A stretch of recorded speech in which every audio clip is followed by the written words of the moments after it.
Ladies and gentlemen, I hope you're enjoying the interaction. You're getting to know somebody new today. You're making new friends as we prepare to start our conference.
morning once again, ladies and gentlemen.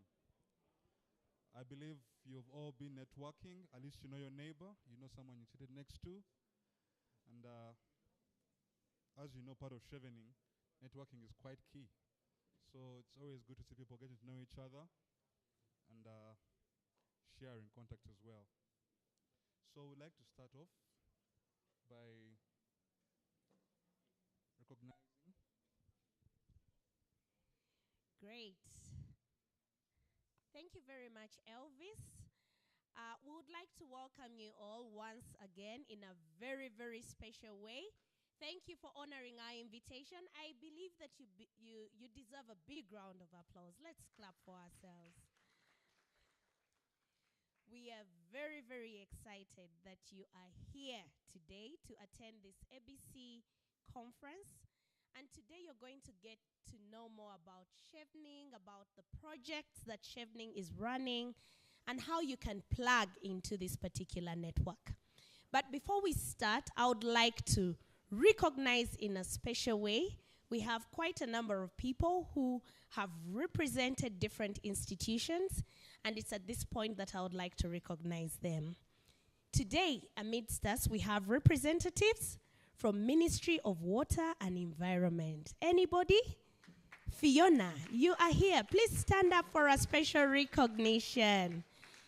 Ladies and gentlemen, let's clap for Fiona because she's representing the Ministry of Water and Environment.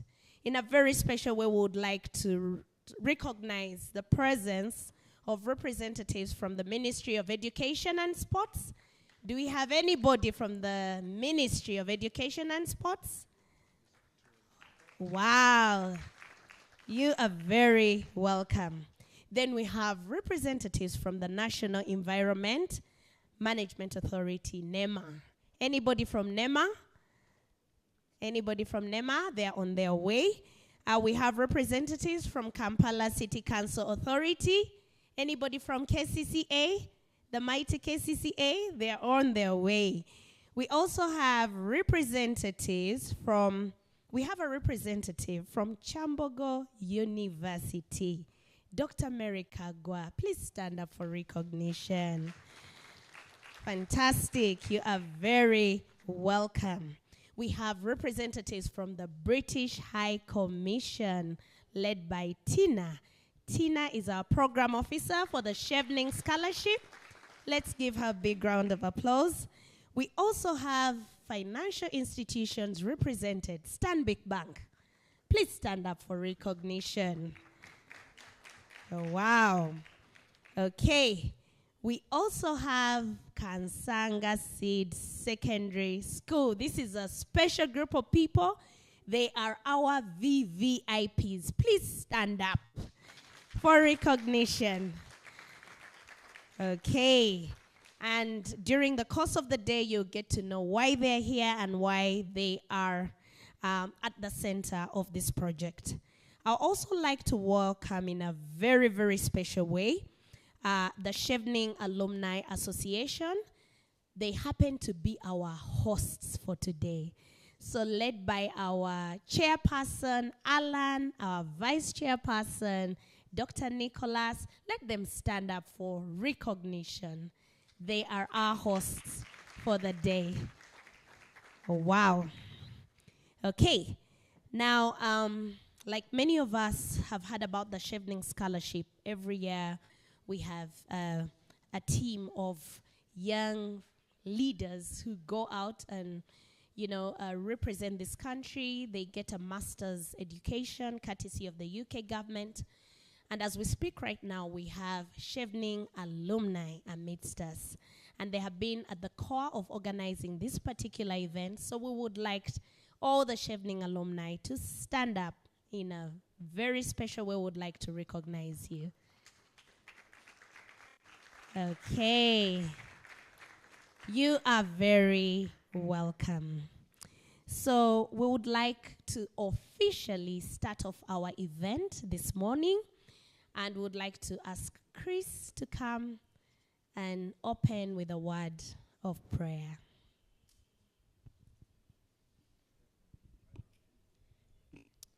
Let us pray. Father, we thank you for this morning.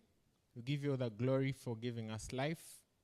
We pray that for today's event, give us the wisdom that we require, the power to deliberate and change the issues in climate action and climate change and waste management.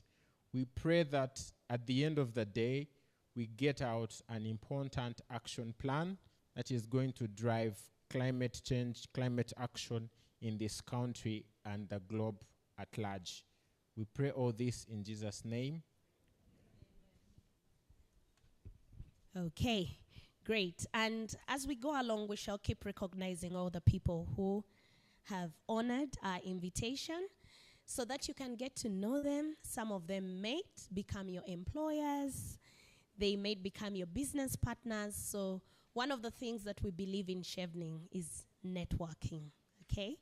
So it's very important that we get to know each other so that we can be able to make meaningful relationships thereafter.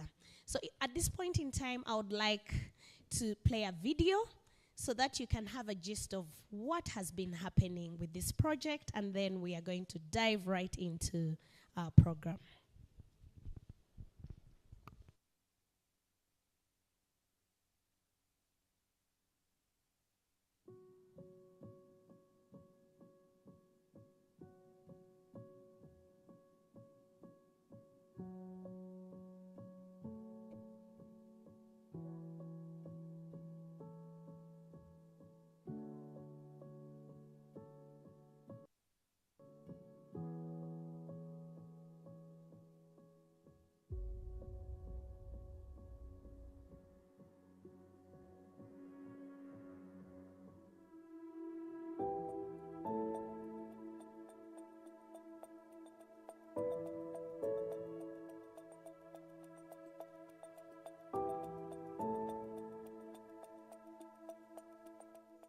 Hello, my name is Elvis Masikwa, a civil engineer and a water and sanitation expert.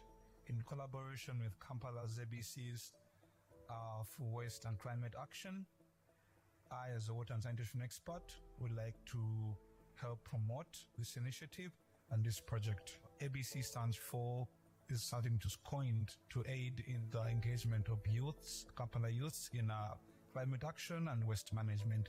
A standing for attitude towards waste and as well as climate action by the youth. B being a behavioral change, or helping the youth have a positive behavior towards waste management. And C being community engagement, knowing that the future is going to be led by the youth. They need to be at the forefront of climate action and waste management.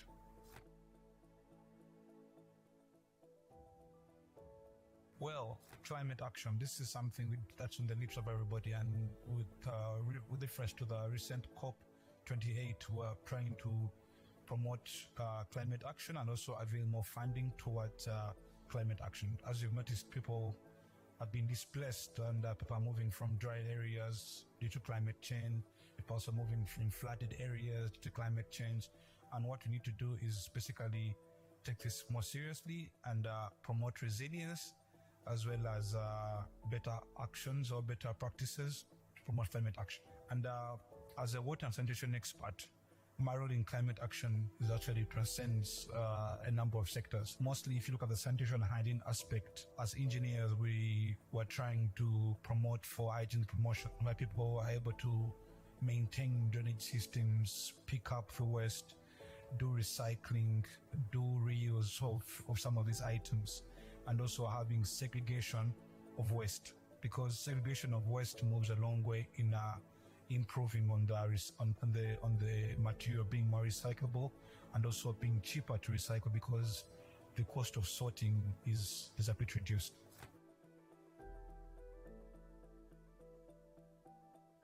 Well, with reference to the Ugandan Constitution, Article 39 refers to the statement where every Ugandan has a right to a clean and healthy environment.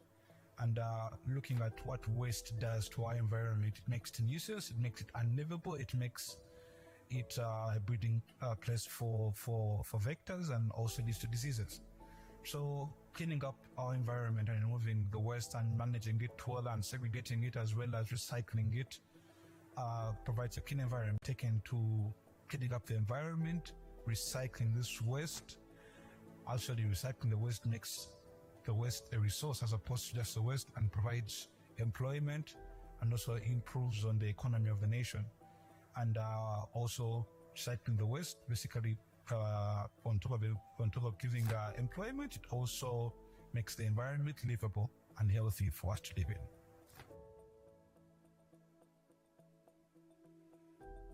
So as a community, we can do this because it all starts from individuals and as communities.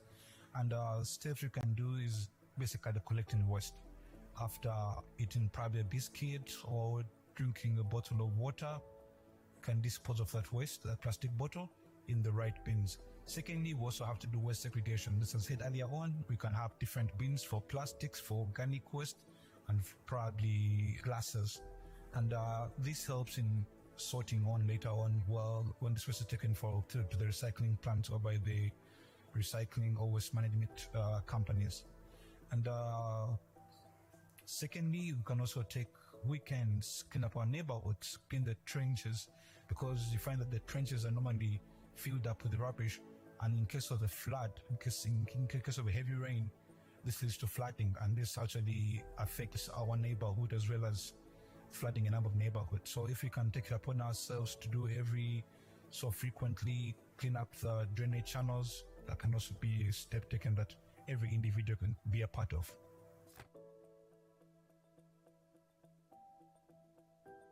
Yeah, I would like to end with a small phrase, which is the 3 R's of reduce, reuse, recycle.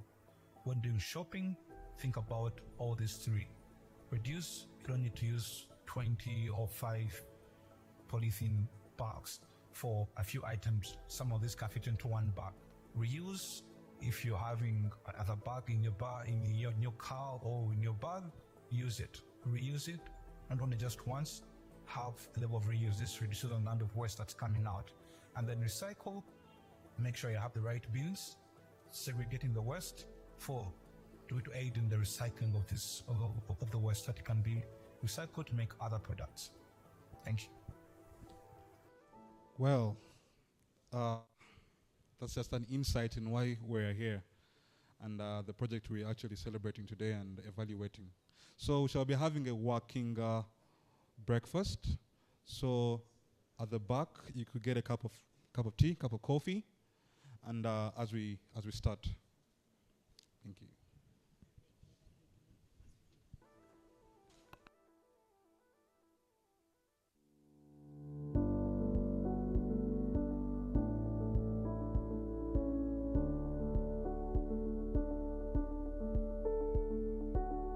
Hello everyone, I'm called Emily Namanya and I work with the Kampala Capital City Authority, and KCCA is partnering with Kampala Youth ABCs for Waste and Climate Action Project, and it is working towards creating awareness on the individuals adopting the ABCs for climate action. But what does ABC stand for anyway? So A stands for your attitude towards climate action. B stands for behavior change. What is your behavior towards climate action? C stands for community engagement. I know we all come from different communities, and how are we engaging everyone to come on board for climate action? So I want to give you a scenario of Kampala City on a rainy day. If you wake up and it has rained in Kampala, if you looked out your vehicle or you walked, you would see floods. And why are we having floods in the city? It's because people didn't manage their waste well, and you would find that most of our drainage channels are clogged with waste. So what does that mean? You're all affected. It means you not move properly to work. I mean, floods affect all of us. So we all need to take part in this call. So what are we doing as KCCA? So KCCA is calling upon all of you to manage your waste properly at home, in offices.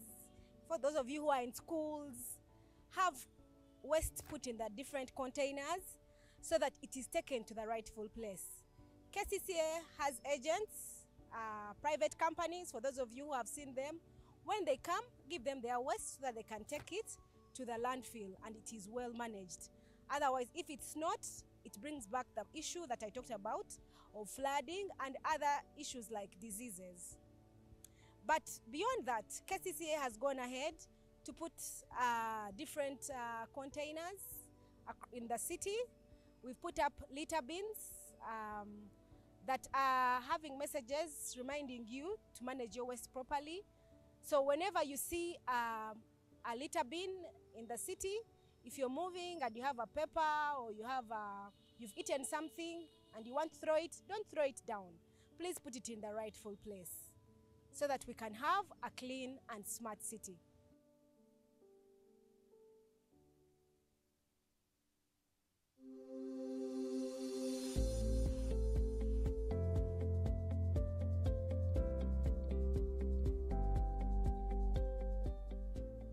I'm Dr. Okot Nicholas. I'm excited to join you in the Chevening Alumni Association ABC project.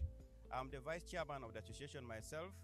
We are very excited to have an opportunity to work with the Kansanga Seed Secondary School, where we believe the project will have the largest impact given the amount of waste that leaves Kampala city and goes downstream toward the lake. We believe the project is quite engaging for the youth to change their attitude toward how they process the waste and how they view waste, to change their behaviors, how they are going to handle the waste, and then the community in which they live in terms of the way they use solid waste in Kampala. Our planet is warming up, and is warming up very fast. And unless we act now, we will not save the planet. Management of solid waste is one of the ways in which we think we can change the global warming trend that is taking place in the world around us. I believe by contributing through capacity building of the youth and people around us in Kampala and other cities, we are contributing towards the engagement and reaching out so that the climate change actions can take root into Uganda. Myself as a person, I also take on initiatives of tree planting to ensure that we green our environment as much as possible while we remove solid waste, many of which are made of plastics.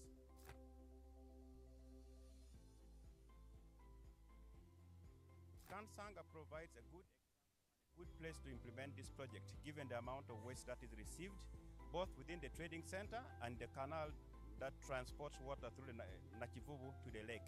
It is therefore important that we put in all our efforts to ensure that waste is managed in the right way and solid waste is removed from the community. The community are making some equipment out of that solid waste and also relieving the environment of the blockage that will create especially flooding when it rains in most cases.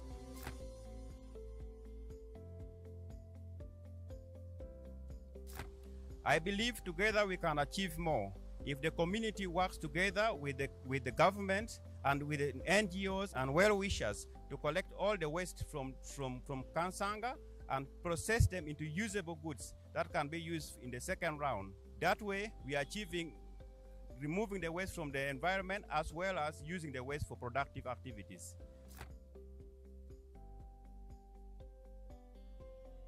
In a nutshell, I urge you all to join us toward a greener, cleaner future so that together we can achieve more. Thank you.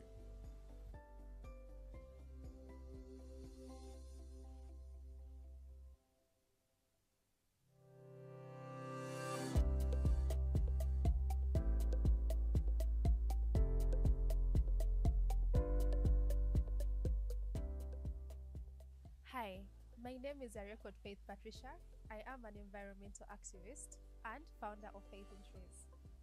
Recently, I actually attempted a Guinness World Record for the longest tree hug by an individual, where I won the record, or I beat the record by 15 hours and 9 minutes. In collaboration with the Kampala Youth ABCs, Folk West and Climate Action Project, and Faith in Trees, we are creating awareness for individual adoption of the ABCs of climate action. A, for having a positive attitude towards climate action. B, for creating sustainable behavioral changes in our daily lives that can help mitigate climate change. C for community engagement, where you and I can both work together in our different levels to act on climate change. Climate action is important because the world we live in is so beautiful. Unfortunately, you and I have directly or indirectly contributed to climate change. So it's important that you and I act directly or indirectly to fight climate change. I am a tree planter, and that is my contribution towards climate action.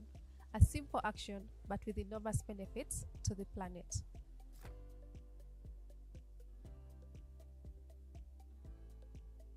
Each year, only 20% of the waste in the world is recycled, and unfortunately most of that waste is sent to the poorer countries. Waste is so dangerous to our environment. It affects our soils, it affects our waters, it affects our air, and it affects our animals.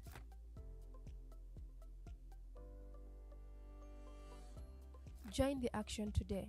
Stop littering, stop plastic pollution, and also plant a tree, because together we can achieve a lot.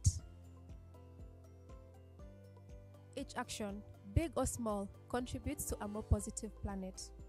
Let's shift our perspectives, empower ourselves, and work together to create a more positive climate future for all.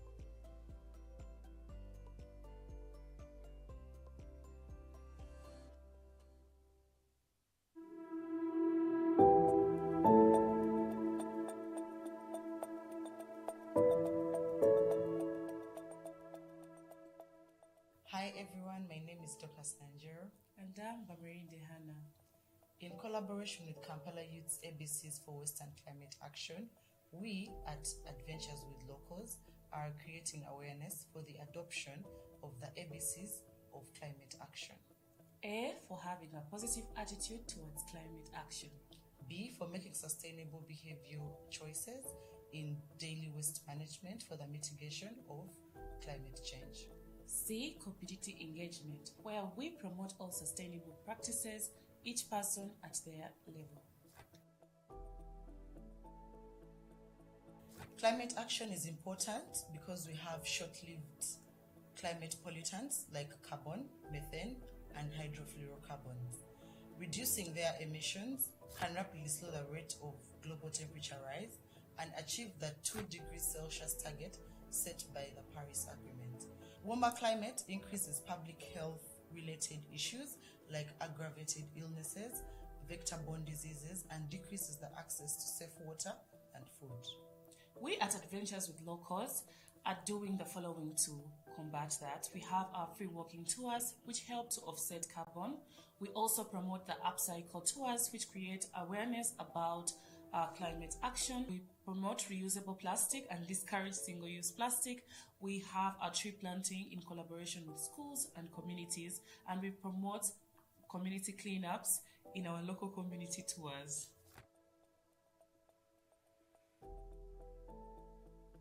The environment has short-lived climate pollutants like carbon, methane, and hydrofluorocarbons. Reducing emissions can rapidly slow the rate of global temperature rise and achieve the 2 degrees Celsius target set by the Paris Agreement. Warmer climate increases public health challenges like heat-aggravated illnesses, vector-borne diseases, and decreased access to safe water and food. Our climate action at Adventures with Locals is our free walking tours, which help to offset carbon emission. We also have upcycle tours that create awareness about climate actions. We promote reusable plastic and highly discourage the single-use plastic. We collaborate with communities by tree planting in schools and our local areas. For each tour we take, we plant a tree. We also promote community cleanups within our local communities in the community tours.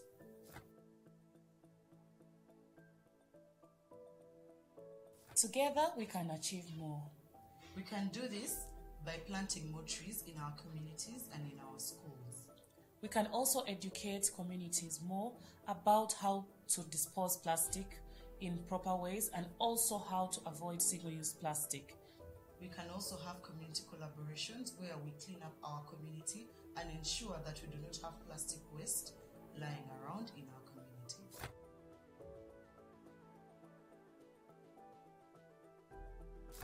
Join us in the journey towards a cleaner, greener future.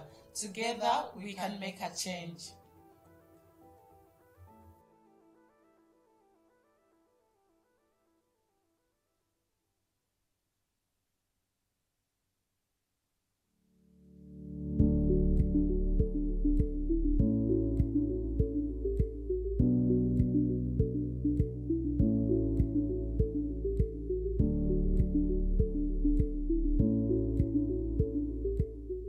My name is Mirembe Irene Nalongo in brackets from Kansanga Seed Secondary School,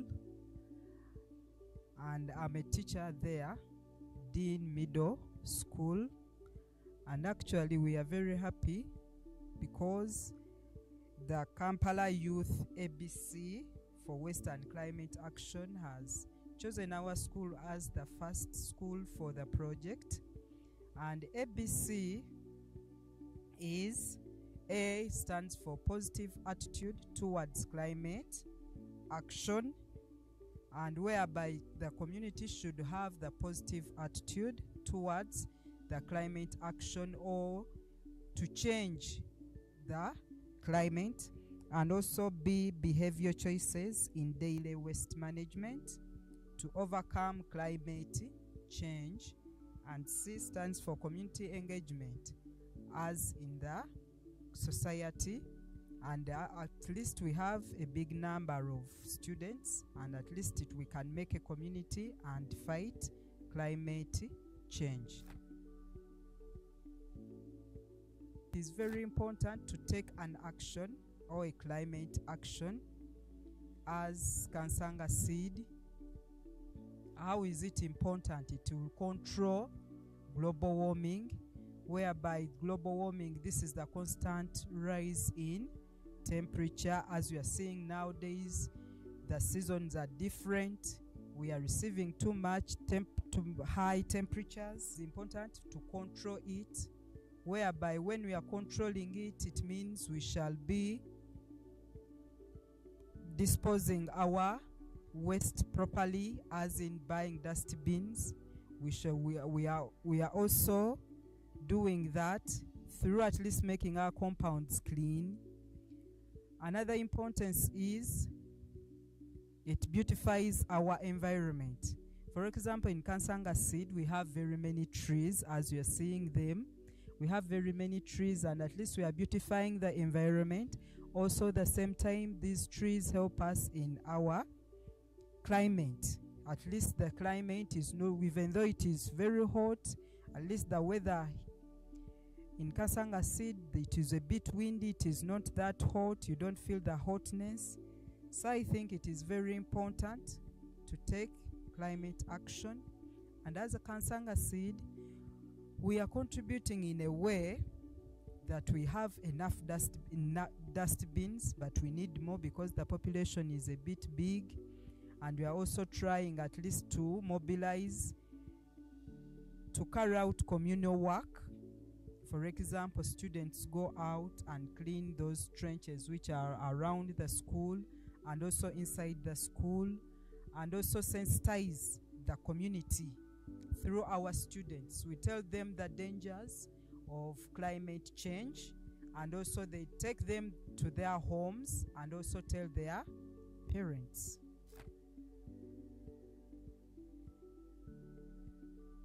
So the impact of waste on our environment, you find that we are using too much polythenes or too many polythenes, and they are poorly disposed. So you find that when those polythene are disposed on the soils of our country, you find that these snails will die, which are in the soils. You will find that even the soils will become unfertile, because even those polythenes, they don't go away for a short time, they stay there for a long time, so the soil fertility will decrease. And this waste as in our trenches around our school here, you find that when it rains, the trenches are blocked. And actually the impact is so high, and it is negative mostly, because you find that the trenches are blocked. The area is flooding because of the blocking of the trenches. You find that all the area very dirty, because we are disposing all the plastic bottles, we are disposing all the polythenes, and so many others.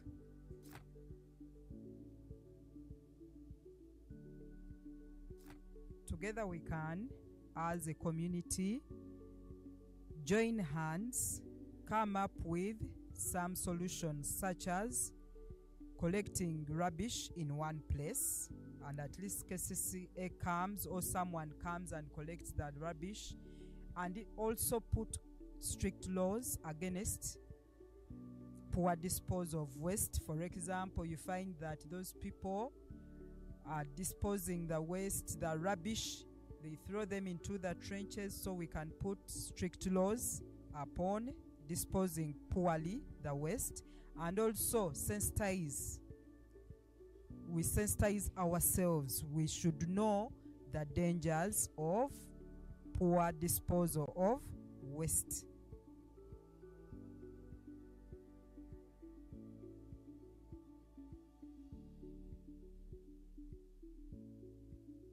In conclusion, I'm just requesting everybody to join us towards a cleaner, greener future. Together, we can make a change.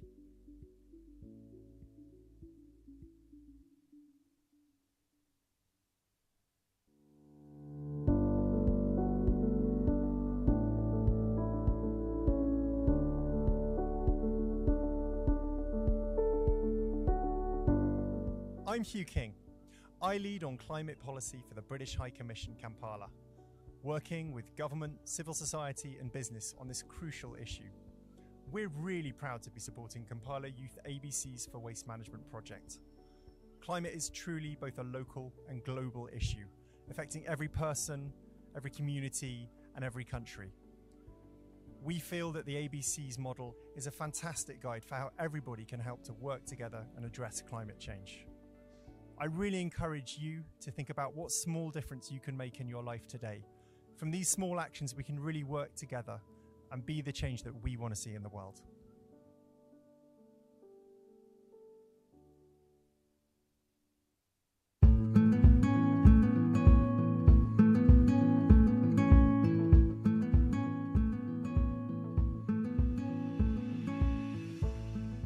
Mbalamusiza mwenna abanda bano abampuliriza, erinnya eryange nze Philipu Luswata Kafuluma, nga ndi munnakatemba wano mu Uganda, ate era ndi musomesa wa katemba ne firimu wano e Makerere ku University gye mmaze ebbanga eggwanvu, nga nkolaganira awamu ne Kampala Youth ABCs for Waste and Climate Action Project. Twagala kubunyisa eri buli omu obumanyirivu ku nkola ya ABCs ku ntereeza n'okutumbula omutindo gw'obutonde bw'ensi. Attitude, oba okubeera n'endowooza ewagira okutereeza ebyasoba mu nkyukakyuka y'obudde n'enkozesa y'obutonde bw'ensi. B, behavior, empisa, okugumira ku mpisa ez'obuvunaanyizibwa mu ngeri gye tweggyako kasasiro. Bwe tutyo ne tusobola okukuuma obutonde bwaffe obw'ensi n'okutangira ku nkyukakyuka y'obudde esiba etutawaanya ennaku zino. C, community engagement, okukwataganira awamu ffe ng'abantu, ffe ng'ebyalo, tubunyise empisa zino ennungi ezituyamba okukuuma obutonde bw'ensi n'okutangira enkyukakyuka y'obudde eno gye twogeddeko etutawaanya ennyo. Okukuuma obutonde bw'ensi n'okutangira enkyukakyuka y'obudde kintu kikulu nnyo, ate naffe buli omu weetaaga okukyetabiramu oba okukirowoozaako, lwa nsonga bwe tubeererawo ensi yaffe eno olwaleero, era nayo ejja tubeererawo mu maaso eyo gye tulaga. Tuleme kulowooza nti kye tulina kati ate kyekyo, waliwo ne mu maaso tulina okulowooza nti abazzukulu baffe abaana betuzadde tunaabalekera nsi ng'efaanana etya. Ate n'ekirala ekikulu ennyo kituyamba nnyo ngaffe buli omu okukuuma obulamu bwaffe nga bulungi bulamu bweyagaza. Okay. I believe that everybody is now happy, settled, and ready to roll with the day. So we would like to thank all the people who participated in the video. I believe you can see some familiar faces. We have Dorcas Nanjero, Hannah Bamwerinde, Irene Mirembe. Let's give them a big round of applause. They've been behind the scenes in this project, and we are very, very happy that they were a part of this. We would like to recognize in a very special way, we have a representative from the Marine Police. Sebo, you are very welcome. Let's give him a big round of applause. We have representatives from the UNDP, Mr. Tom Ngalama. Please, let's give him a big round of applause. We would like to welcome you. Then we have representatives from Makerere University. Anybody from Makerere University? Oh, wow. You are very welcome. So we would like to dive right into our program for the day, and I would like to hand over to Elvis. Thank you. Thank you very much, Janet. Thank you all for turning up in huge numbers. Well, we would like to dive right into our program for today, and we shall start with the welcome remarks from the Chevening Alumni President. Mr. Brian. Give him a round of applause as he comes up.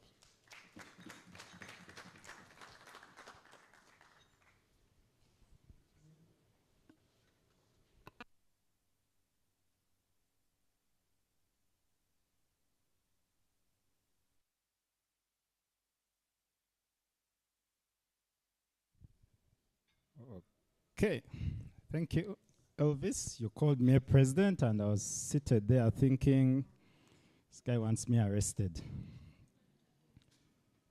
I am a small man, both literally and by position. So let me correct that right away. I'm the Chevening Alumni Association chairperson, not president. Okay. So the representative of the British High Commissioner, Mr. Benjamin Zetlin, the representatives from the different ministries, those of you who are representing the institutions of learning. I think we have a representative from the Marine Police, the Chevening Alumni Association members present, invited guests, and all protocol observed. You are welcome to this event. My name is Alan Brian Sembadwe. I am the chairperson of the Chevening Alumni Association, as I mentioned. And I'm glad that you honored our invite and came for today's conference. Today's conference is themed Waste Management and Climate Change, a Responsibility for All.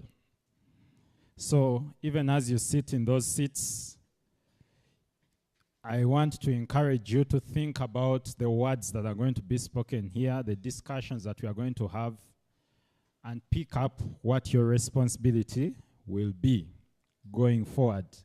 That's if you are not already part of what's going on in the climate action space. So it's always an honor when you honor our invites. Some of you are regular attendees to our conferences and our activities, while some of you are hearing about the Chevening Alumni Association of Uganda for the first time. I can imagine. We have a short form for it. We say CAAU, C-A-A-U. But briefly, the Chevening Alumni Association of Uganda is an association that was started about close to 4 or 5 years ago. I think it was November 2019. It was launched at the residence of the British High Commissioner. Then he was called Peter West. And the goal was to bring together all recipients of the Chevening Scholarship. So the Chevening Scholarship is a UK scholarship that is awarded to students that are excellent in leadership, networking, and academics. And you get to study a master's, like my colleague Janet was saying, for 1 year in the UK, a master's degree. So we decided that since its inception in 1983, Uganda had not formed an association. So we thought it wise to come together and converge sort of in the same place, get these skills that master's students have received over the years. Of course, they are in different positions, so they have got a bit of experience, a bit of expertise, but also networks. So we want to galvanize these networks so that we can cause transformation in our country. And that's exactly what the Alumni Association is about. So we registered it in 2020, and as we speak now, we have close to 400 members, recipients of the scholarship since 1983. Last year we celebrated 40 years of the Chevening Scholarship. So we have been here for quite a bit. So if you are hearing about us for the first time, it's on you. Okay, so we are now close to 400, like I said, and we think that if we come together, we can be part of the change. So the masters are not in specific areas. So people who get master's degrees don't only go to study climate change. For example, I studied a master's in innovation management and entrepreneurship. Some in the business space. I ran a startup here in Kampala. My colleagues, you had Elvis studied civil engineering. I think Janet was in communications, corporate governance. So we have engineers, lawyers, teachers, all kinds of professions. So we think that these different skills, if put together in one place and sort of positioned, we can do quite a lot in transforming the different sectors of our society. So, how about today? Maybe before I get into today, since our inception, the association, we have carried out a number of activities. Some activities have included donating items to disadvantaged people during COVID. So we had just formed the association and then COVID hit. So we moved into action. We supported SOS. We supported the Bakateyamba. And we don't just donate items, we even do tangible stuff. For example, we repaired the van that was at the Bakateyamba. We have also influenced education policy around PWDs. About 2 years ago, some of the discussions that we had around educating and supporting people with disabilities, they were adopted by Ministry of Education. Am I right? Oh, maybe the representative from Ministry of Education should support me in this. But they were adopted by the Ministry of Education, meaning we are actually, we are pushing what we intended to do when we started out. But we also have donated. We have trained people in entrepreneurship. We have trained people in computer literacy, refugees. And I think 2 months ago, we donated 10 computers to, thank you. We donated 10 computers to Yarid. Yarid is a refugee training center in Zambia. So we have been very active in trying to put our efforts where our minds lead us. And so this particular project is just one in a number of projects that we have done since we formed the association about 4 or 5 years ago. And the project that we are winding up today of Kampala Youth ABCs for Western Climate Action is intended to put a brick to this nation's drive towards supporting climate action. So of course we are not yet big enough, we are just 4 years. So our contribution may not be significant in that line, but we are committed to the cause. So this project is to show that we are committed to this cause. And speaking of commitment, now that some of the ministry heads are here, I think Uganda is committed. Uganda was one of the countries that signed the Paris Agreement in 2015, if I'm not mistaken. And our president, if I'm not mistaken again, was at COP28, the decisions that were made around COP28 last year in Dubai. If he wasn't, there are representatives from the Ugandan government. So of course, that means that as a country we are committed to what's going on in the climate action space. So in other words, we are not far-fetched as the Chevening Alumni Association in participating in this. But of course, some of these things are technical. Me, I'm a businessman. I may not fully understand them. So I'm going to speak as a layman, especially about climate change. So I grew up in Kampala. I grew up around Kampala. I was born in Kampala, grew up in Kampala. And I had the privilege to stay in some of the slum areas around Kabalagala and a bit of Kamocha. And I call it a privilege because sometimes you may not appreciate the challenges if you have not been close by. But that time I remember it was KCC. They hadn't added an A to it. You know, they added an A and it became an authority. And in a way, we used to have dustbins in the area where I used to stay. Kamocha, huge dustbins. If you grew up in the 90s, you remember them. They were all over different areas. Machindie, Kamocha, where I spent some years. And we knew where to drop the rubbish. So in my household, I was charged with dropping the rubbish every Saturday. And we would drop the rubbish there, and then it would be picked. The bins would be emptied and then replaced. If you ask me today, I have the privilege of not knowing who picks my rubbish. I just know that they get paid I get to pay them every month, and then I don't even know what time they pick the rubbish. I just see some black polythene bags. I put in the rubbish, and then they pick it, and then they replace the bags. But that's me, because I am privileged enough. I can pay for taking my rubbish. But I'm thinking about the people in the slum areas. Do they know where to drop the rubbish? Again, I'm not trying to be political, but I'm saying perhaps we shall learn from the panel. And part of the solutions and the dialogue we should have is, I'm thinking that we are going to have, and I'm hoping that we are going to have, is around that. Do people know where to drop the rubbish? Is it accessible for all, the privileged and the underprivileged?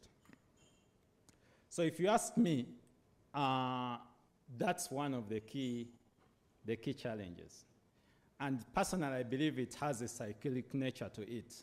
I was watching the video, and I think it is Miss Mirembe Irene who was talking about clogged trenches. If you think about clogged trenches, if the rubbish, back in the day, for example, there was no rubbish in the trenches, or where it was very limited. Why? Because we all knew where to put the rubbish. Today, the trenches are clogged, mostly because certain groups of people throw the rubbish in the trenches. That has its own problem, of course. We don't encourage it, but yes, some people throw the rubbish in the trenches for reasons that I have hinted on. Now, once the rubbish is in the trenches, what then happens is that there are floods, the roads get flooded, the trenches get flooded and eroded. So then the construction that comes back to construct the roads and the trenches involves emitting what? Carbon dioxide in the air. So like I said, I feel like it's a cyclic thing. It looks like waste management may be detached, but it isn't. So I'm hoping that even as we have these conversations, we see the linkage between some of these things and how they then revert back to the challenge that we are trying to solve. Small, but then it grows. So for us as Cheveners, we are saying that we may not be able to provide the bins, but we shall be part of the solution. So we are going around training. So this particular project was really to talk to the young people in the secondary schools, hoping that they can go home and educate their communities about the same. If they do the disposal right, then we think we can, in our small way, contribute to fighting the challenges of climate action that I mentioned as cyclic. So as I said when we were launching this project, we are committed to collaborating with everyone who wants to see transformation in our nation. So KCCA, Ministry of Energy, Ministry of Education, the different, I think I spoke to someone from Chambogo University, wherever you are, mentorship class, all of us, we think if you are willing to be part of the transformation journey of this country, we are an ally. We want to work with you. So we are committed. If you call on us, we shall be here to support your efforts in building a better country. In this case, around climate change for today, but we do quite a number of activities. So we are committed to making our dreams come true in this country, but even as we achieve our dreams, we should individually, and now that you are here collectively, remember that our children too have dreams. Some of their dreams are more visionary than our own, okay? So it's our duty to leave the environment in which those dreams will bloom, grow, and flourish.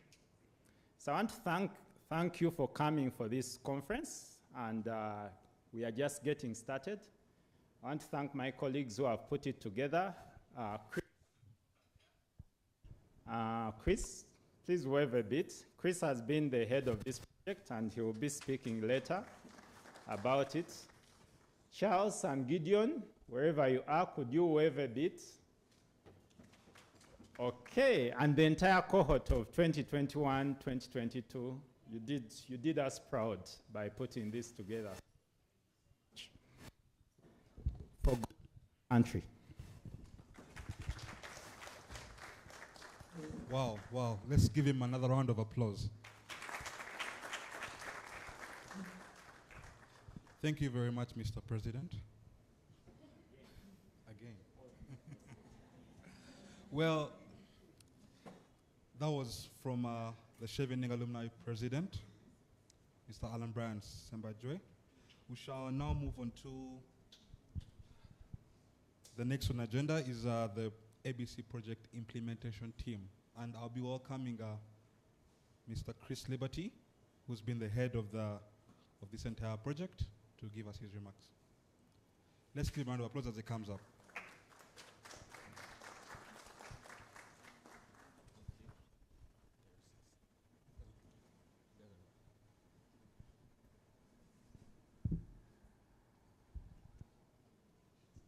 I don't know which one works. Yeah, this works. Okay.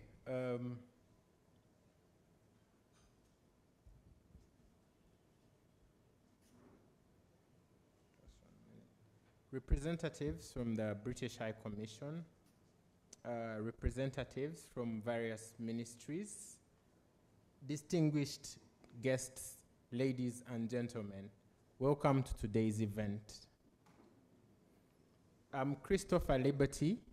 I'm the project lead, and I'm proud to be in the previously called Baby Cohort, which has been leading this project. I'm glad that the president has taken us through what we've done before and the implementation model of our projects. So currently, the 2021-2022 going to give the baton to the next group of implementers. I am not here to talk about that though. I'm here to talk to you about the project, and I would like to start from the genesis.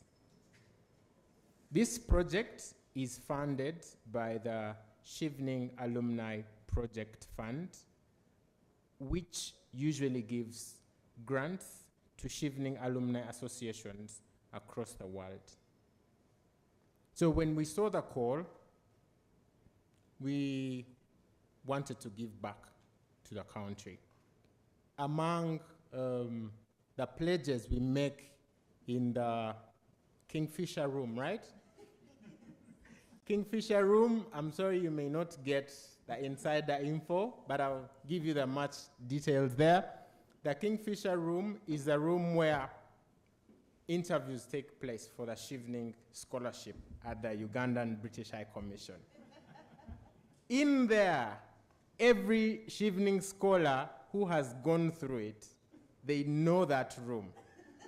They know what it means. They know the pledges they make.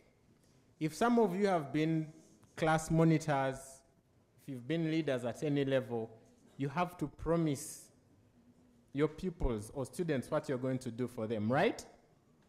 So that is what we promise Chevening. We promise them, we're going to go to the UK, we're going to study, we'll do this, we'll do this, we'll do this. So I went to the London School of Economics and Political Science, and I studied development management. So that means I had to give back. So as a cohort, we sat and designed a model on how we wanted to implement this before it became a project. We gave ideas on what we think we can do to contribute to the country. And as Alan mentioned, we had a lot that we could pick from. A lot. Education, climate change, IT, mention it. So we decided, and I remember one of the anecdotes we gave was, when we went to the UK, we saw there were different bins, and they were colored differently. One for every kind of waste. So we thought we could actually implement that in schools, so that schools have different bins for different waste. But we realized that may not be a very catchy idea. So we ideated around very many things, then we nailed it on the ABCs of climate change. Now, as a teacher by training, I'm sorry you're going to have to answer a few questions. Who remembers the A in the ABCs? I would like to give it to the students. You know, they are very disciplined at this moment. Yes. Yep.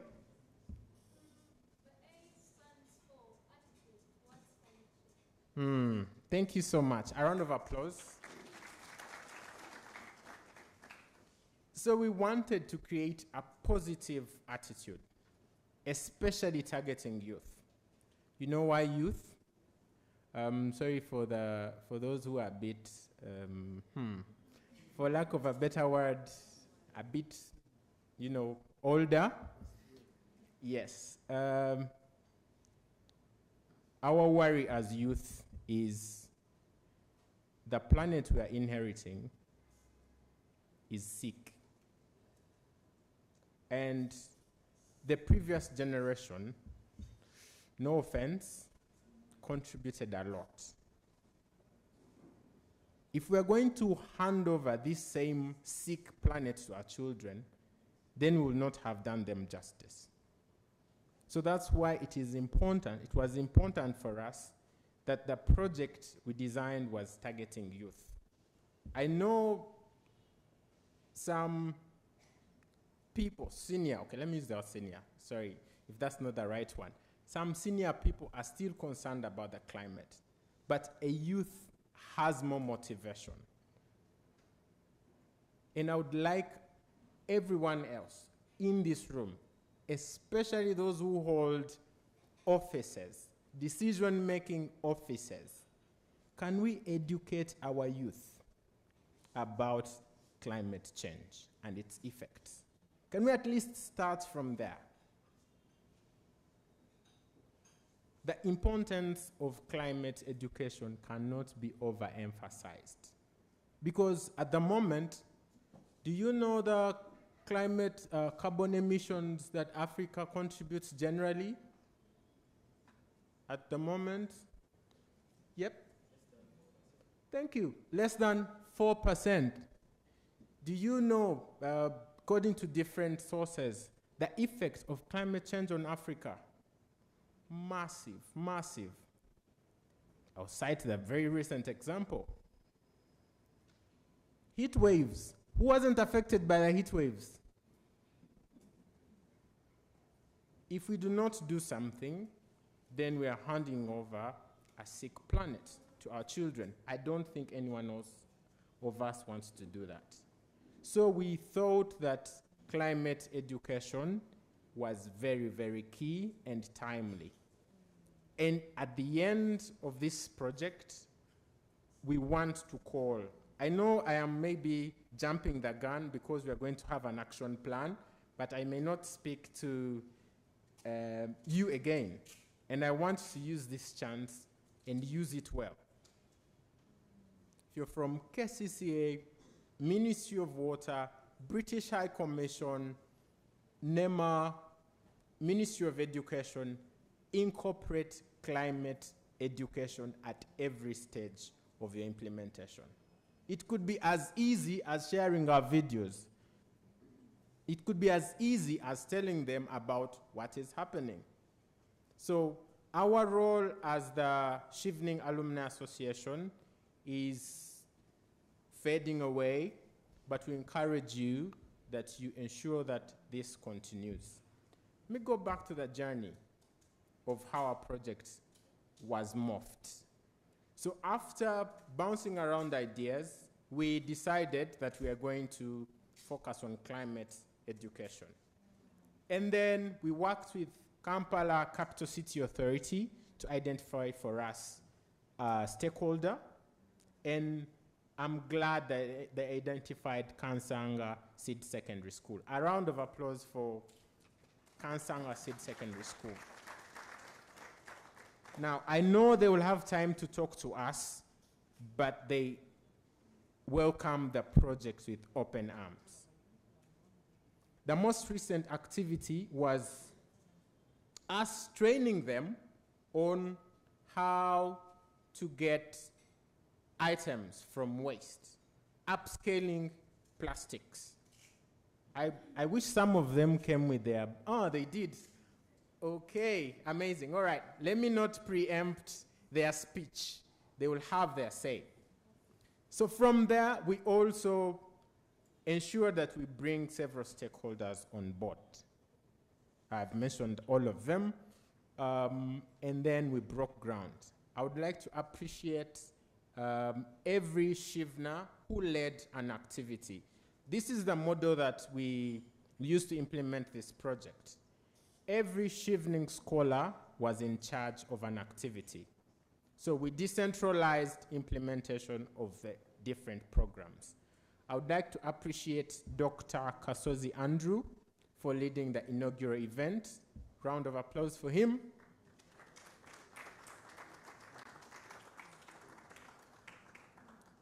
I would like to also appreciate Janet Navuga Bugembe and Richard Sechazi for implementing the next activity.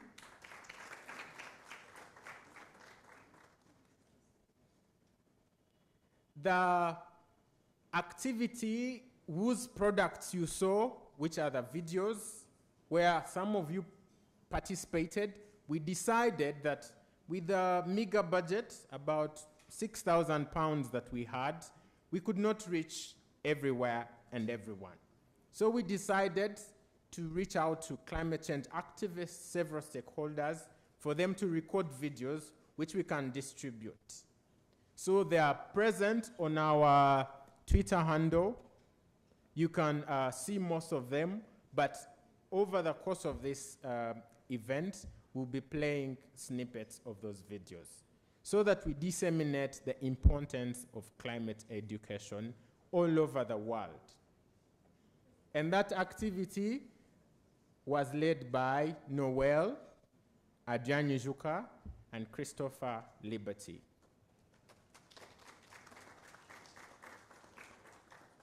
Thank you so much. The next set of activity was led by, again, Richard and Janet, where we went to Kansanga Seed School to train them on how to upscale plastics. The major highlight was the British High Commissioner actually participated. She made an item out of plastic bags.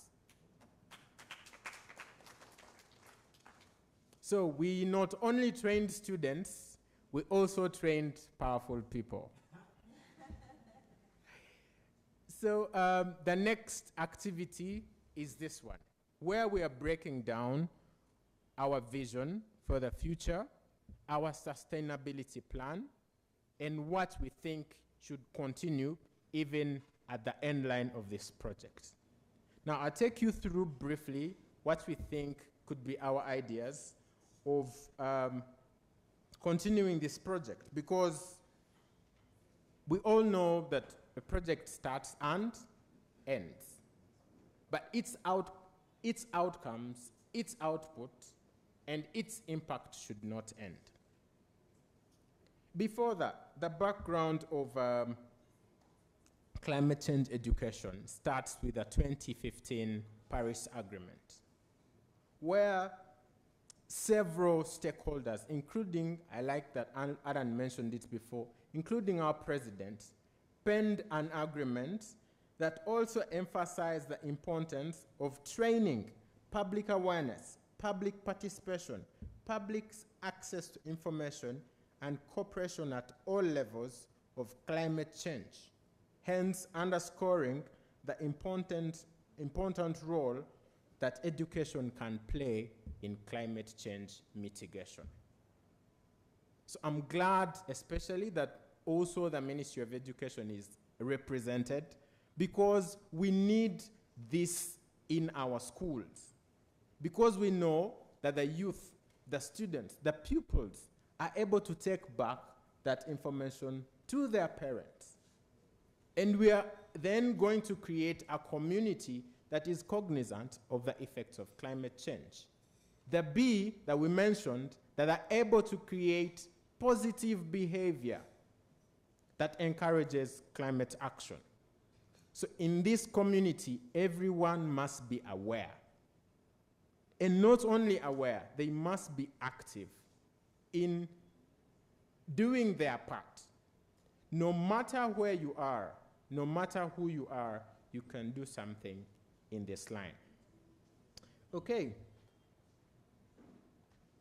So what do we envision as a sustainability plan for this project?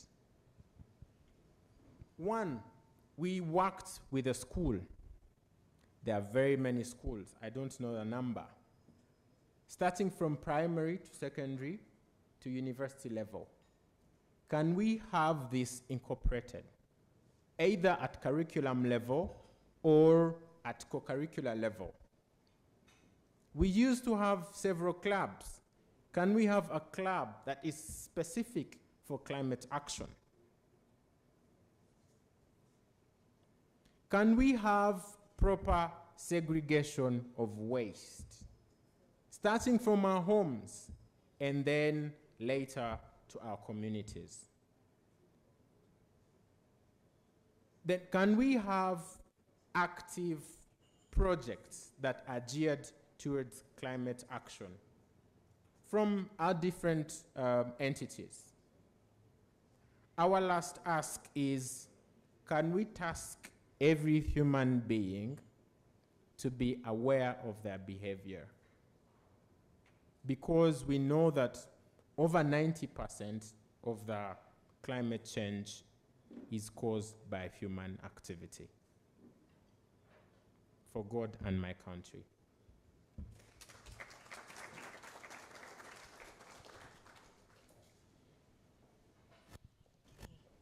Thank you very much. Chris has been our team lead, and one of the things that we love talking about is how the London streets are very well decorated with all these bins. Like he mentioned, he went to the London School of Economics, and he teaches us some very good English, you know, in our free time. But thank you so much, Chris. Chris has been a fantastic, fantastic leader, and I believe that what you see today is a testimony of his leadership. Let's give him another big round of applause. So amidst us, we have a representative from the Ministry of Energy, Elizabeth. You are very welcome. Let's give Elizabeth a big round of applause. At this point in time, I would like to invite our students from Kansanga Seed Secondary School. They've been at the center of this project, and one of them is going to represent them as they share their journey, working together with our cohort to make sure that we have a very successful project. So put your hands together and welcome Semiano Patrick, all the way from Kansanga Seed Secondary School. Let's give him a big round of applause.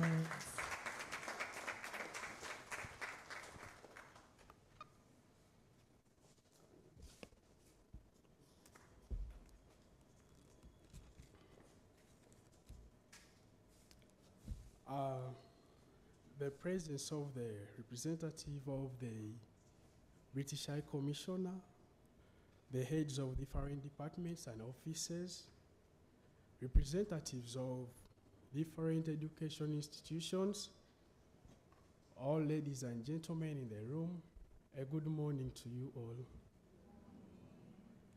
Allow me to start by wishing you the mercy and peace of the Almighty to always move and walk with you. My name is Semiano Patrick, a student from Kansanga Seed and a liturgy prefect. Before I go any further, allow me to start by thanking all of you who are doing the good work in our lives' cause. If you have decided to teach us about climatic changes, indeed, they will help us as the future generation. Yes, for now we are the future generation, but years to come, let me say in 2090, most of us, I will not say most of us, almost all of us will not be around. So I go on thanking you for that. For the GB9, I thank you for the skills you actually trained to us. The last time you came to our school, it was this same term. During the first days, let's say the second or third week, they came and they attended to us, and we actually enjoyed also. So our lives have actually really changed. And believe me, it is actually very hard for now to find a student in our school disposing of any waste in a reckless manner. They all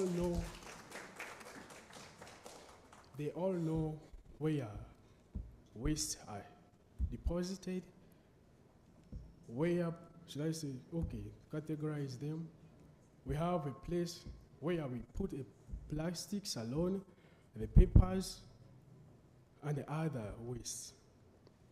So, for me, on that, I would call it patriotism, because it is love for our country. And actually it has gone beyond patriotism, because now it is love for the whole world, the whole continent. Because preserving nature, preserving our environment, taking care of it, it is not only helping us, it is not only helping us in Uganda, but also in other parts of the world.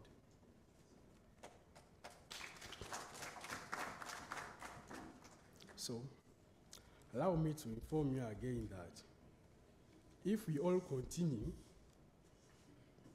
to do what we are doing, we are catering for the future generation.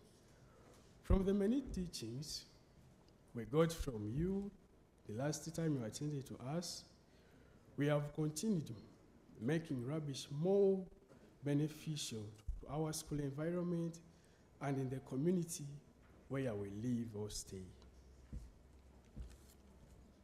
So, in the sample trainings that we engaged in the other last time, we attained the skills and applied them, and we also, based on them, and we expanded to doing up more other things.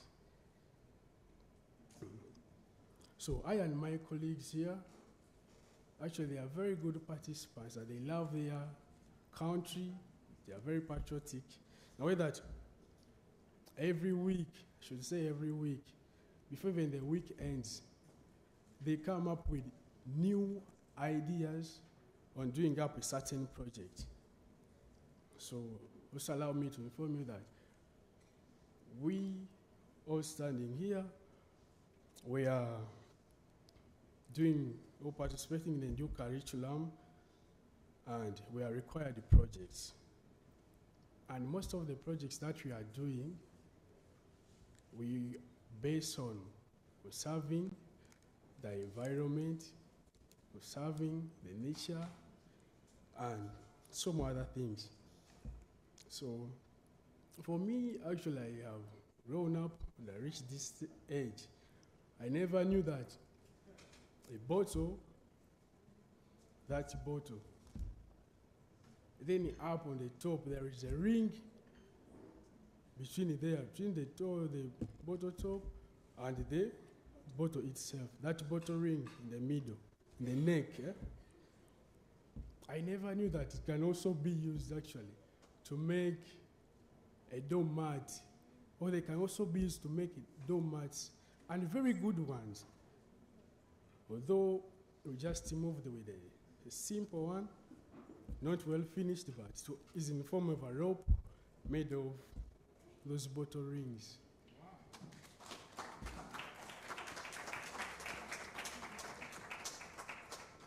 Now, if we combine all those rings, having them in a big amount, we can actually make something more than this. So I talked about the doormats, and actually if we combine those monomers, two large polymers, they'll make a very good doormat. Though it is hard to believe, but that's the fact. So because we love our environment, we're also looking forward to start a project of recycling papers. So we want to renew those ones that are being spoiled so that we can reverse them. And students in our school use those papers, because every day or any time that we are asked to do the integrations, it is so sad, but we pluck papers from our books. Yet again, there are other papers outside there that are just polluting the environment, yet they can be recycled and renewed to make up new papers. So on the scale that was being shown on the screens, actually that scale is made out of paper, though it is hard again to believe, but it is made out of papers. And those papers, if I want to explain, I will take the full day explaining, but let me summarize it. Those papers that made that skull, that cranium, the cranium bone. We used papers, and those papers, we just blended them. We blended them to very, very small particles, and we mixed them with the porridge of cassava flour. Then after mixing them, I think it's better I leave them like for 2 or 3 days. Then after those days, let me say that, you mixing them, you be already with a finished model made of clay, or a cranium bone made out of clay. Then after those 3 days, you will just get those papers and you apply on that model made out of clay. Then when it dries, you will be able to remove it, and it will actually be the same as that model made out of clay. We should have remained with the other one made out of clay, but again, that one is very heavy. Moving with it, study purposes, what it is very heavy, and actually it can also get broken easily. Because the best thing we did was to use the papers to make a portable one, a simple one that isn't heavy. Another thing is that, allow me also to promise you that if we continue to do what we are doing right now,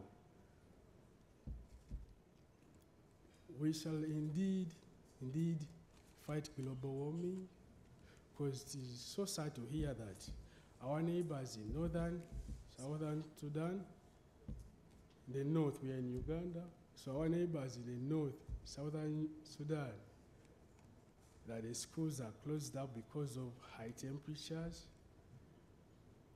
And I would not like that to come to Uganda also, because you already have the other backlog of corona, and again, we hear such, again back a lockdown of high temperatures, yet that can be solved by us ourselves.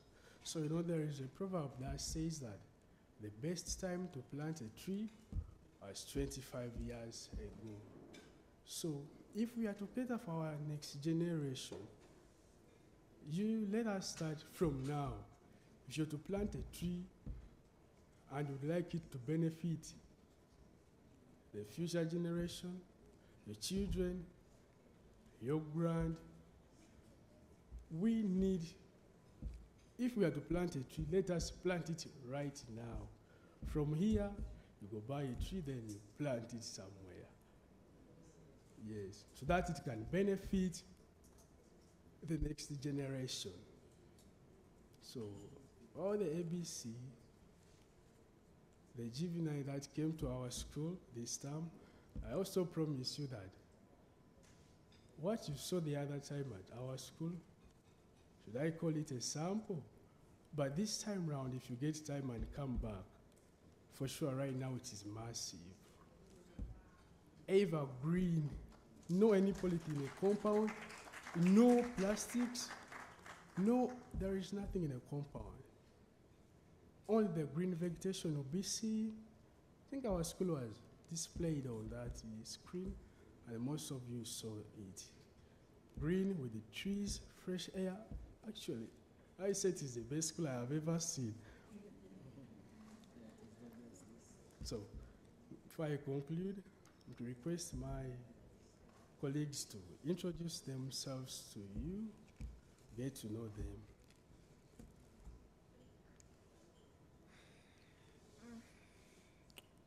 Good morning, ladies and gentlemen. My name is Mbowe Victoria. I am in Senior 3 South. I am an ambassador of the ABCs. And I cannot begin to express how grateful I am that the Chevening Alumni Association chose to come to our school, Kansanga Seed Secondary School, to teach us and show us that not all rubbish is rubbish and that it can be used to help us, benefit us. And some of the things that they taught us, like these bags, they are bigger bags that they used to demonstrate to us. Bigger bags, actually very durable and waterproof bags, that we can sell these bags and fund for ourselves school fees. We can drive climate change and help all those underprivileged children to gain something out of the rubbish they throw away. Because as I grew up, I saw that there's so much plastic everywhere, and I didn't know what to use it for or with. But when they came and they taught us that we, children, could use these plastic bags to make, harder, more durable, reusable bags, it was just mind-blowing and outstanding. And I want to say once again that thank you so much for choosing Kansanga Seed to be your main ambassadors for the ABCs.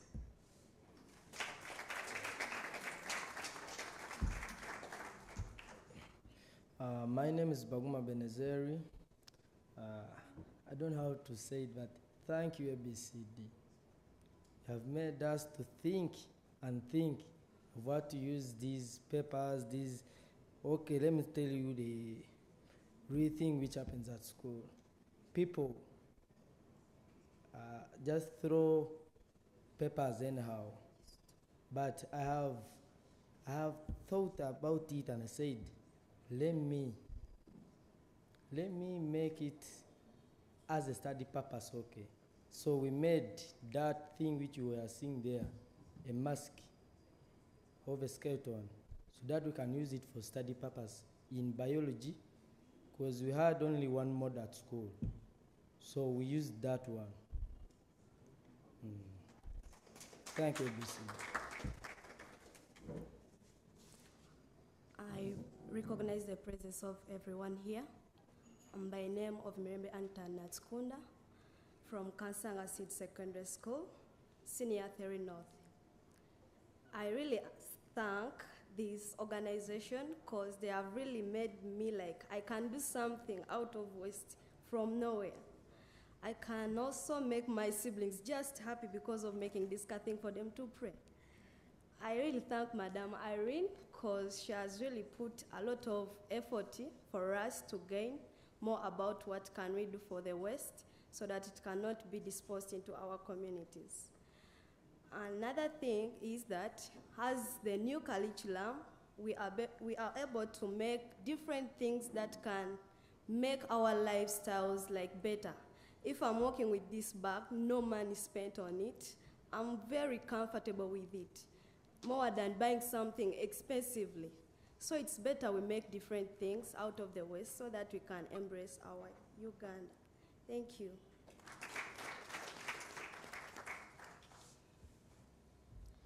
Hello, a good morning to you all. My name is Namjuzi Mary Judith, Senior 4 East from Kansanga Seed Secondary School, the assistant head girl. I thank the ABCs for their project because it has helped us to develop the skill of creativity. The new curriculum needs projects, and in that we have gained that creativity, whereby in the geography lesson we have managed to make a project of the dustbin out of these plastic bottles. Thank you, that's all.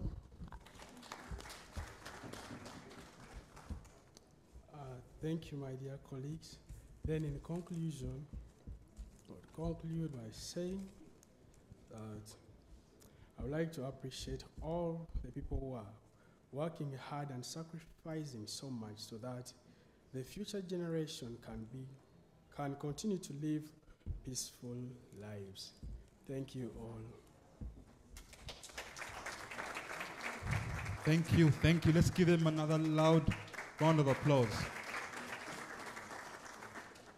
They've been very focal to this project, it having run from Kansanga Seed Secondary School, and being able to to pass on some skills and teach them how to turn waste into a resource. And as you've seen, they've been able to make bags and other items. So in the future, we'll probably no longer have waste. It will be resource management. So on to the next. I'd like to invite again the chairperson, the Chevening Alumni Association, Mr. Brian, to invite the British High Commissioner.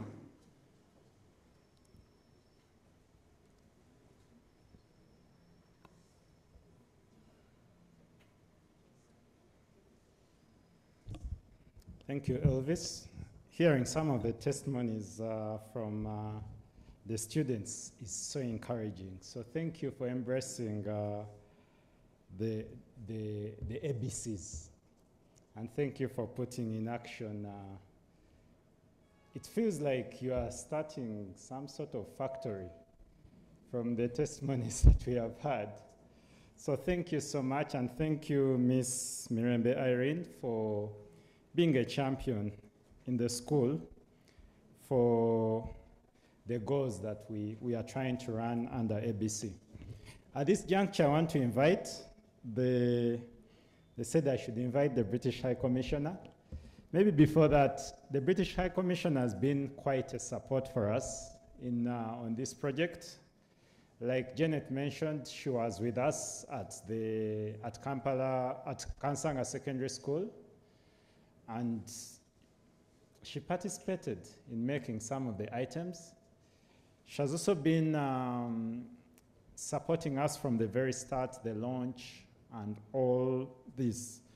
So today, I was told that she could not make it, and therefore she sent a representative.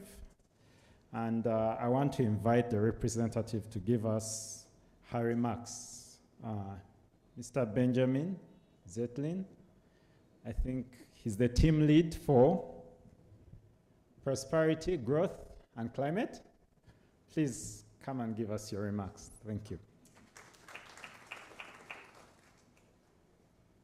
Great, thank you very much. It's quite a hard act to follow coming after so many such articulate Chevening alumni and young people from Uganda, but I'll try my best.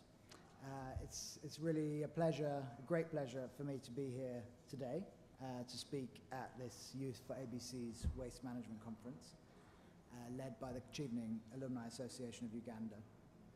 I know that the High Commissioner, Kate Airy, would have loved to have been here, and I know that the Chevening program, the Chevening Alumni Association, and this project are really important to her. So I'm sending her apologies, and I'm afraid you'll have to do with me standing here rather than Kate Airy. As Alan said, I'm the head of a team within the British High Commission in Kampala called the Growth, Prosperity and Climate Team. So the work of the UK and Uganda on economic development, on trade policy, and on climate change sits within my team. I'm not going to say too much about the Chevening program because I think others have said it much more eloquently than I could. But I did look yesterday on the Chevening program website, and it says that the program is looking for the kind of people who have the passion, ideas, and influence to provide the solutions and leadership needed to create better. The solutions and leadership needed to create a better future. And I think this project really exemplifies exactly those kind of values and skills. And it's a really great testament to the power of the Chevening program and the Chevening alumni. So thank you very much for that. As you know, climate change is one of the biggest threats to humanity. Climate change and the environment and biodiversity loss is one of the biggest threats to humanity, to societies, and to development of every country. I'm not a climate expert. You heard in the video, or you might have seen in the video, my colleague Hugh from the British High Commission. He's our climate technical specialist. But you know, when we think about climate change and the environment, you can see some of the problems, like climate change, are quite technical, and they're invisible. Laymen like me don't kind of see and understand them. But improper waste management, which leads to horrible environmental contamination and is connected to climate change, is a much more tangible type of environmental problem. I think we can all remember times when we've seen rivers, beaches, lakes, or areas of the city ruined by rubbish or sewage and plastic bags. It's not just sort of visually unpleasant, it also has really important environmental effects. So it's great that the Chevening Alumni Association identified waste management as an area that needs urgent attention and action in Kampala. And I'm pleased to see so many people and so many experts and relevant people here today. And it's also great that the main target audience for this project was young people. We know they feel the effects of this change. We know they're going to be having to live with the problems for longer. We know, as I've said, that they are the agents of change. They are the future. So it's great to see this partnership with Kansanga Seed Secondary School and the enthusiasm with which the teachers and students at the school have embraced this project. I want to thank all of you here for your contribution to climate and environmental action in Uganda. I know many of you are involved in this work. Should we just pause to let people come in?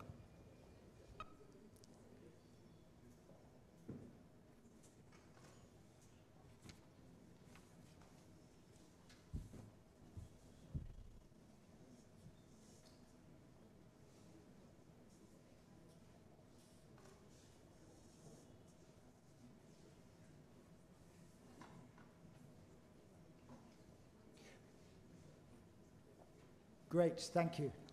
I'll crack on. So, as you know, climate change is a massive challenge for all of us, and many of you work on this area. So thank you for that. Thank you for your contribution to this, which is probably the most important, most challenging, epoch-defining agenda of our day. I just want to talk a little bit about the UK's support to climate change and the environment in Uganda and globally. Recently, the British government published a new white paper on development, which put reducing poverty, tackling climate change, and biodiversity loss as the top priorities for UK aid globally. In Uganda, we're working a lot at different levels. We're working at the policy level, supporting the government of Uganda to lead this critical agenda. So, for example, we've set up a climate finance unit in the Ministry of Finance to help the government of Uganda get access to international climate finance. We're working very closely with the Ministry of Water and Environment as the lead ministry in the government of Uganda on climate and the environment. And we've also worked a lot with the Ministry of Energy and Mineral Development on promoting renewable energy in Uganda. And that's been a massive success. Nearly all Uganda's electricity comes from renewable sources, which is absolutely fantastic. So we want to support the government of Uganda to deliver their ambitious plans on climate, nature, and renewable energy, which is set out in Uganda's nationally determined contribution, the plan of the government of Uganda for dealing with the effects of the climate crisis. So we work at that high policy level with the government, but we also fund a range of small, innovative projects at community level and with the private sector. And British companies are leaders in this space. So, for example, I've heard about a British company called EcoBricks working in Masaka, working on plastic recycling, called the Masaka Recycling Initiative. And the UK funds a whole range of innovative renewable energy projects, companies and initiatives in Uganda, ranging from electric boilers to electric pressure cookers to hydroelectric power. So I'm really proud that the British government and British government companies and universities are leaders in climate and environment and working with Ugandan partners at different levels, from the private sector, the government, and civil society, and making such a big contribution to the climate transition in Uganda. And all of you here are part of that community and movement. So I look forward to learning more from today's conference, and I think that this type of initiative can really support the agenda, the whole agenda and the whole movement in Uganda, as well as supporting policy development in this area. Just want to finish by talking a little bit about the climate change, the big picture. Sometimes the predictions and the analysis about climate change and the environment can be quite scary and quite daunting. But I feel like if you're working on this area, you need to be an optimist. You need to be up for the fight.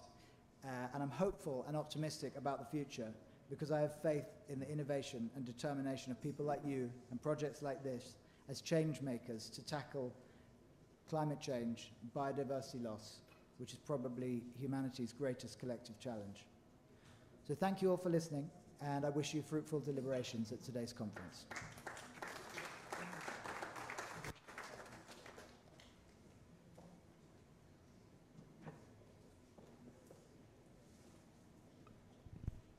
Thank you very much for that message from the British High Commissioner. We are always humbled and honored that she's part of all our projects as the patron of the Chevening Alumni Association. So at this point in time, we would like to recognize a special group of people who have just joined us. And I would like to request one of our very own, Dr. Emma. He is going to recognize and invite our keynote speaker who has come in, and then we shall go on with our program. Let's invite Dr. Emma Mugunga to introduce our keynote speaker. A big round of applause. Thank you very much, colleagues, in the fight against climate change and the Chevening alumni to whom I belong. Of course, you can see the tag. I got my scholarship in there 2004 for my course in Master of Science in Governance and Development Management, 2004-2005. Earlier on, I had our chairperson mention that we have different trainings. We were following on YouTube live, so it's very clear. We were not really cut out. But this morning, I'd like to bring apologies from the Honorable Beatrice Anwar, who was supposed to come. You all will know her, well known as Mama Mabira.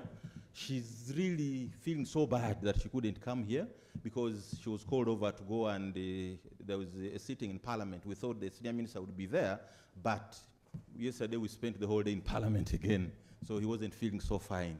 So she's unable to come, but has sent you an able person to discuss this subject matter. And the person is, she will tell you her credentials, but she's the focal person on issues of climate change in the ministry and in the country. And she's none other than Margaret Muevesa Athieno. She's Commissioner, Climate Change Department in the Ministry of Water and Environment. In that ministry, I serve as the Undersecretary, Finance and Administration, but also the Accounting Officer. But I also happen to have been the interim chairperson of the Chevening Alumni Association, and I chose not to benefit from a constitution that we put in place. So good governance among the Chevening alumni. So Madam Margaret, representing the minister, please, you are welcome. I think that's what you wanted, Janet. Have I done well, Janet? Where's Janet? Okay, I can get a fellowship now. Thank you.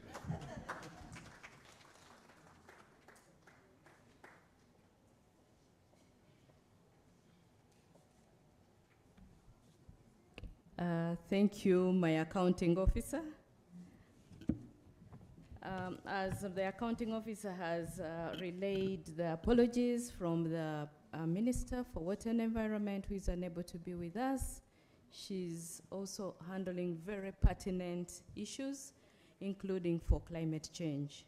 So I'm here to represent her. Thank you. I'm called Margaret Athieno Muevesa. I'm Commissioner Climate Change under the Ministry of Water and Environment, but I also double as the national focal point for Uganda for UNFCCC, that is United Nations Framework Convention on Climate Change, and including its protocols, the Paris Agreement and the Kyoto Protocol, which are the implementing framework for the UNFCCC.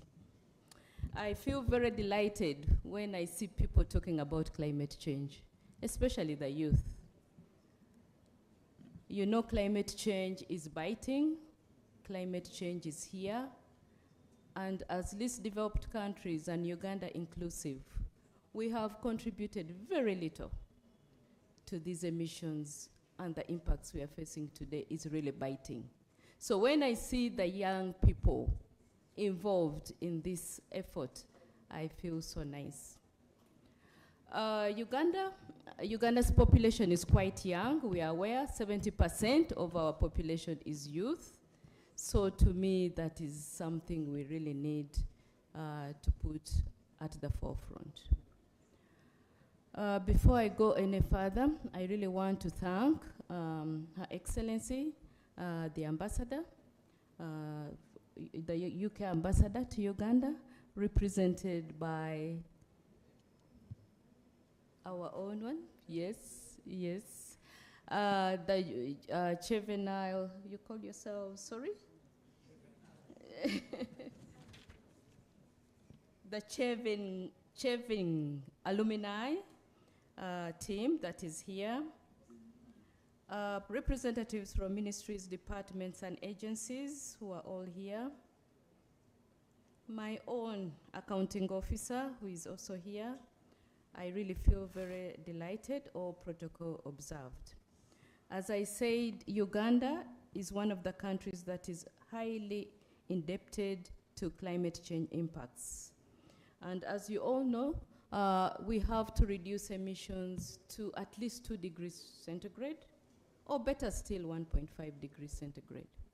So as a country, we have a number of initiatives or efforts that we've put in place, including having a national climate change policy.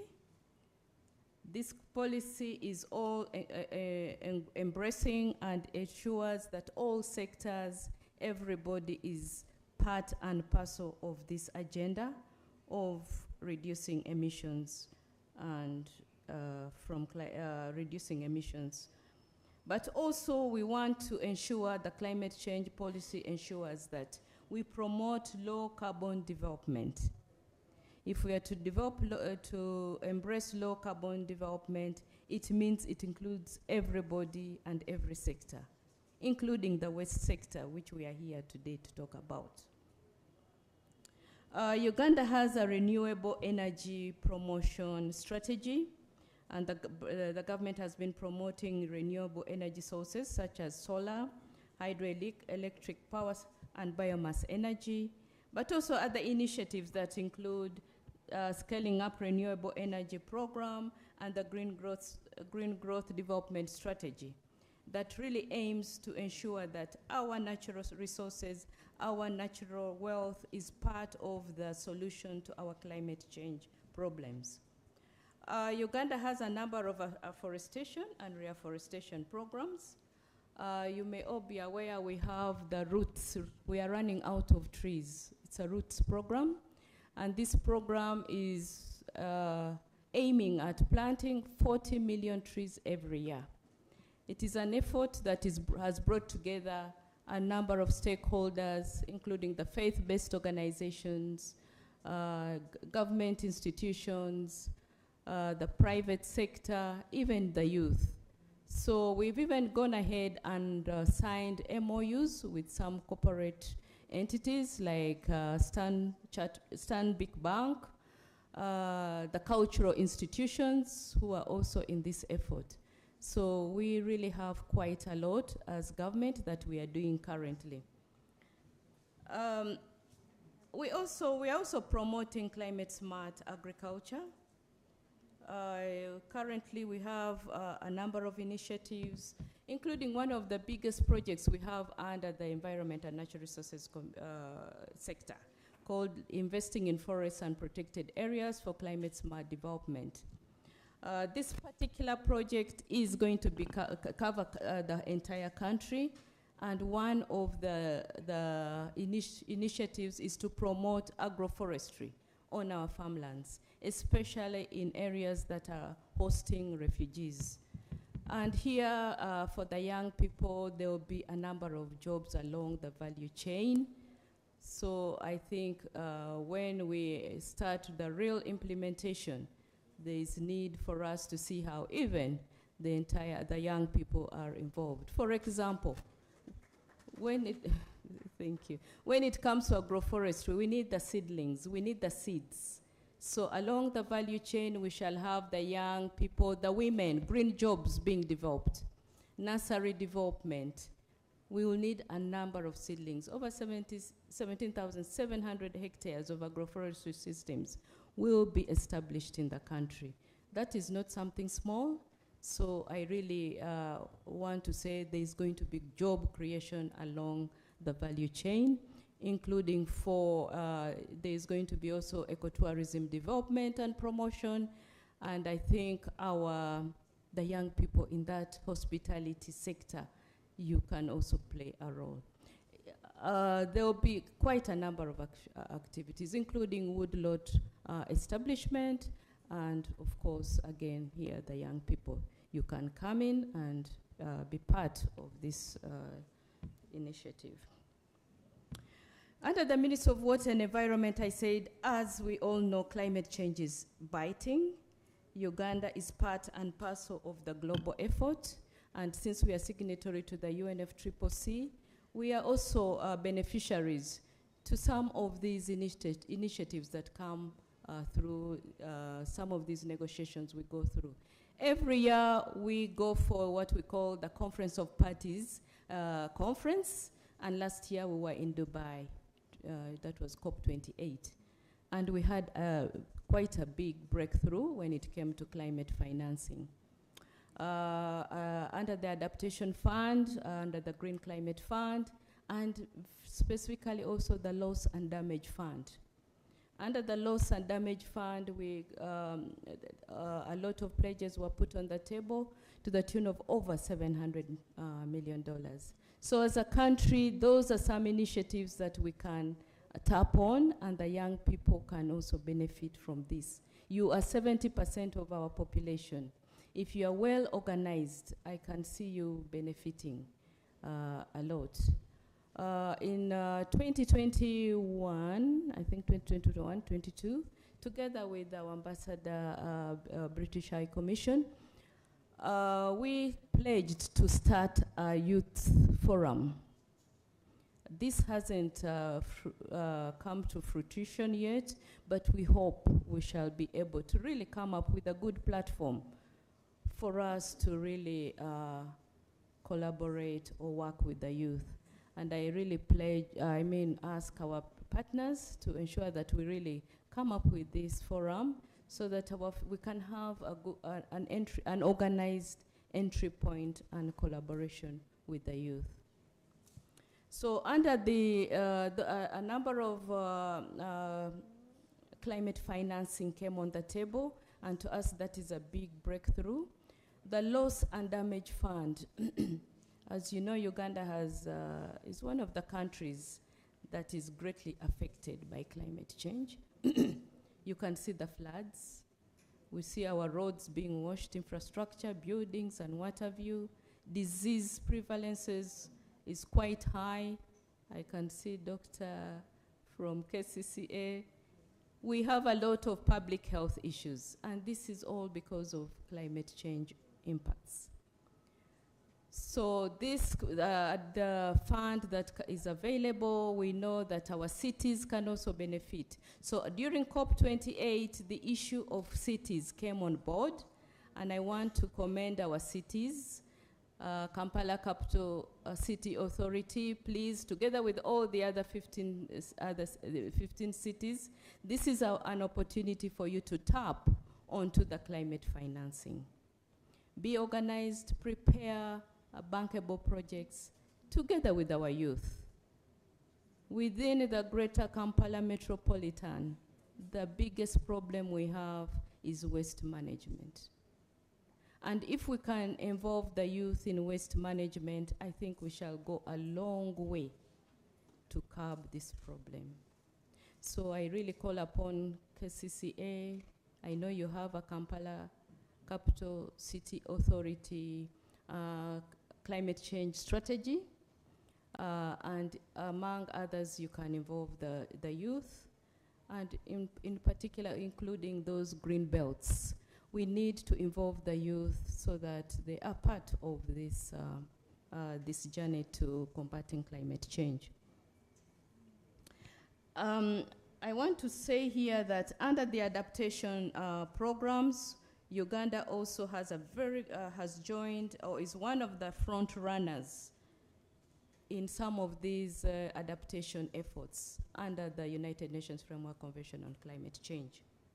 We have what we call the locally led initiatives, where we have 70% of the funding going down to communities. So this business of top-down approach, we are really trying as much as possible to phase it out. We want the bottom-up approach where we have all our communities being the solution to the problem that is biting them. So we have the locally led initiative, and Uganda is one of the front runners. It is to deliver local actions and drive a shift in power to locally led actions so that we have our communities plan, manage, and use funds in line with their priorities. So to me, as Uganda, I think we are always in the forefront, and that is very good. So the youth, you are part of this journey. And we are in a few districts, but we hope that this will be rolled down to more districts in the near future. We also have the Life AR. Uganda is again a front runner. It is an initiative under the least developed countries or group of negotiators under the UNFCCC. Uganda is one of the beneficiaries, and we are currently in 4 districts, in Kasese, Nwoya, Nebi, Zombo, where we are channeling climate financing for climate smart and resilient investments, working with communities at the local level. So please, we really have initiatives, and we have our country at heart as drivers of these climate change efforts in the country. And I really want our young people to be organized so that they can benefit from these initiatives as much as possible. We also have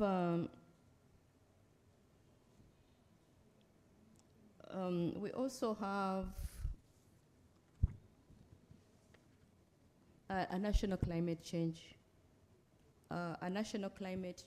Act 2021. And this act, of course, really mandates the ministry and mandates all of us to ensure that we implement climate actions and that leads to low carbon emission development. And Uganda is really doing well. We are currently preparing regulations for the country to go into carbon trading. We are really at the tail end of developing these regulations for carbon trading in Uganda. And you know, we all plant trees, or we own trees. So we should be prepared when we are ready as a country to go into this trade. But also I want to thank UNDP, because it is UNDP really supporting us in this process to come up with these regulations. And also we shall urge our development partners to support us to really operationalize this act. I mean, these regulations. Once on paper, it doesn't mean it's ready for implementation. We really need to put in place a mechanism to ensure we can use it and operationalize it.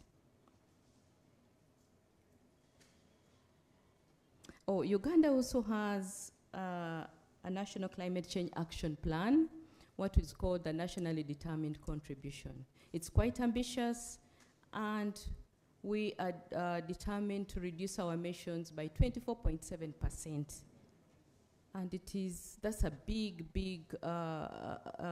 ambitious obligation that we have put on the table, and globally everybody knows that Uganda has to reduce emissions by 24.7%. It's not only going to be done by a few sectors, it is all of us, all sectors, but in particular the AFOLO sector. That is the agriculture, forestry, and land use sectors, which includes even the wetlands, the peatlands, the agriculturists, the foresters. So this nationally determined contribution is for all of us, and it uses an economy-wide approach where everybody is inclusive. So the young people, you are part of this effort, and I really want you to organize yourselves, and we see how we can work together.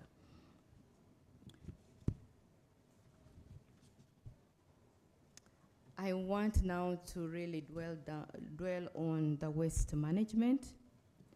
As I said, we have very many initiatives, and we cannot manage this waste if we do not go into the circular economy. We have the plastics. We need to make sure we reuse. We find a way of managing our waste. So the circular economy has emerged as a compelling solution to tackle global challenges, including climate change.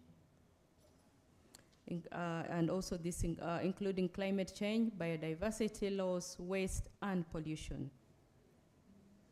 It is going to be a linchpin in achieving our SDG 12, which is responsible production and consumption, and supports other sustainable development goals, including the SDG 13 on climate action.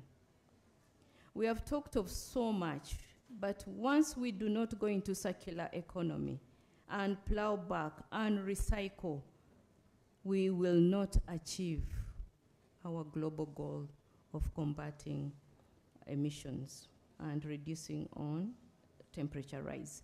So the circular economy is becoming very critical, and as a country, I know we are doing little. We are collecting the waste, we are collecting the plastics, but it should be beyond that.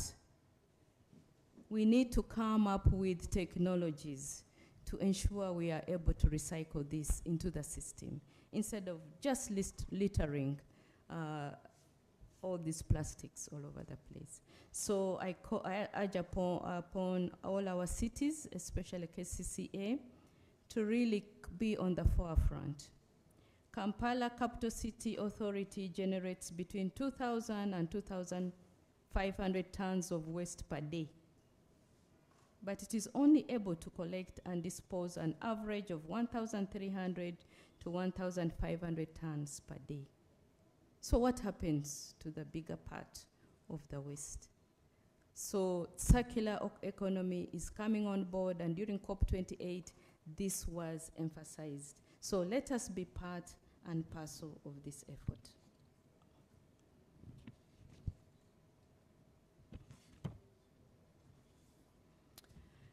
As I come to an end of my keynote, I also want to say that we really need to carry out a lot of public awareness and education.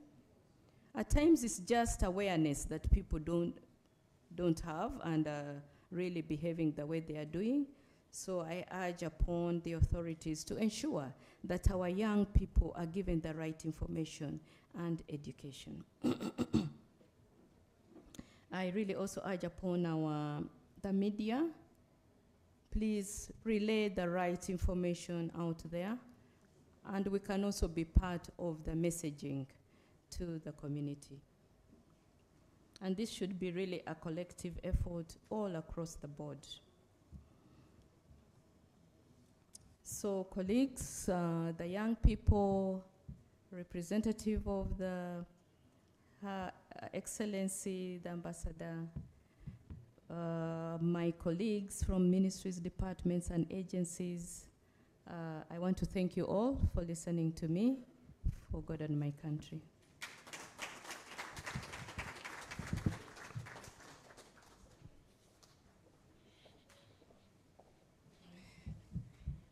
Wow. We would like to extend our sincere gratitude to Mrs. Margaret Athieno Mwevesa, the Commissioner in charge of Climate Change in the Ministry of Water and Environment. It's interesting to know the initiatives that the government has in store when it gets to climate change. And I believe that all of us here, especially all the stakeholders, have understood where they can be able to plug in. So thank you so much. We are very blessed and honored that you made it today to give us those insights. I would like to recognize in a very special way Dr. Okello, all the way from the Kampala City Council Authority. You are very welcome. Thank you so much for honoring our invitation. And maybe just before we go to the next part of our program, I would like to recognize all the young people that you have been talking about. Mrs. Athieno, do we have climate change activists below the age of 35 in the room today? Please stand up. You are the people that Mrs. Athieno has been talking about, 35 and below. Please stand up for recognition. I can see very, very many. I'm waiting for all of you to stand up. 35 and below. Wow. So all the people that you have been talking about are right here in this room. These are the change makers, and we believe that they're going to make a positive difference in this country when it gets to climate change effort. So next on our agenda, we would like to invite a lady. She is a Ugandan echo artist. She's a vocalist and songwriter.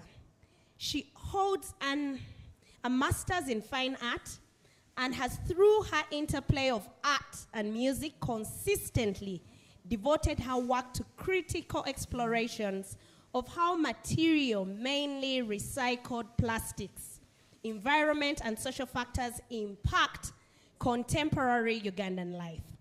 She creates intricate, amorphic, highly textural, sculptural installations using waste materials that mimic the ways of nature. Her investigations are curiosity, and curiosity are also based on providing a challenge for herself to figure out what she and her audience can discover through and deal with this material. She often says, if it stays with us, it must work for us. Put your hands together and welcome Sandra Subi. She is going to perform for us this afternoon. Hi, everybody. Hi. Hi. I want to teach you a small chorus. So I am a visual and performing artist. Thank you so much, Janet, for that very lovely intro. I thought Janet mentioned that it would be good to share a bit more about my work, but it's so many slides. So I just want you to fix your eyes a bit to the screen. I had the privilege to really go to school and study fine arts, but that found me making music and singing and performing in multiple spaces. And so for me, I started out on a journey. I think it was at an event at the Makerere University where we had a lot of churches come together and they had what we call Holy Communion. Have you guys heard of Holy Communion? And so they had this small, these tiny white plastic cups. And at the end of the event, I had never seen a sea of white plastic. Like I had never seen so many cups. So as an artist, really, for me, it was like, whoa, this is so fascinating. A lot of white against a green backdrop.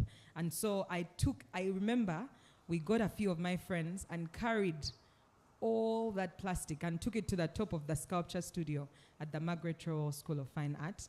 And really, I spent, I don't know how many months, just experimenting. So some of these images you see are me experimenting. And I remember at a point my lecturers just said, let's come up to the rooftop every time doing new things. So my first experience of this was, it wasn't really actually knowing about the issue of climate change. It was more me as a maker, as a visual artist, seeing material, seeing so much of it, and asking myself, I remember my lecturers prompted me and asked me, where do you think it comes from? How do you think people are dealing with it? Where do you think it goes? Is it biodegradable, So that type of research really led me to intentionally start to work with this material as a way to start conversations. So that was the Baimba backdrop when they were launching their logo. And I really just walked into this gentleman's office and said, and ways to think your stage, because stages are very boring, and I feel like I have this perspective that could bring some light to them.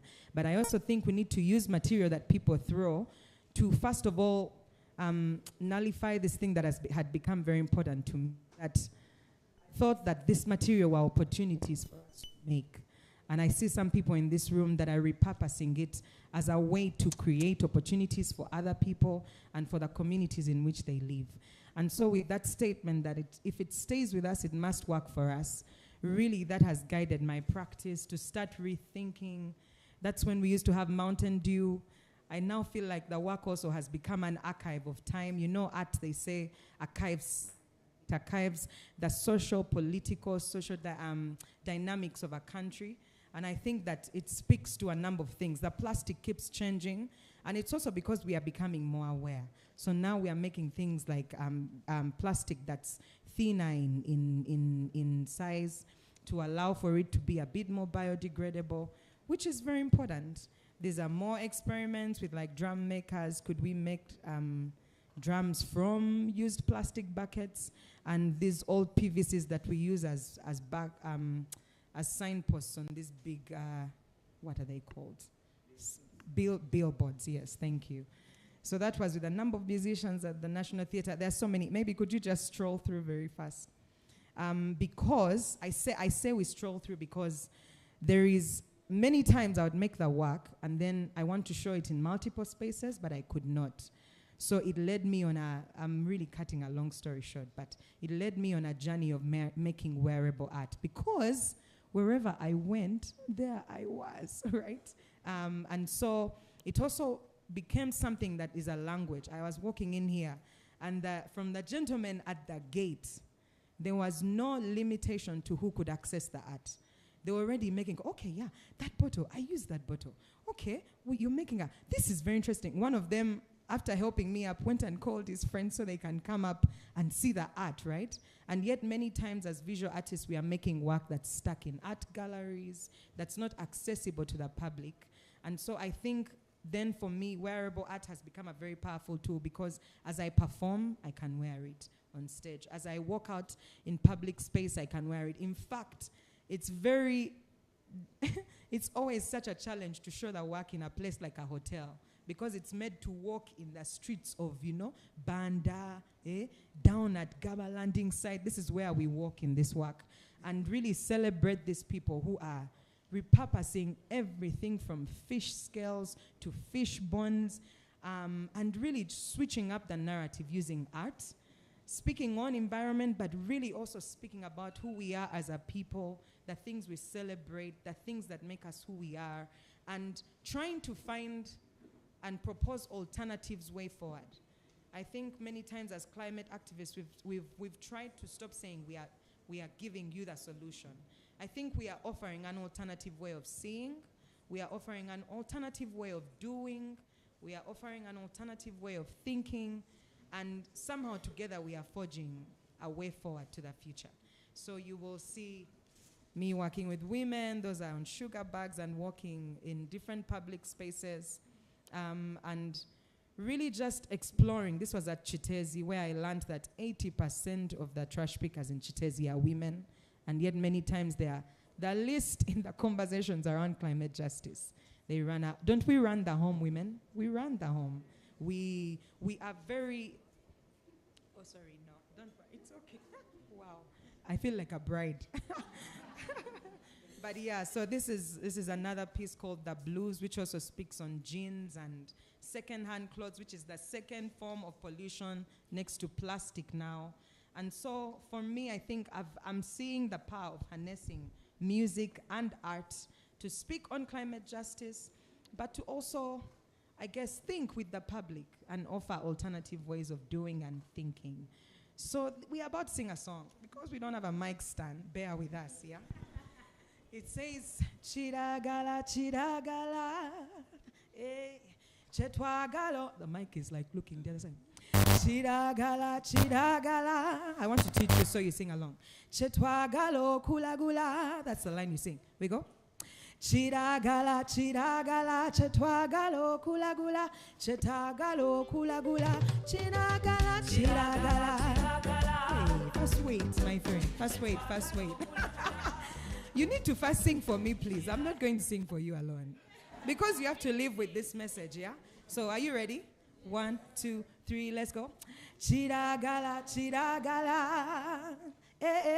Chetwagalo kulagula. Chiragala, chiragala.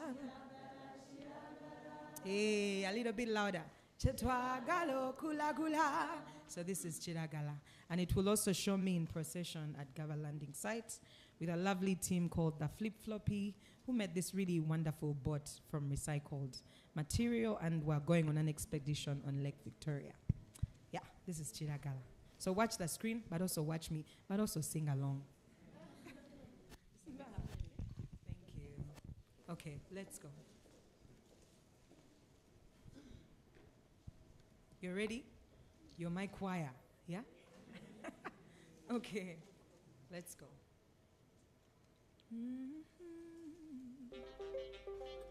So you can sway.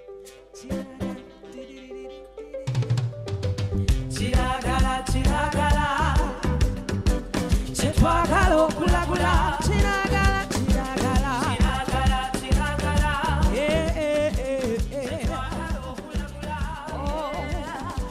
the energy is rising, filling up the air. Forests are burning, burning the green away. Swamps are flooding, plastic everywhere. We need to go green, for our lives depend on it. That's why your time we say chiragala, chiragala, chetwagalo kulagula, chiragala, chiragala, chetwagalo kulagula. Oh, put those hands together. Oh, chiragala, oh, oh, oh, yeah, oh, oh, oh,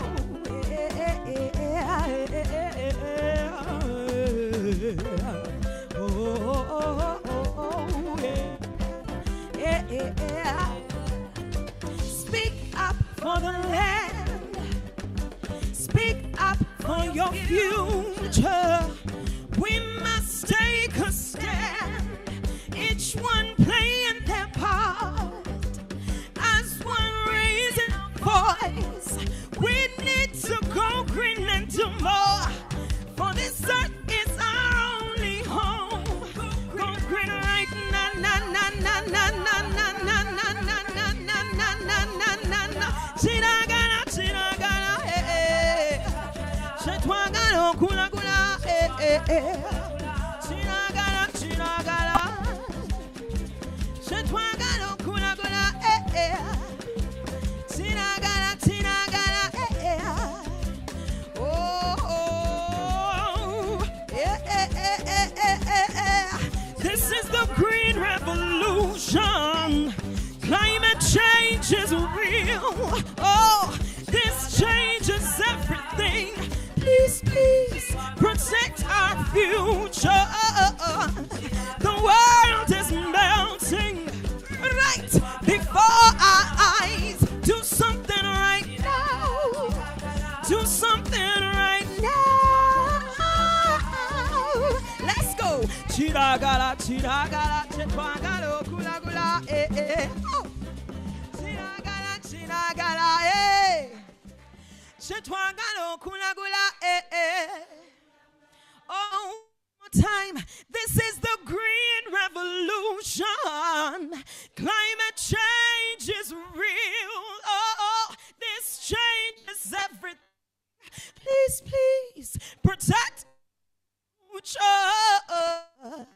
World is melting right before our eyes. Do something right now.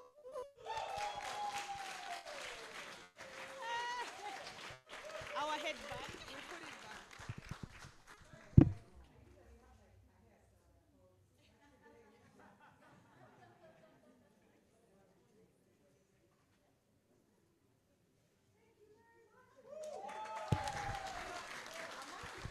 Walk out while you sing for me, right?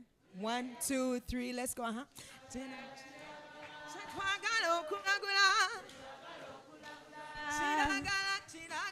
Kiragala, kiragala. Chetwagala okulabula. Kiragala, kiragala. Chetwagala okulabula. Kiragala, kiragala. Wow. Wow, wow. Chiragala, chiragala. I'm going to be singing. That song is going to be playing in my mind all year. All year. As I think about the heat waves we are facing lately, I'll be singing that one. Chiragala. Surely. That was a very great presentation. That was a very great presentation from Suvi.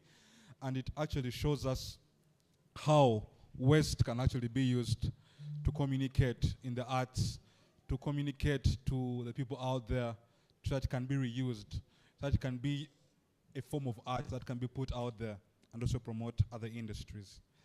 So, we would like to go into the next session, which is the panelist session. I believe you've heard a lot, and I think it's time to deliberate and see what way we should be going forward. Where should we be going? And we are pleased to have a number of panelists here with us.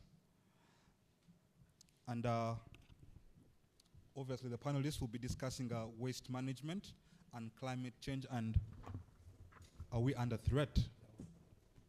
So the panelists, I'll be introducing panelists. We shall be having Dr. Daniel Okello, the Director of Public Health and Environment at KCCA. I think he'll be joining us up here. Give him a round of applause as he comes up. We shall be having Dr. Esther, an associate professor from Makerere, and the chair of the Department of Disease Control and Environmental Health at Makerere University School of Public Health. Please join us here. We shall be having Mr. Tom Sengalama, the team lead, environmental resources and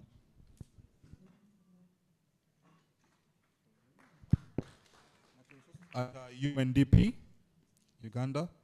We shall have Mr. Rodney Mukula, CEO of Asante Waste Management, to join us as well. We shall have Ms. Naluima Shamim, CEO, co-founder of EduPlastics, and a climate activist.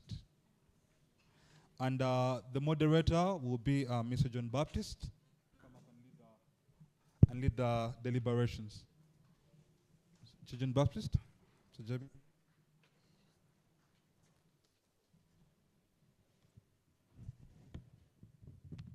Thank you very much.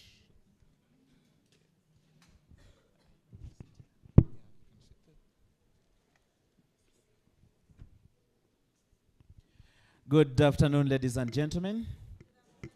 How are we today? My journalism spoiled my protocol understanding, and so I fear to make mistakes. I will just say protocol observed.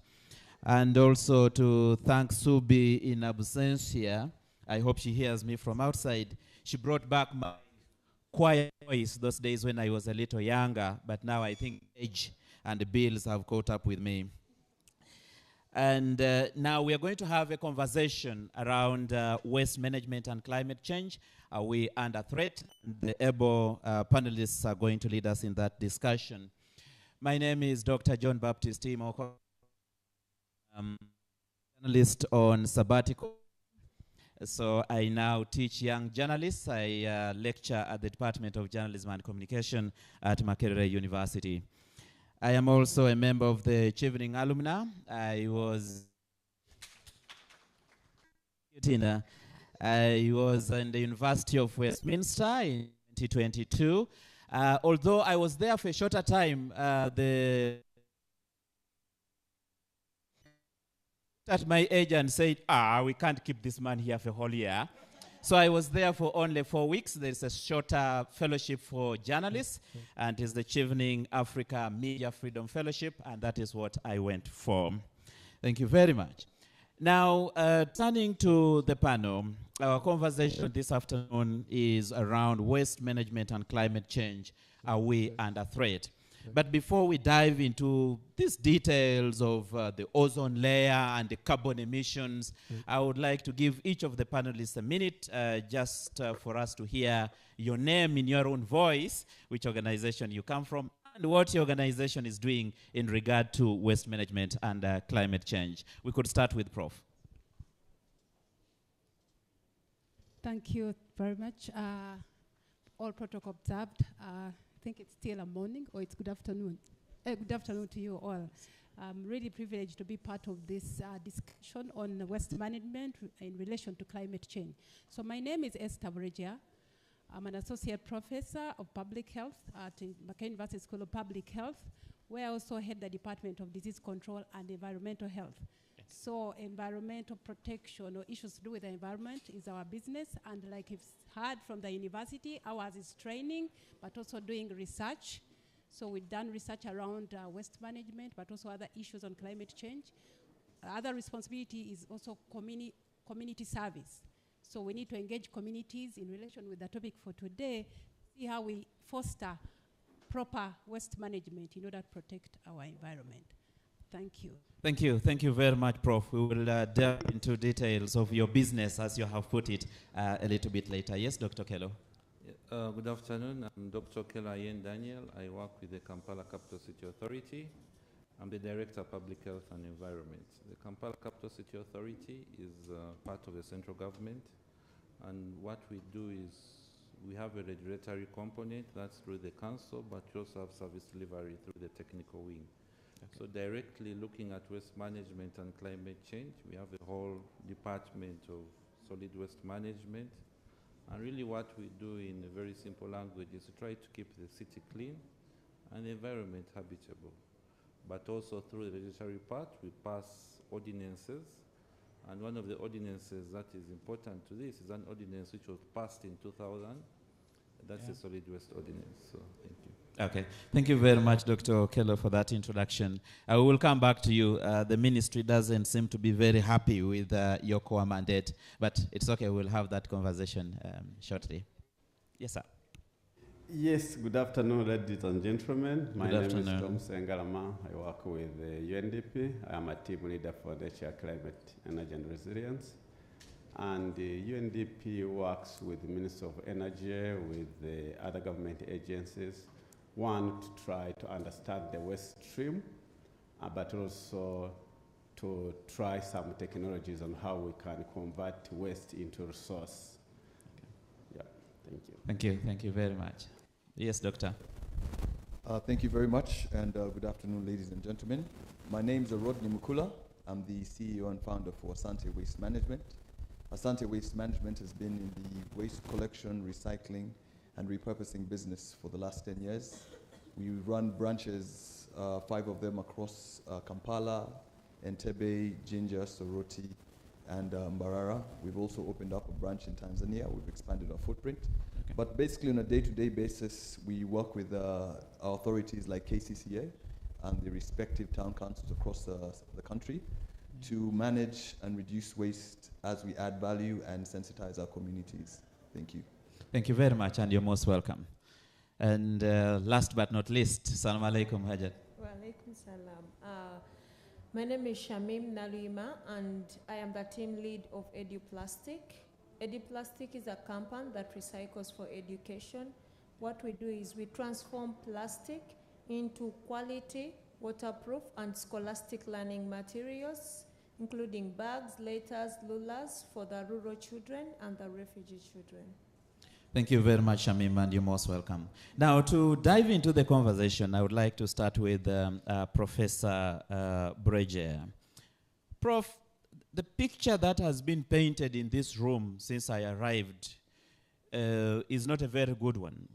Everyone, the young man there who is a lot younger than me is saying in the next few years, we will all not be here. We are talking about the heat, we are talking about the floods. When we are talking about waste management and the issue of climate change, are things that bad? Should we be worried? You is into this world of health and environment and all those. Should we be worried? Yes, indeed, we should be worried. We're already feeling the effects of climate change. We had floods, I think, towards the end of last year. We had heavy rains and floods. We had El Nino. Now we've got into this heat wave. That the seasons are no longer predictable. And like the commissioner has mentioned, that all that we are facing, that as Uganda or low-income countries, that we have little that we've contributed towards this in terms of driving these issues that we are facing. But I think we also have a role to play.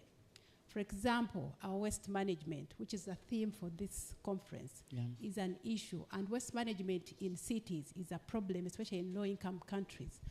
And the poor waste management, especially contributing to the climate change, mainly because of burning, first of all, burning these the plastic bags, which contributes to carbon emission and the global warming because of the greenhouse effect, which is a problem in our setting, but also clogging the drainage, making the climate change a crisis worse. I think we have a role to play and need to act now. We've really delayed. We need to act now. I'm so happy that the young people, the Kasanda Secondary School, I'm happy with what they are doing, their efforts being supported by ABC Project. But I think we've really delayed. We should have acted yesterday or a long time ago. Okay. And in terms of bags, I've seen these innovations, reuse and recycling. Recycling is the key strategy here. And using the plastics to get other products, it's good, but we need to reduce on the amount of plastics that we are producing. I think we already have enough in the environment. Okay. And the issue is reusing and recycling. I see, for example, there are people who supply, let me give an example of honey. You get someone, or these spices, they come in plastic containers, but the suppliers or the manufacturers of those goods or products don't come back or put a system in place to see how they can use them again. Instead, they go on to produce. So we are producing a lot of plastics, and plastics become a nuisance, as we know, in the environment. They are permanent pollutants, and so even if we try to reuse them in another way or come up with other products, we need to reduce on the amount. Otherwise, and I see, before I finish, I see elsewhere, I mean the Chevening alumni, you've been in UK. What do we learn from there? How do they deal with their plastics? I was studying somewhere in Europe. Some time back, you would have some few plastics. Recently, I went there to buy. I was buying earrings for a friend. They gave me the earrings. There was no plastic covering. They've dealt away with the plastics. So can we retain what we have and try to reuse it and recycling, and we don't produce more or import more? Okay. And let me just give a last example. I might forget this. That's okay. Also, I've seen this in Europe. You go to a supermarket to buy goods. If you don't carry your own bag, they'll make you pay heavily for that plastic bag. And that is a disincentive to use the plastic bags. Can we borrow those examples and apply them here? Okay. This bag, so this is not sustainable. We're in the sustainable agenda, the sustainable development goals. This is not sustainable plastic bags. But if you talk of this bag, if you carry, you saw how it was folded. If you carry it every day, you're going to work. As you come and pass by the supermarket, get all your shopping in here. We'll do away with this plastic. And we will be sorted. Thank you. Thank you very much, Prof. Of course, we will continue with that conversation, especially in regard to policy and the laws that we have, which the Commissioner mentioned a little bit, but we'll delve into it. What is going on? These young people are trying to do something. They are trying to help to collect a few bottles here and there and recycle. You saw what Subi is doing and a few other interventions from the two colleagues. And yet this is your mandate as KCCA. We expect you to help us. Where is the problem? Why are we having all this waste everywhere you go? Thank you. They introduce activists. Please stand up. All the climate change activists, please stand up. They had put an age cap. Are you putting an age cap as well? All the climate change activists, no age gap, stand up. The age limit has been removed. All climate change activists, please rise. You rise, eh? Can you pick that plastic bottle on your table? Show it to us. It has been used, eh? Now, therein is a problem. Therein is a problem. On each of our tables, there is a plastic bottle. It was wrapped with a small what? There's that small polythene. Yeah. If I asked you where is it, you not tell me where it is. But before we came here, please, you could sit. This event was organized by the Chevening alumni. You paid money to actually come here. And those bottles, that is consumption. Yeah. So there are two issues, convenience and consumption. If you had actually told Fairway Hotel that as Chevening and we are coming for waste management, we do not want plastic bottles on our tables, please give us glass bottles, and outside there, whoever walks in is actually going to buy a what? Those branded usable cups. Two things would happen. You generate, and I'll not be spending your money to be able to collect this trash. So what am I trying to tell you? Trash is generated from consumption. You spend to actually be able to get trash. Secondly, it is so attractive because it is convenient, and plastic is convenient. Unfortunately, being part of government, you are the tail end and it is taken to be Kasasiroa government. Yeah. But who has spent on it? And who has actually misused it? The individual citizen. And who has the power to change? Ourselves. The person who has spent. So ladies and gentlemen, that is where we need to move the dial for people to realize that actually it is in your power. Just imagine each of us, I don't know how many workshops you have in a year, or every government, okay, let me go to government. Every government entity in a meeting said we do not want plastics on any of our workshops. 2 hotels have done it. That is the hotel next door here, and also the one there. When you enter there, there are actually no plastics. There's glass, but nobody has run out of business. Yeah. So ladies and gentlemen, when you realize that, yes, it is us, and climate change, the action word in climate change is man-made activities. And once we actually underline that it is man-made activities what are taking us in that direction, then we'll be able to know how to reverse it. In short is, for those, because I know Chevening takes all of you at postgraduate level. So there is a knowledge, attitude, and practice. Knowledge is not a problem. Everybody knows what plastics can do. It is the next two. It is the attitude and the practice. I think what I did here was to explain the practice. The attitude, probably I would know when you people are driving to your villages in December, and you're either stopping at Lukayao Namawojolo, and when you drive out to see whether you're throwing trash outside the windows of your 4-wheel drive cars, then I'll know that yes, attitude is something else. So in a very brief way, that is what the challenge is. Thank you, Dr. Kello. But why is it that some of our neighbors are able to do it and the other neighbors are not doing it? What can we do? As we sit here, we also need to reflect, but also think about a way forward. We now talk about solution journalism. How do we move on from here beyond the complaining and the crying and the throwing of allegations? What do we need to do right away? In all countries where they have been successful with having sustainable waste management, there is a common thread. And I'm sorry to say this, but the laws are draconian.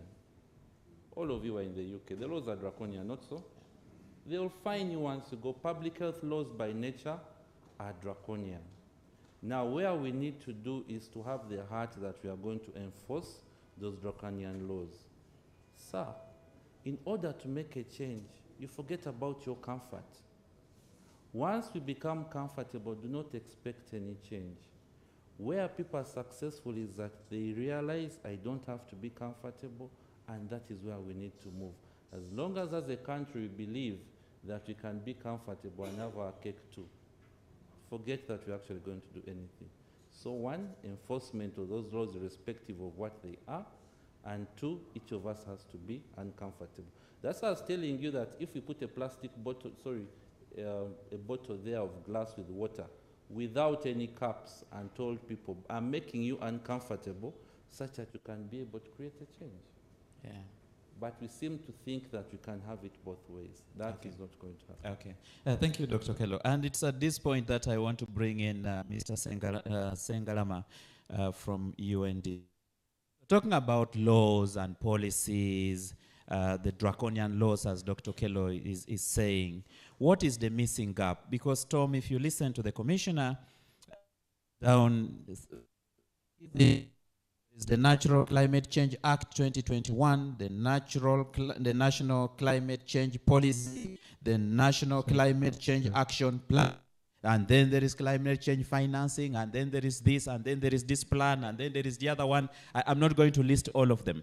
But somehow we still come back to the same issue. What is the issue with these policies and laws that they are not helping us in proper waste management? Yeah, thank you. Thank you, moderator, for that challenging question on the policies and laws and what is the missing link. I think there's one thing that is clear. What is our understanding of the problem? And do we think that problem concerns us?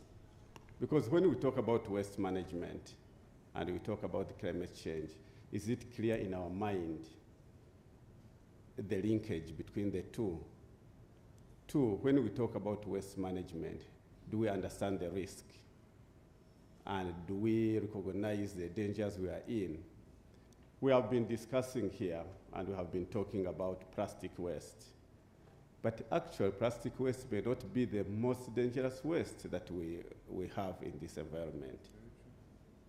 What is the hazardous waste that we generate in this city? Who talks about them? The toxic waste we generate, both liquid and solid. All these petrol stations in the cities, where do they put their waste? The petroleum waste. Our analog X-rays, where do they put their toxic waste, the X-ray solutions? Do we have a clear understanding of the waste and the dangers that we face? If we understood the magnitude of the problem, and if we understood the level of risk, then the laws would work. Because then he would recognize that actually his life is in danger. All government agencies would recognize their lives are in danger. And then we would also recognize the cost of health, the cost of service delivery. Recently, National Water had to move one of their treatment plant to Katosi, running away from waste. What is the cost? Are we integrating it into our national budgets? Are we looking at the risk we are trying to run away from? So once we understand the magnitude of the problem and we internalize that, then the policymakers will realize the need to act. The draconian laws he's talking about will be implemented, and we shall see these policies and laws work. The challenge, we don't understand the magnitude of the problem. We think it is the problem of those people who live in slums. We think it is the problem of KCCA to unclog the clogged drainage channels, and we don't associate that problem with ourselves because we live in very good places, and we don't realize that actually we are victims of our own problems. Yeah. Thank you, Tom. And I want to, at this point, Rodney will just give us a minute. I first want to talk to Shamim because Tom has talked about the issue of education and understanding and the knowledge about the hazardous waste and other forms of waste for us to know what is going on. And you had an organization called Edu Plastics Uganda. Where is the problem? Dr. Kello has used a very problematic example, but if the media had not recorded it, I will remind them. He said that, you see, these people went to the UK for PhDs and masters, but they are still, where is the problem? Yeah, thank you so much. The problem is mindset. Because I believe that if we think that we can solve this problem of plastic pollution, then we can do it. But here are people that think that it is the role of the government to do it. These are citizens. We have very many plastic producing companies, but we have very few recycling companies. And you can see that in Uganda currently, when you go for shopping, they give us very many plastic bags, even when you don't ask for them. But because of our mindset, even when you have a shopping bag like Pro had, you'll still have to accept the other one. And when you reach home, you don't have use for that plastic bag. Yeah. And then you'll end up disposing it, or you'll end up putting it in the bin, waiting for the garbage collectors to come and collect that plastic. But do we even know where that plastic ends up? Even if we sort it, I would give an example of one day I was heading to Kenya and I was in a bus. In buses, there are those dust bins where they tell you to collect those plastic or the waste, all types of waste. But do you know what surprised me? As we were almost entering the border, the bus parked and they removed all the rubbish and just poured it outside. And then when I tried to ask the conductor was doing so, he just asked me, is Uganda your country? Are you the owner? So I was shocked. And I just looked at him, I'm like, no, I'm not the owner, but you're actually polluting the environment. And he's like, why do you care? If you care, pick them, put them in your bag, and then go and litter them anywhere else. These days in Kampala, we've made life a little easier. We just say, opportunity. Yeah, and then when actually you ask someone opportunity, they will reply to you, mfana yokuba na ye mfana ange.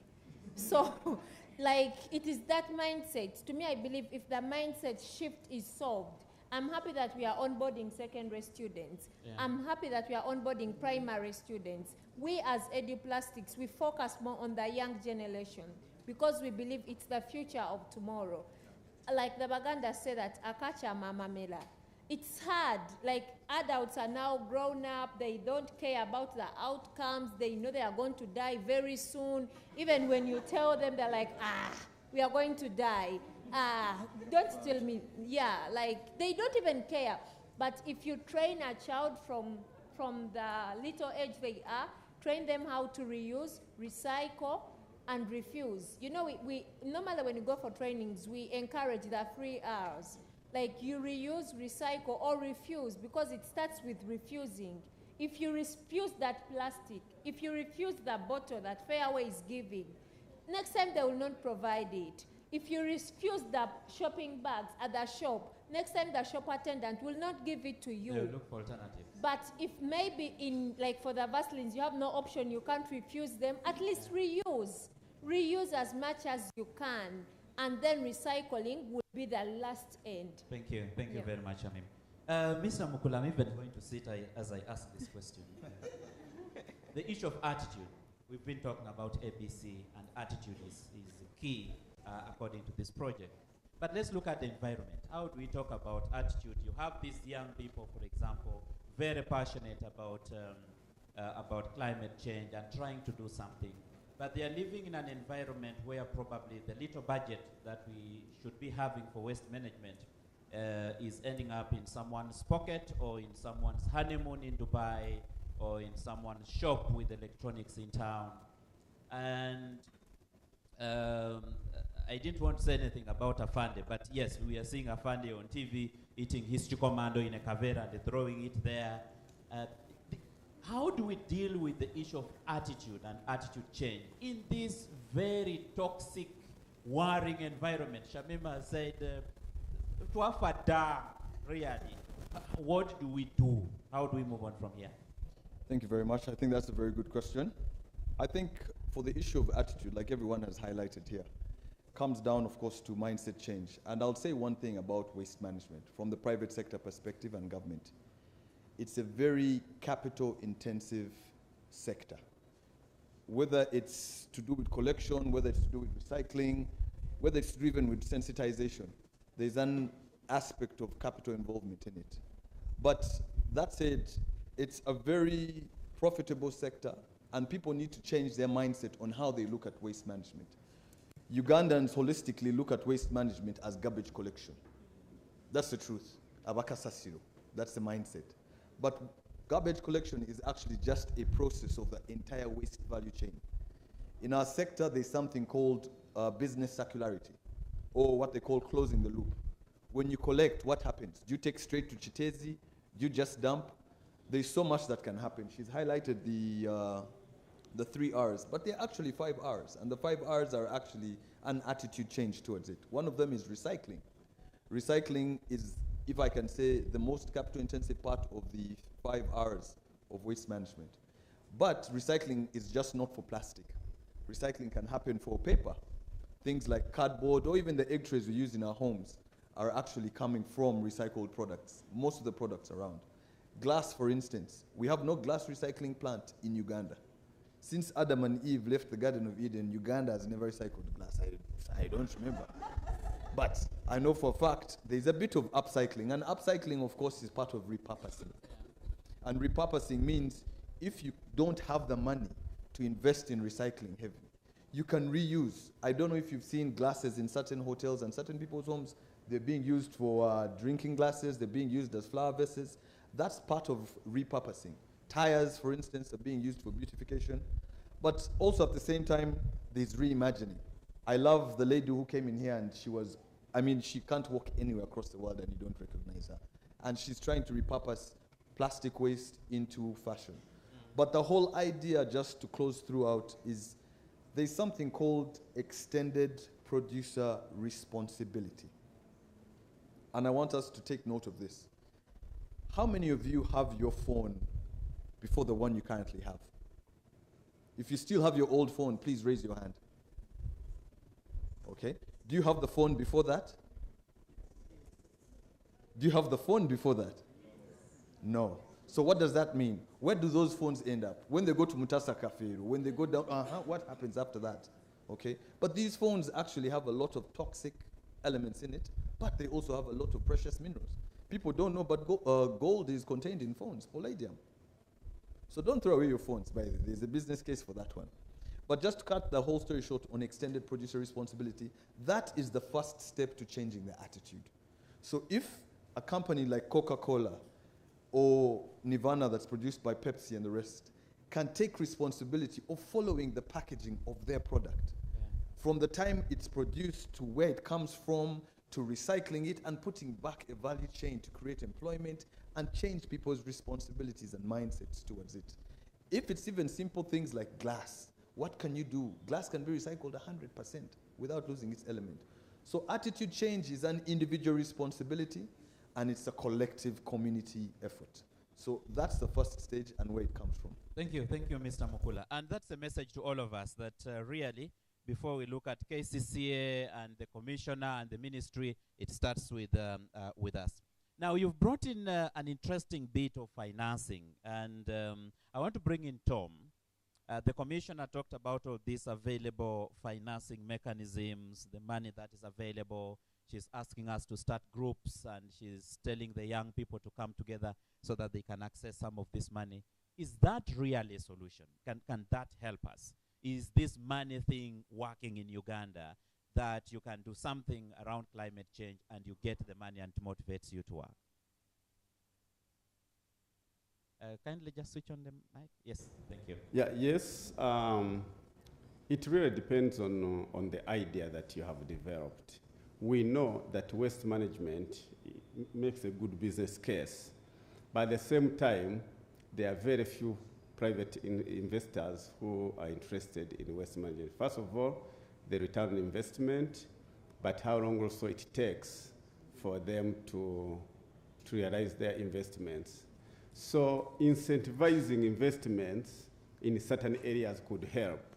For instance, if government looked at tax regimes and exempted taxes on equipment coming in for waste recycling, then that reduces the cost of doing business. But also, if there were other de-risking instruments, because for instance, if an investor comes in, you want to collect this biodegradable organic waste, which has very high calorific value, you want to convert it into energy, the investment required is high. Who is willing to take that risk? And where is the market? Because let me say he's going to convert waste to energy and then sell this energy to national grid. At what cost? How many years will it take for them to get their investment back? Those are some of the reasons why investment in waste to energy, for instance, are failing, because getting private sector investors in this area is still tricky. So if we are going to incentivize investments in waste recycling, then we need to look at these cost drivers and try to manage them so that waste management, waste recycling becomes a very good business area for private sector to come and invest in. Then in the future, once it has become a lucrative business and there are many investors in the space and people can see that investing in waste makes business sense, then you can start revisiting these incentives and rationalize them accordingly. But presently, it is still a challenge to get private sector investment in waste management because of uncertainties related to return on investment. Okay. So it is time for us to start talking about tax holidays for organizations that are helping on waste management, for example, instead of giving it to only the Chinese? Yes, I would think looking at the cost drivers and reducing taxes on them, and also looking at co-financing. I mean, if it is the work of KCC, for instance, to support waste management in the city, how do they work with waste collectors to ensure that the producers of waste pay for the waste disposal? But this money doesn't go to KCCA for salaries, but rather this money is used to incentivize or to reduce the cost of waste recycling. Because it is already paid for, I have paid for my waste disposal, then this money should go to support a waste recycler to transform this waste into a resource, so that we cut cost of doing business. Yeah. Thank you, Tom. Dr. Kello, you are in the center of this waste management thing, and I want you to say something about collaboration. How can we collaborate, the different organizations, the different players in this sector, so that we don't have NEMA taking a small part of the environment, and then KCCA is handling the waste management bit, and then the Minister of Water is designing a policy? How do we work together to ensure that this works? But also, as you deal with that question, even in terms of the waste management companies, this is sometimes the same 2, 3, 4 different companies are collecting or managing waste in the same place, and then sometimes they actually undo what one organization has done. What is the possibility of us creating a collaboration, work together, and ensure that we deal with this once and for all? Okay, I'll start with the waste management companies. About 11 years ago, if you'd remember, there wasn't any organized system of collecting the private sector. If anything, there were tough wars on who would collect here, who would collect there. There was a famous fight. There was a company, I think, called Juakali and Navugabo. They would fight, be able to. So about 11 years ago, we said that let us be able to zone areas where people needed to operate. At that time, the waste companies you talk about, you'd count them on your fingers. And way, way before, people would actually say that if you have nothing to do, go in the Okolechi, go and pick Kasasiro since you have nothing to do. So when we did the first advert to say we want people to come and work in these zones, we got a challenge of one, capacity for people to be able to operate, one, collection capacity. The other was the collection risk for money. You're happy and the waste guy. So you need to know he's actually coming in. The water guys and the power guys now we are hesitant, but the waste guy you're always open. So what we did with these companies, we told them, you're going to collect from the community, you're also going to collect the money, but none of it is going to come to KCCA. Feed it back into your business such that you can be able to grow capacity of the sector. Secondly, when they went to the banks, no bank was willing to actually give loans under waste because they were not understanding the business. My time, Rodney, I think, was just beginning in the business. Right now, when you go to a bank, they will now listen to you and actually want to see how they can be able to fund, because now they could be able to lease the trucks, and people managed to expand. So that's one thing, is that we brought there was a spotlight on the business to show that you can be able to, the private sector can be able to support. That's one way of collaboration. The other way is about the public, trying to let the public change the mindset. The first example I was giving you was just to let you see how can you collaborate together and be able to change your mindset. And again, this is a little bit with climate change. We noted that we have air quality meters all over the city. We noted that our quality of air tends to deteriorate around 10 p.m., 9 p.m. And it was a misnomer, wondering why. Then we got this light bulb moment that when many of us go home, we start checking what is at home, what's happening, and that's the time we burn rubbish.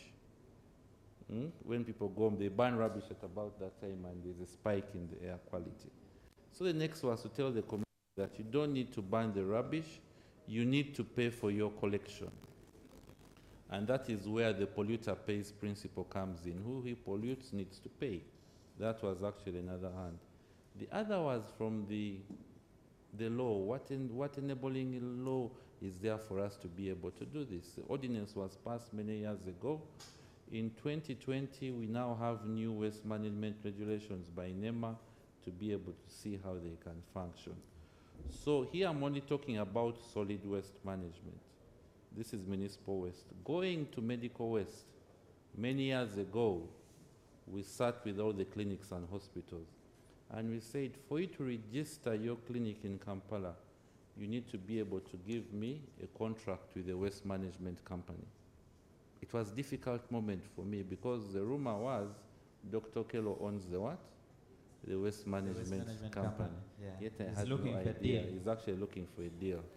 Then when they found out it had nothing to do with me, now at least we know that the stream for medical waste is a little bit streamlined.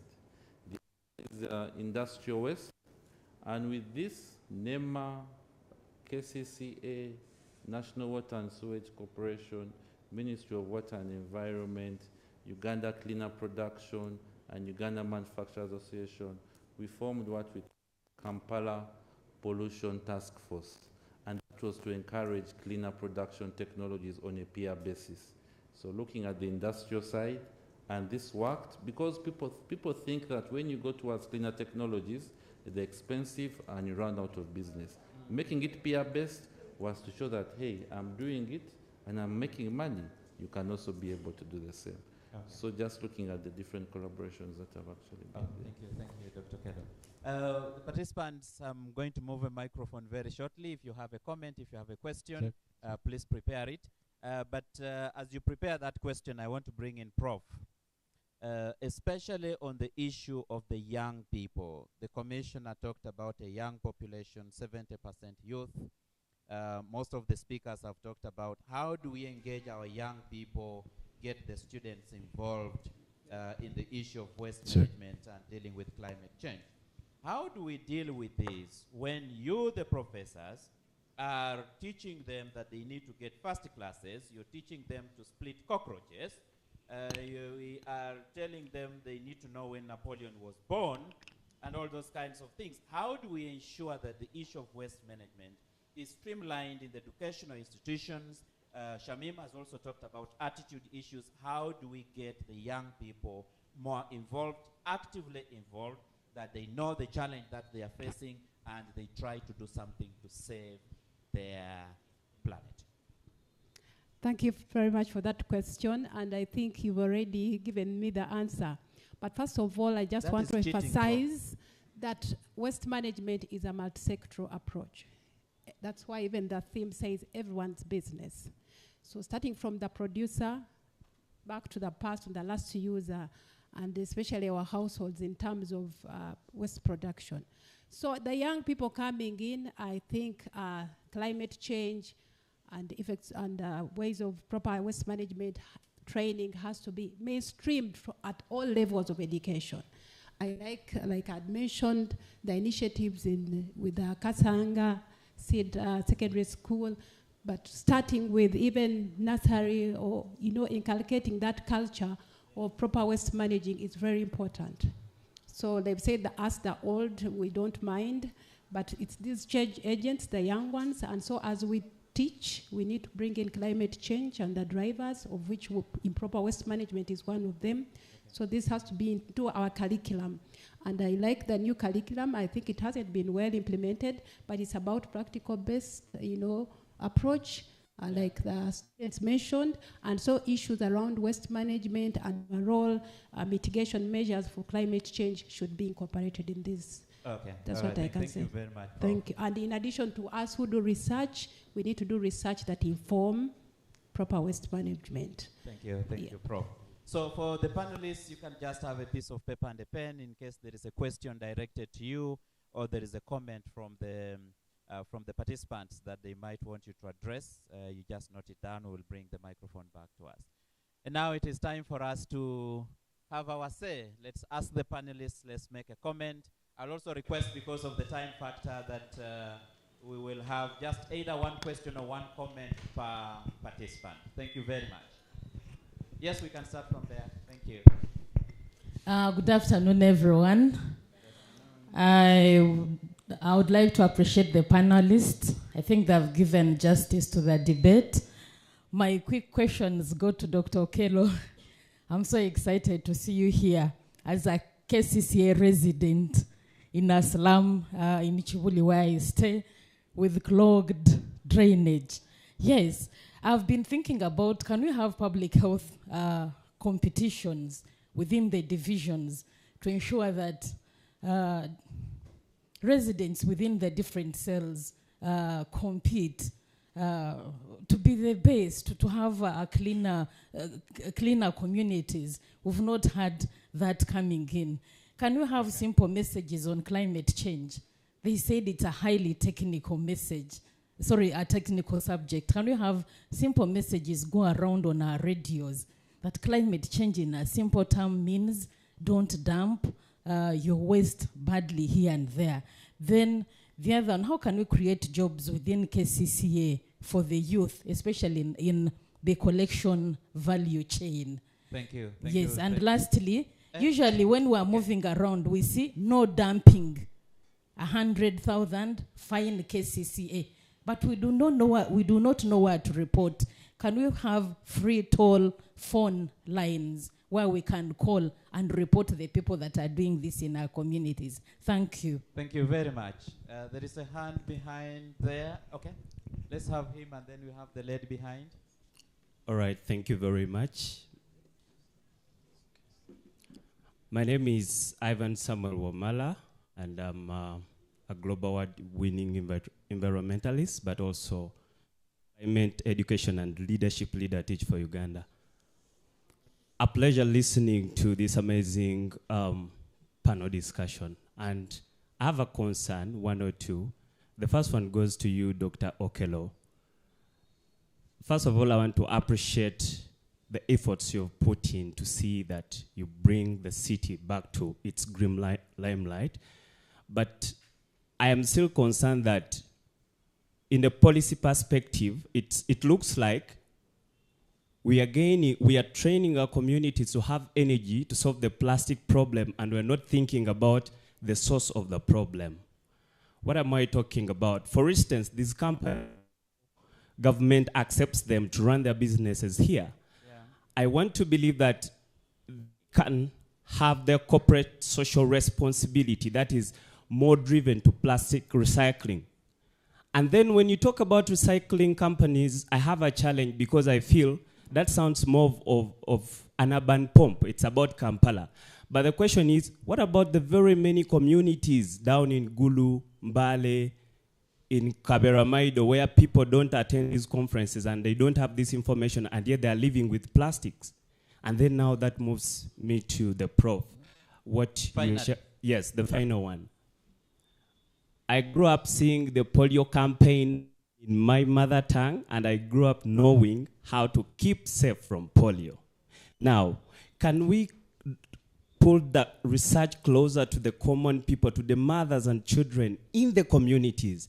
Break this message into smaller, understandable languages that they know that actually plastic is a danger and this is how we can control it. Can we get the conversation down and deeper to the people and move this conversation beyond those of us who can afford? Thank you. Thank you very much. There's a lady behind there.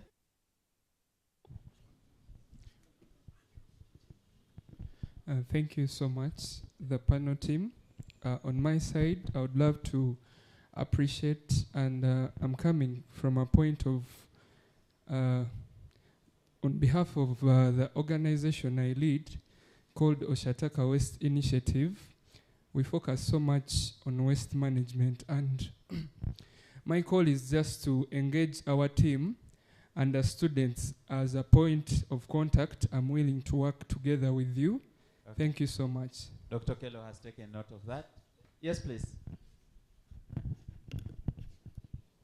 Thank you so much. My name is Agatha Ninsima.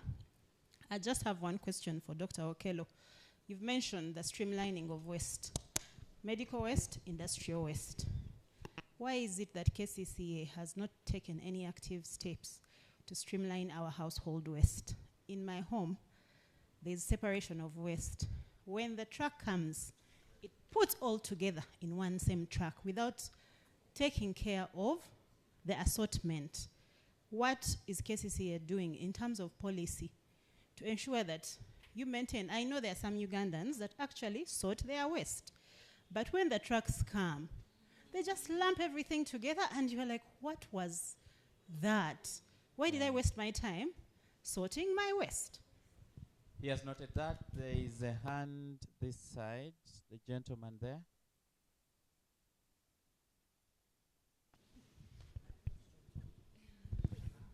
Thank you so much, moderator. My name is Oyesje Clinton Liberty, and I'm a youth climate change negotiator and a UN fellow, but that is not where I'm standing today. I have a question for the gentleman from KCCA. I wanted to find out what critical lessons does Kampala City offer towards advancement of a circular economy?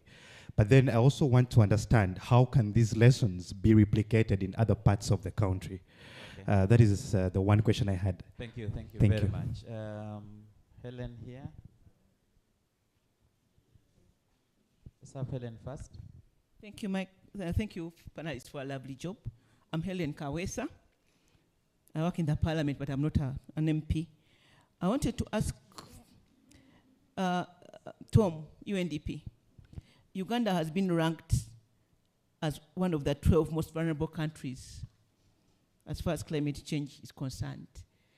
Can you highlight us a bit about how bad is it, and how can we send the message down to the grassroots as Ugandans? And what are you doing as UNDP to help us get out of this ranking? Thank you. All right, thank you. Fande's hand is up.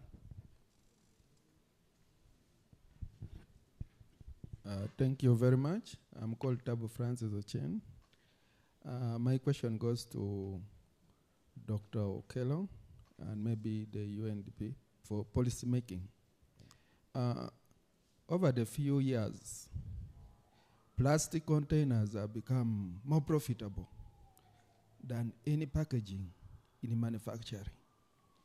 How do we come out with the engagement with the manufacturers, especially the startup manufacturers, because they tend to use those packaging more than any other alternative, to make it maybe thinking aloud, how do we make it plastics not profitable as we talk about the source?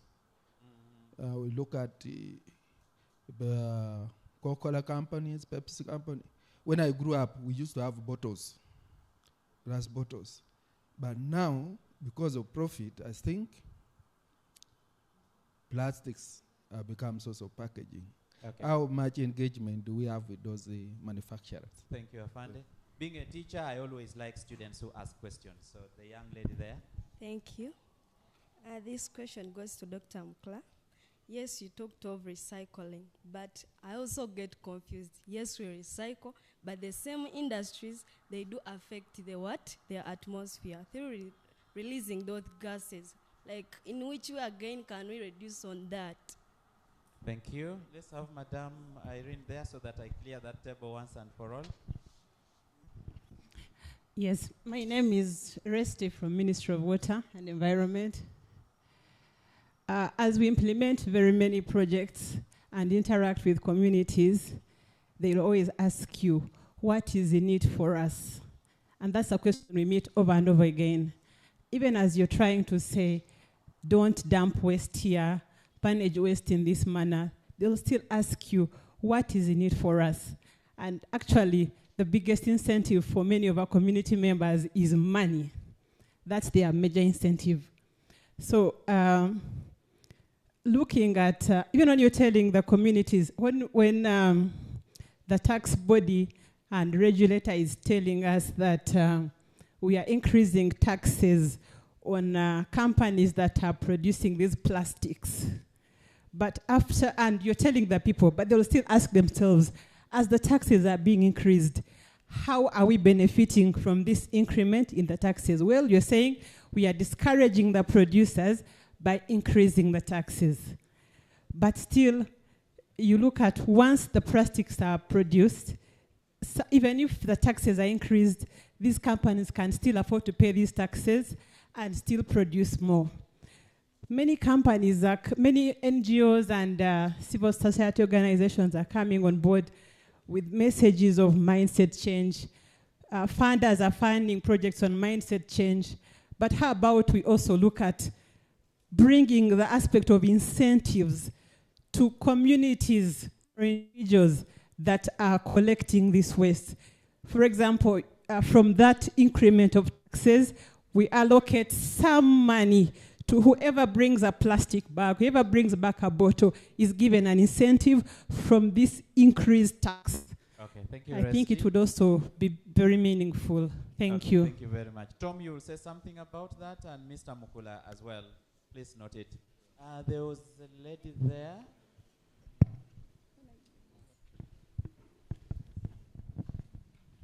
I'm going to start to be mean because I am looking at the clock and the o'clock.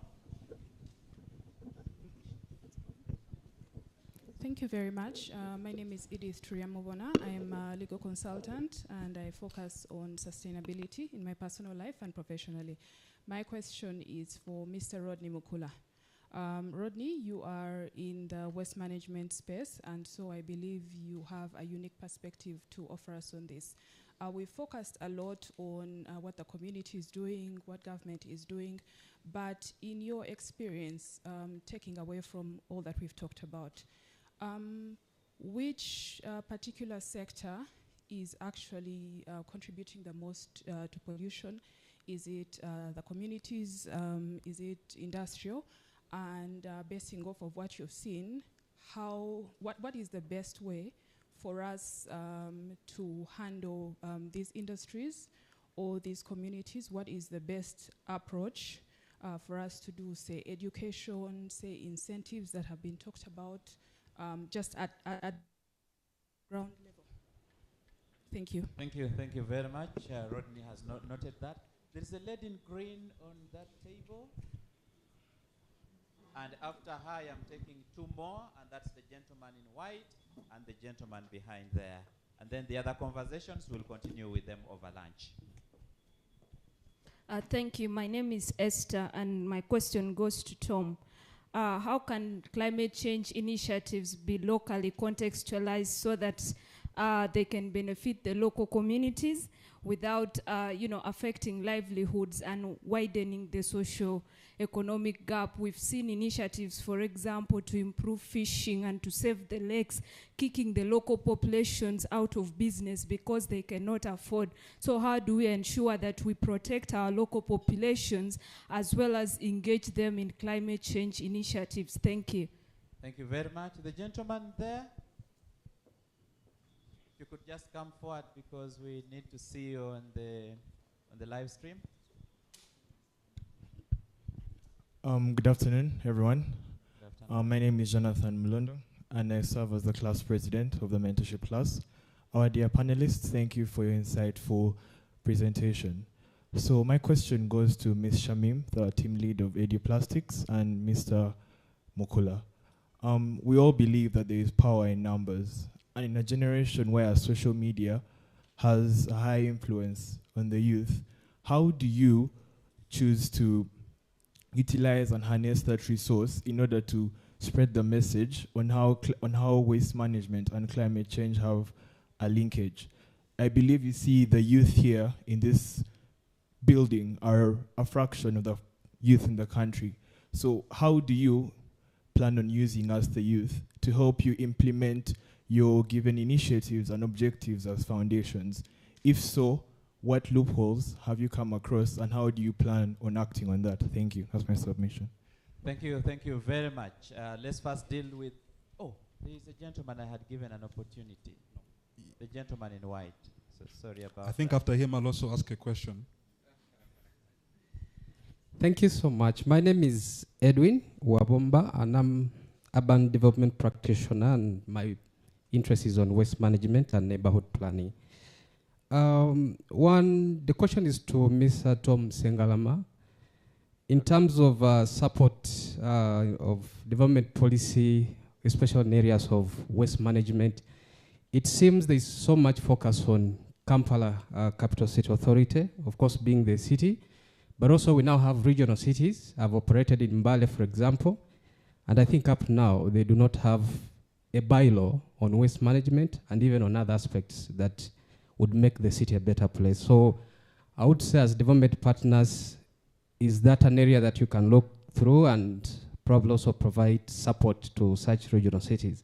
Okay. And then to Dr. Finally. Finally, we talk about enforcement, and in most cases we look at individuals. Why can't we look at enforcement in terms of source? And source I mean, for example, if we have a taxi that collects 14 passengers on a given route, and a bottle is thrown out of a taxi, it will be very hard to identify the individual that threw out a bottle, but it is very easy to identify a taxi where the bottle came from. So if taxi operators, either at association level or at the taxi owners, are involved in the process of enforcement, it becomes very easy for us to achieve, especially our targets around areas of enforcement.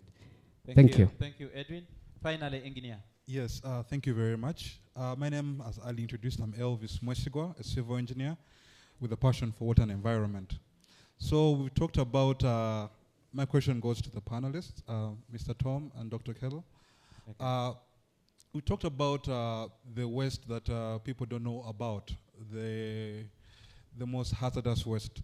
And if you understand, there's a cyclic approach to all this waste.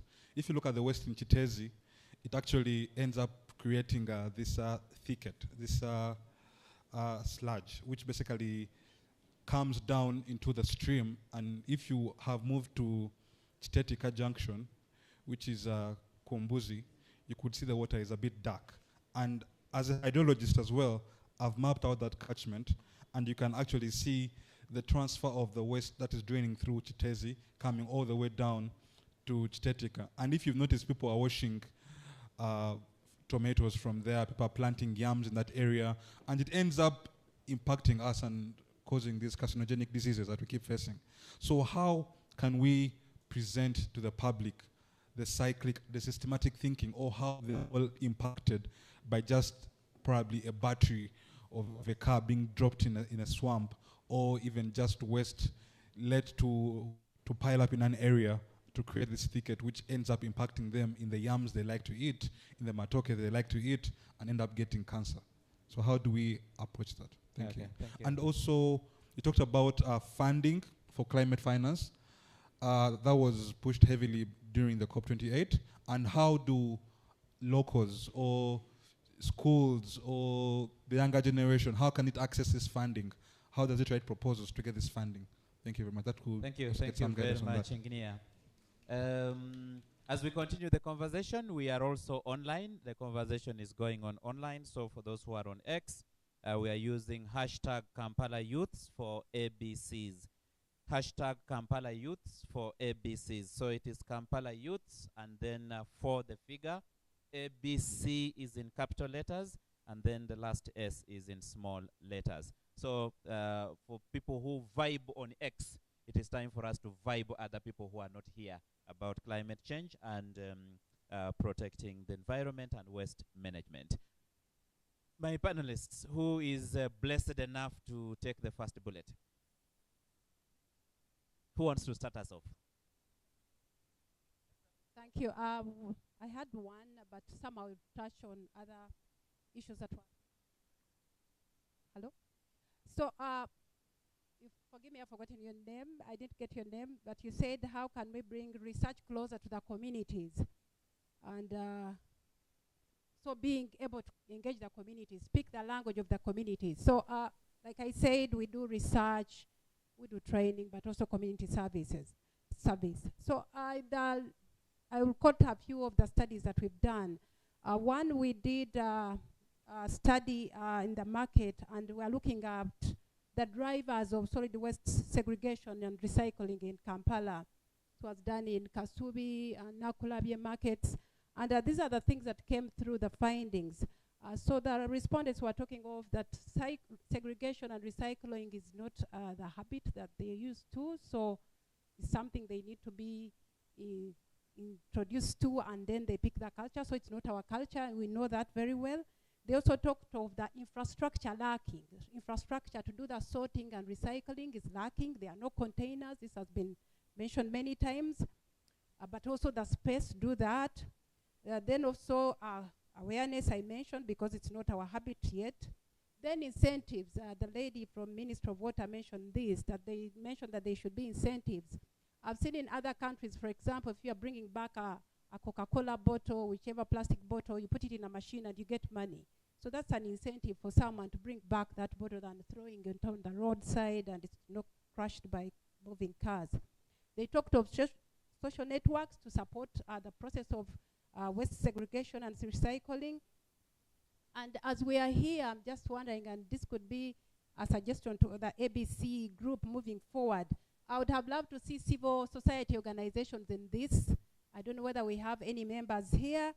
We can talk of communities of practice, the work you've been doing in Kansanga, and someone talked of communities going into a competition in terms of being clean and waste management. Can we introduce communities of practice in terms of waste management? And of course, like I mentioned, it's everyone's business, down to the households and up from the producer.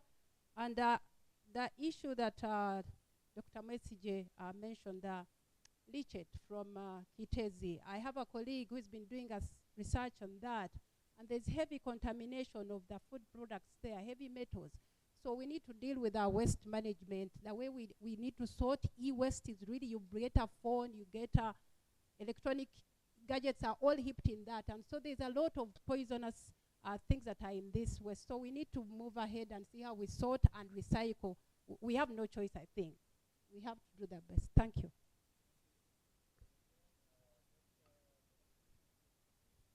Yeah, thank you for those brilliant questions. I seem to have the most. The first question about public health competitions. Yes, we have been having them. We have a flagship sanitation program called Weyonje, which means keep yourself clean. We have been having these competitions in the divisions, but probably because we kept them internal. But for the informal settlements where we have been dealing with, because one of the waste we don't talk about is actually fecal sludge, that is human waste in the toilets. We have been awarding the best landlords, trying to encourage people to put up latrines. So these awards we have been giving them in the communities, in the informal settlements. So this has been ongoing. Messages on climate change, I agree, we need to make them simpler. I have, me personally, if I can't explain something complex to you in a simple way, then I've not understood it. Probably why we don't have simpler messages, not many of us have understood what climate change is. So the difficulty is then bringing it down in the simpler language. And maybe that's also something we need to quickly, as a team, be able to break it down. Creating jobs for the youth, they are. You may notice that for some of the jobs that don't need skilling, we actually reserve for the youth. The cleaning of the streets and the loaders on the trucks. For Rodney, who does, most of them are youth. issues of recycling. Someone talked about, the lady here talked about Chitezi, the waste pickers. The majority are youth, but we don't allow. The LC ones did the, I tell people every small trading center, what welcomes you to a trading center up country? Kavera sticking out of the Maram roads, not so. So it's not only an urban problem, it's a national problem that we need to be able to handle. And by the way, in the old times, I think one of the criteria for getting married was to get a lady who was clean, who would be able to make sure that the homestead was what? Was clean. It's not something new we are talking about. Maybe we need to take it back to the basics and say, how were we actually living? The other, again, the message is sticking. You stuck to polio because polio was taken as a public health threat, and and people realized that was actually a public health threat. Do any of us think that improper waste management is a public health threat? Is climate change a public health threat? It is just coming now that the realization is. Probably in 10 to 15 years is when those messages will then stick and then be able to move, but we don't have that time. Agatha, about separation, yes, that is a loophole on all our sides, but again, Rodney will talk about it. When you segregate, the idea is that whatever you segregate should have a stream which leads straight to the, what you call the circular economy. Now at the other end, not many people are investing to be able to take care of those streams. When you look at electronic waste, we only have NEC, which is actually investing in electronic waste. But ladies and gentlemen, our biggest problem is actually organic waste. 80% of our waste is organic. What is it? Your matoke peelings, your potato peelings. And by the way, all of you in the UK, you are eating Irish potatoes with the peeling zone, not so? Then when you come to Kampala, you go and eat potato wedges with the peelings on, and you pay a hefty price. But when you go back home, you want to remove the peelings. The year you spent there, did anything happen to you when you ate them with the peelings? No. In other words, if we can be able to divert, we can divert up to 10 to 15% of our waste. Then our collection rates can raise up to 75%. The other is about Clinton. What have we learned? Lessons about circular economy. It is a deliberate effort. It is not lip service. All the waste streams have to be able to be actioned upon or be able to be worked upon at the end. Secondly, it's an expensive venture. It's capital intensive. We need to invest in some of these initiatives. Talking is not enough. We need to be able to invest. I think that was really, no, taxi operators, why don't we invest by taxis? This was Edwin. Edwin, have you tried lighting a cigarette in a taxi? They'll throw you out. Eh? You have never seen somebody smoking in a taxi. Because the precedent was actually put up that once you smoke, we'll actually kick you out. So Ugandans, ladies and gentlemen, where is our red line as regards solid waste management? When we can draw that red line, then that is when we'll be each other's keeper. Thank you very much. Thank you very much, Doctor. Yes, Tom. Yeah, thank you very much. My first question was on Uganda being ranked 12th most vulnerable country in the world and least able to actually adapt. Now, when they talk about climate vulnerability, they are looking at a number of things. One, the predicted changes in weather patterns and how they are going to influence activities, development activities and social activities within a country, and the risks that are likely to come. And then they look at how serious weather changes, we have unpredictable rains, and crops fail, agriculture fails, then the country's economy will collapse. That's one reason why we are rated very vulnerable. Two is the quality of our infrastructure. Uganda's infrastructure is not designed to withstand harsh climatic conditions. That's why when we have too much rain, we get a lot of flooding in the city and some people die. When we get too much rain, we see roads being eroded, We see bridges being eroded because our infrastructure is not well designed to respond to that. The other one is the question of systems for response. If a disaster, are we able to detect that a climate-related disaster is about to occur in a place? What options do we have to respond to save lives and to save property? So when you look at those parameters and you find that a country is ranking low, yet predictions show that with increasing temperatures, this country is likely to receive much more rainfall than normal, more intense, although very unpredictable. The question is, how are we going, is the country ready, for instance, to support the people who are living in hill and mountainous areas who are prone to landslides?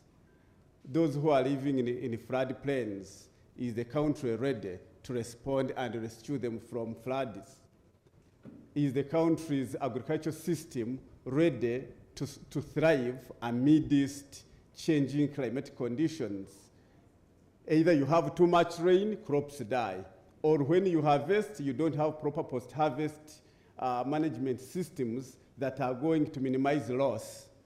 Or there is less rain, you don't have irrigation, crops die. So either way, you are vulnerable. On infrastructure, the same. You have too much rain, floods, roads are eroded.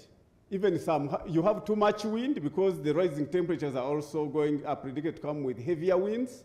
Our roofing system cannot survive heavy winds. So we are likely to see roofs flying off. Are we prepared to respond? So that's why, those are the reasons why Uganda is ranked as one of the most vulnerable and least able to respond because of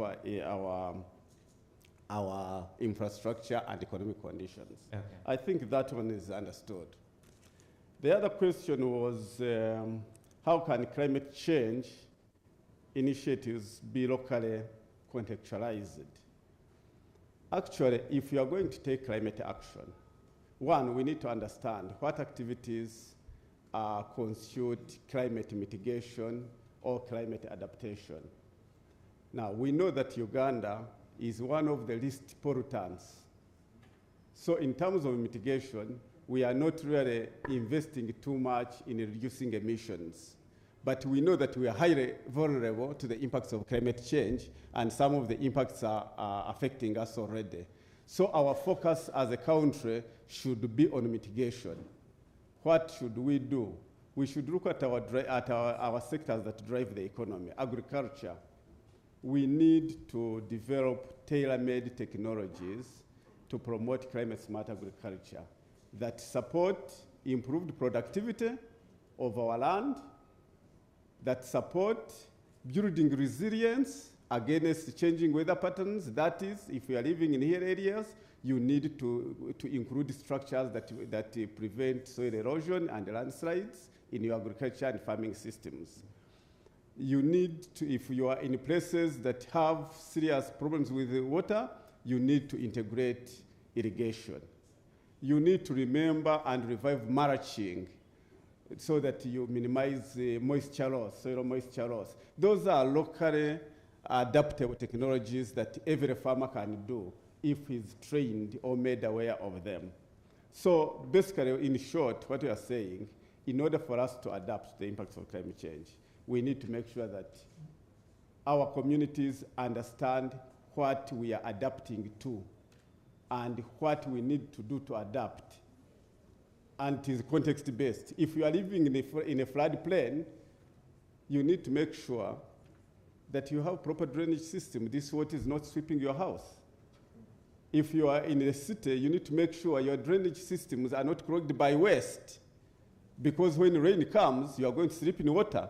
So these are very practical, simple activities, but we need to make sure that the populations are aware and they know which actions to take, and these are context-based. It is difficult to have a blanket approach for every community. how can UNDP support with the absence of bylaws? I think UNDP has been, for instance, in waste management, we have been working with the 6 municipalities and the Ministry of Energy to do, first of all, to characterize their waste, to understand the nature of their waste, and then to develop bylaws for effective waste management. So that's one area where we are invested in, and we are willing and ready to continue working with these municipalities and also expand to make sure that we enhance understanding, but also we support the development of bylaws to improve the quality of waste management in these cities.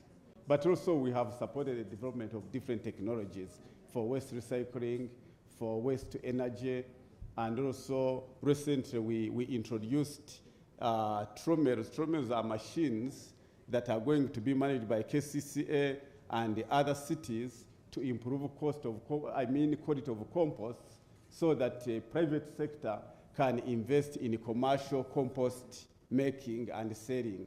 Especially Uganda being an agricultural country, compost business should make sense to them. And that will solve 2 problems. It will solve better waste management, but it will also avail cheap source of compost to our farmers. What was the other one?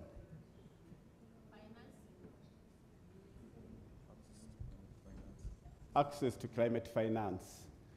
Yes.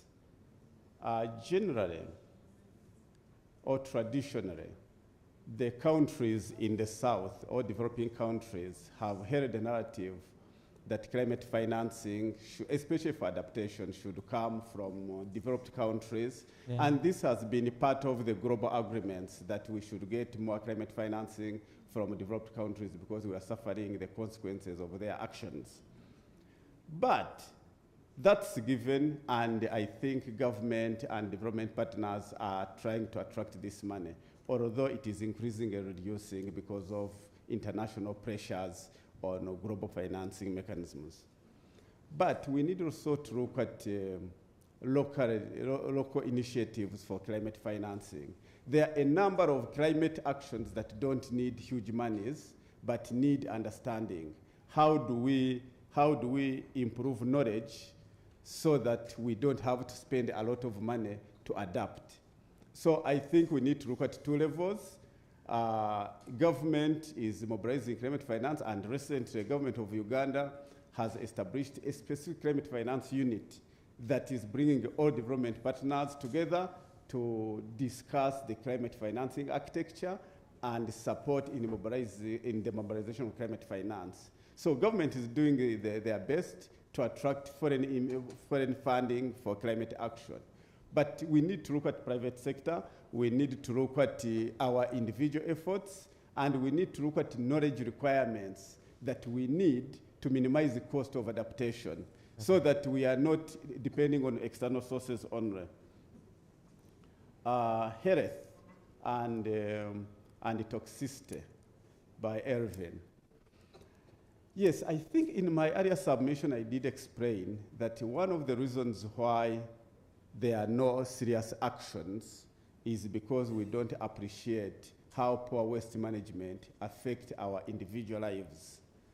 If our communities understood that throwing toxic waste in the nearby wetland is going to end up in the food chain through the yams that they grow there, or through the water that they collect downstream to drink, then they would be more cautious. So we need to enhance awareness, and I think we need to invest in really simple information messages on the cycle of toxic spread from the waste, so that people understand that when I throw away a battery, it is going to emit poison, which poison is going to be taken up by a yam, which yam I am going to eat and get cancer.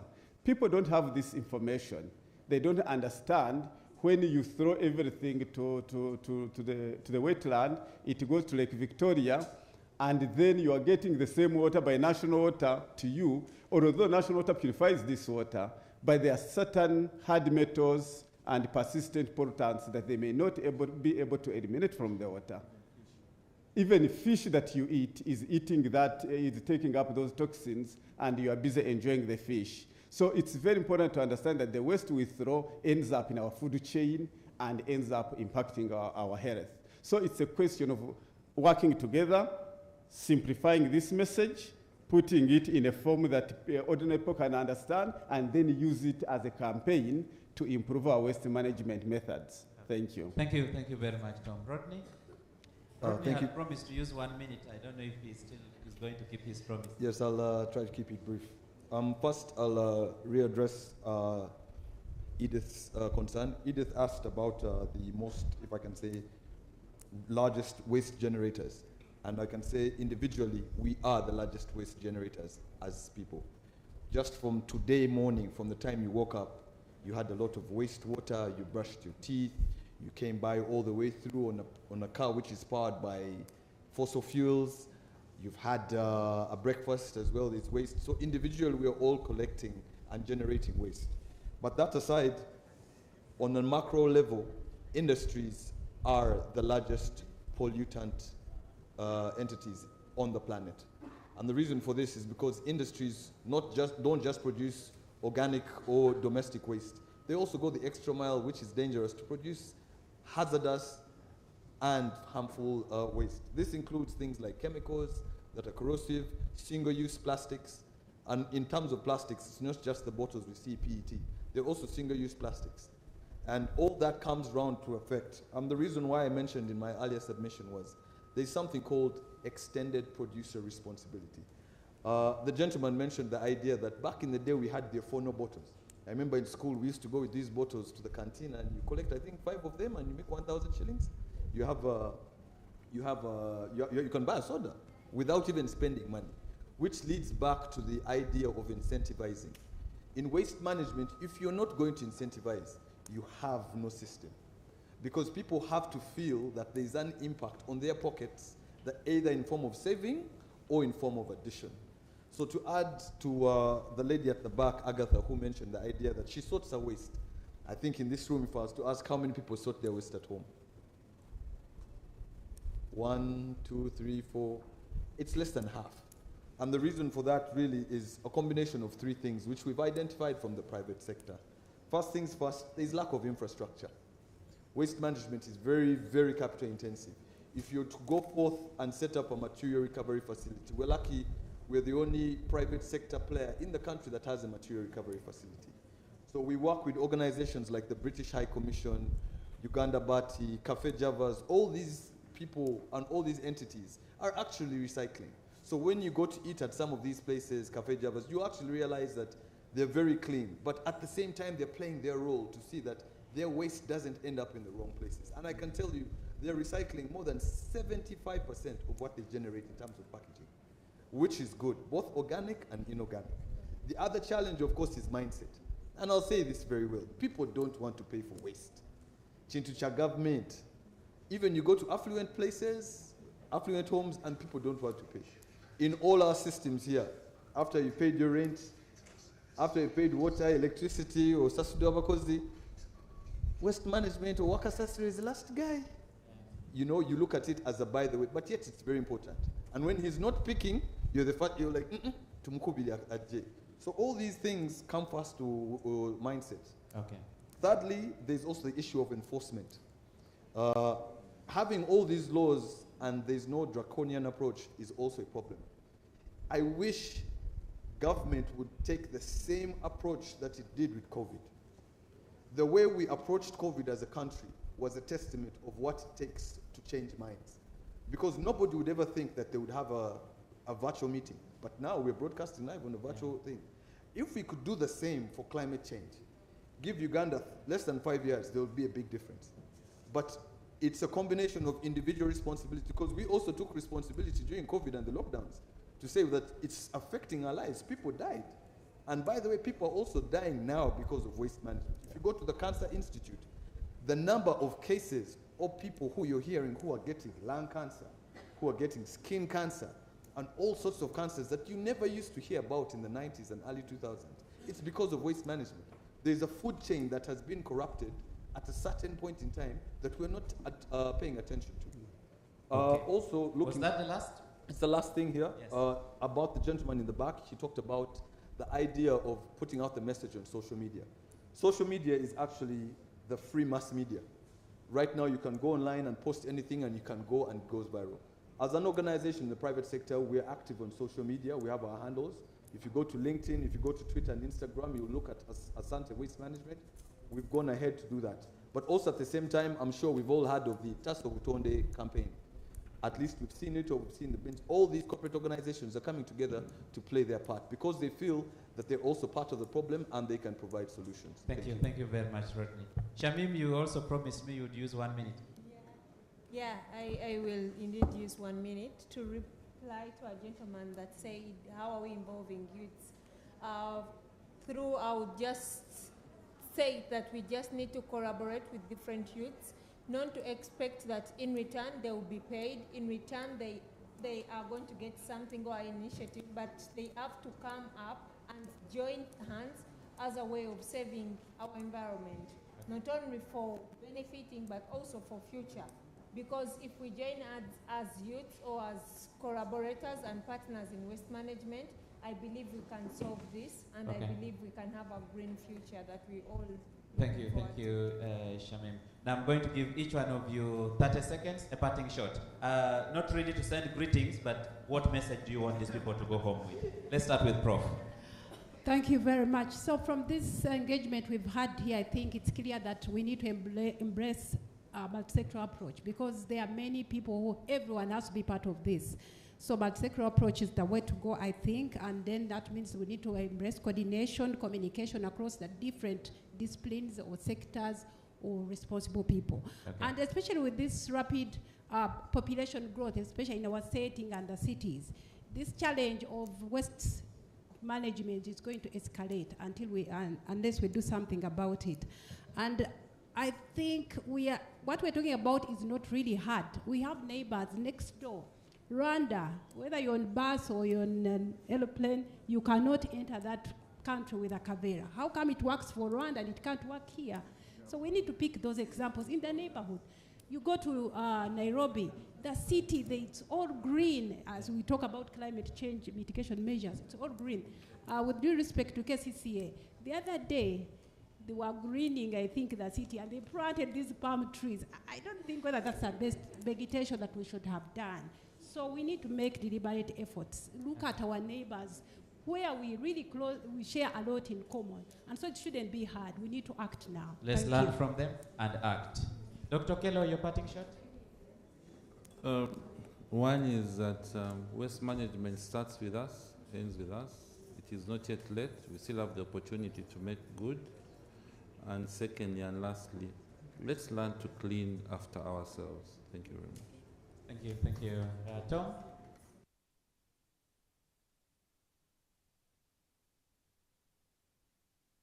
Yes, okay. Thank you very much. One, we need to appreciate that waste management increases our vulnerability to climate shocks. And we need to do better waste management now than ever. And we need also to understand that waste management is closely linked to our health. And therefore, every time we mismanage waste, we know we are increasing the cost of health care for the country and for ourselves. So let us deepen our knowledge in understanding the challenges of waste and their impacts, and let's work collaboratively to address the challenges of waste management. Thank you. Thank you very much, Tom. Rodney? Thank you very much. On my end, mine is simple. I just advocate for everyone to do it right. And do it right simply means individual responsibility, collective effort. This simply means don't look at the elephant in the room and ignore. Waste management is real, climate change is real, and let's take an initiative, just like the Chevnier Lumini has done and the British High Commission. We thank you very much for that. We all have to carry our process. Finally, Shamim? Yeah, mine would be that poor waste management starts with me. So if we believe that we can solve this, let us acknowledge that if we want a green future, we have to first change ourselves. Change you, and then we shall have a better future tomorrow. Thank you very much. Ladies and gentlemen, let's appreciate these ladies and gentlemen for the insights they have shared.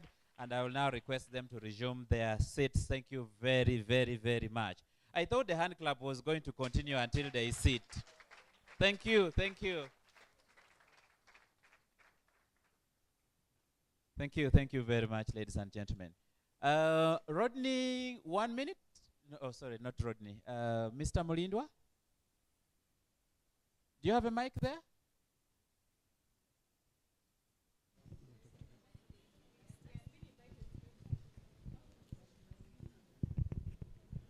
Good afternoon, everyone. Good afternoon.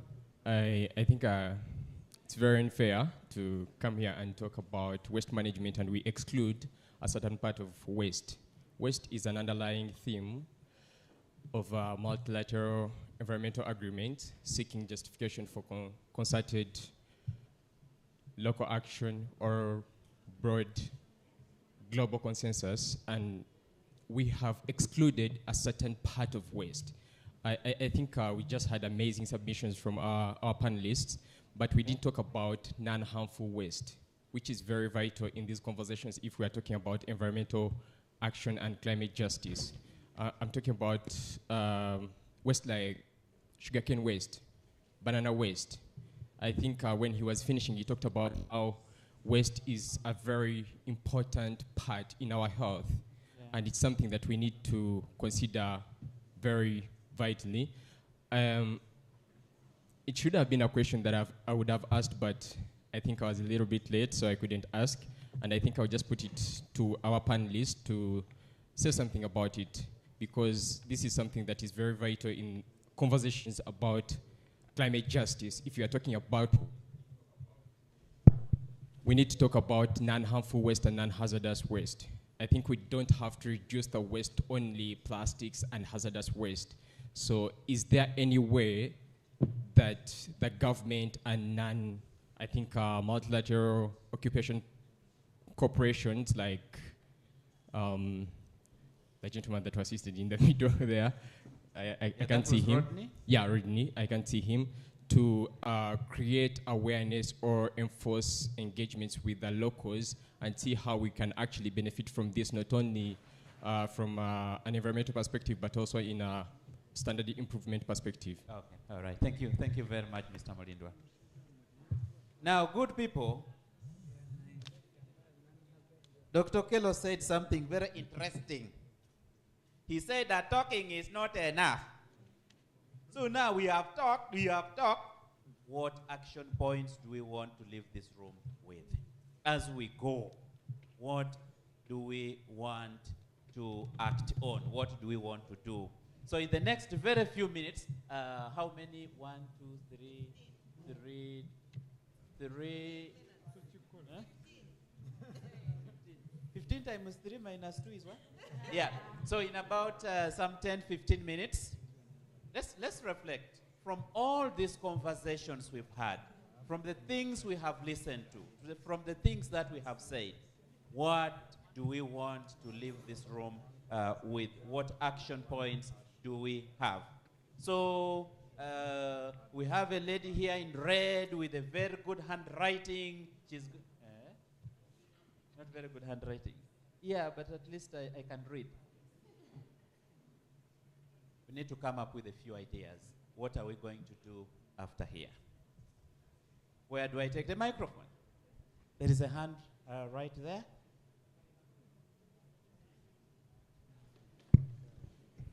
Thank you so much. My name is Tom Philip Mackay. First and foremost, we've talked about responsibility. So each of us should take responsibility for their waste, meaning don't drink 2 bottles of water and go out with 1. Go with 2. But then secondly, be your neighbor's keeper. If you see someone drop something, let them know that they pick it up. And if they refuse, then please pick it up and throw it in a bin. Thank you. Okay, thank you. Personal responsibility. I see Tina is saying something small. My president, is that actionable? When we say personal responsibility and being our brother's keeper? Yes. That is. Okay. So we are saying personal responsibility. Each one of us from this o'clock Afterwards, he's going to take the matter of waste management very seriously. But will also tell their neighbor and their sister and their mother-in-law that we all are concerned with the issue of waste management. Thank you very much.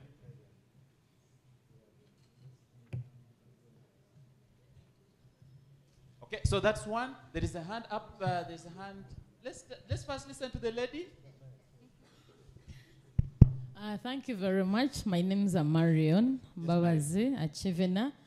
One of the other actions that we can have is to scale up the intervention we had in Kansanga Seed School to other seed schools in Kampala in partnership with KCCA, but also to take it to the middle class schools, the Green Hills of this world. So we are scaling up. We have tested with Kansanga Seed. Now we need to go to other seed and the nanny seed and the other institutions as well, including where Prof teaches, yes, primary schools, nursery schools, secondary schools. We need to reach everybody. So we need to scale this up. There is a hand. Yes, please.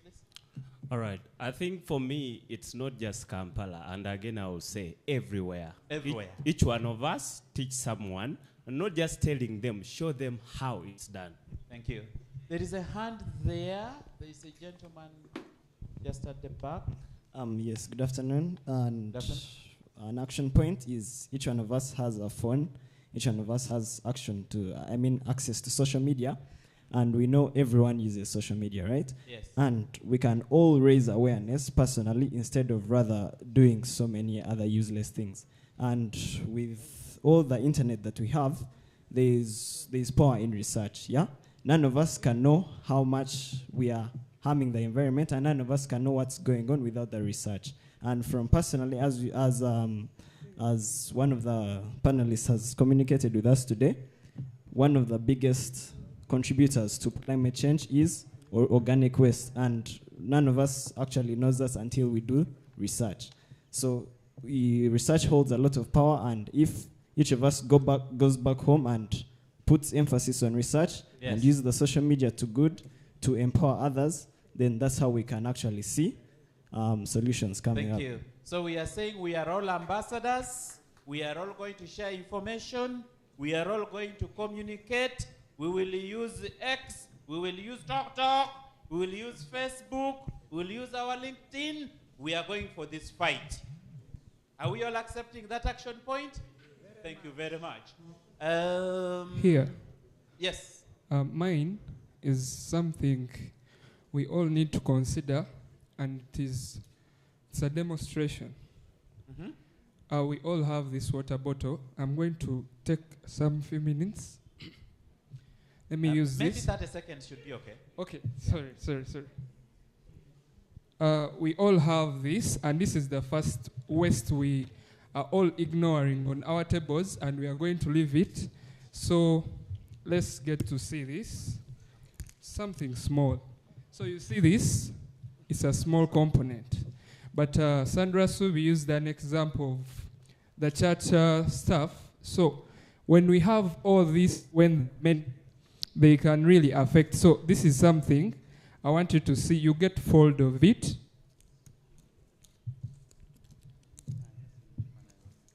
Maybe you should come here. There are people who are struggling to see what you're doing. Sorry. And your seconds have also reduced. Okay. Yeah.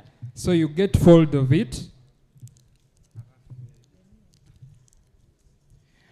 So you see many water bottles have something like this, the Cavera. So you fix it in. So this is the first method you can do to reduce on the waste. Thank you. Okay, personal responsibility. Anything else? Action points? Action points? Yes, please. Put the mic there. Hello to you all. My name is Victoria Chinobe Nakatude. I work with the Ministry of Water and Environment, and I'm also a host of a youth career talk show. My action point would be to supplement on number 2, which is scaling up.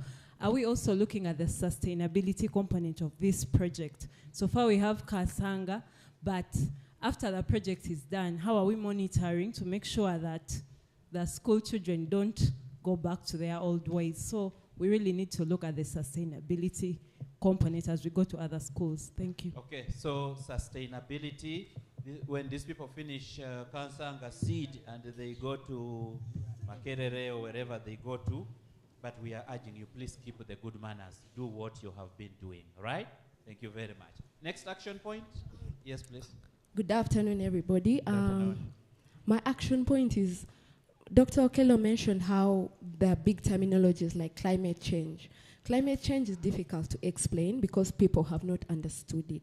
So now if we take it upon ourselves to study the different terminologies under climate change and even consult climate change activists, we have amazing activists here who know details about climate change. So if you can just approach them and learn more, and also invite them into spaces to speak and teach people about climate change, it would be important. Okay, so we are talking about information dissemination, but I think we can also talk about engaging the media so that this message does not stay here, so that we see this conversation on radio, on TV, we see these stories in the newspapers, instead of just having the noob people who are fighting.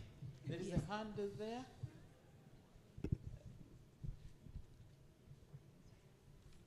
I am running. Okay, good afternoon, ladies and Good gentlemen. afternoon. I am by names of Keith, and I am privileged to be here. So I come from an organization known as Girls for Climate Action, and I am leading on a project known as the Green Master Program. Action point? And we are teaching climate education. So basically what ABC is doing, we have been doing it for the last 5 years. So I am ready to collaborate and to give the sustainability and to learn from what these people have done. For us, we are running in 10 schools apparently, and I would be very glad to empower and also learn and see how we can extend to other people in other societies. Thank you, Keith. Collaboration, different organizations, different KCCAs, different ministries, collaboration. Good afternoon, everyone.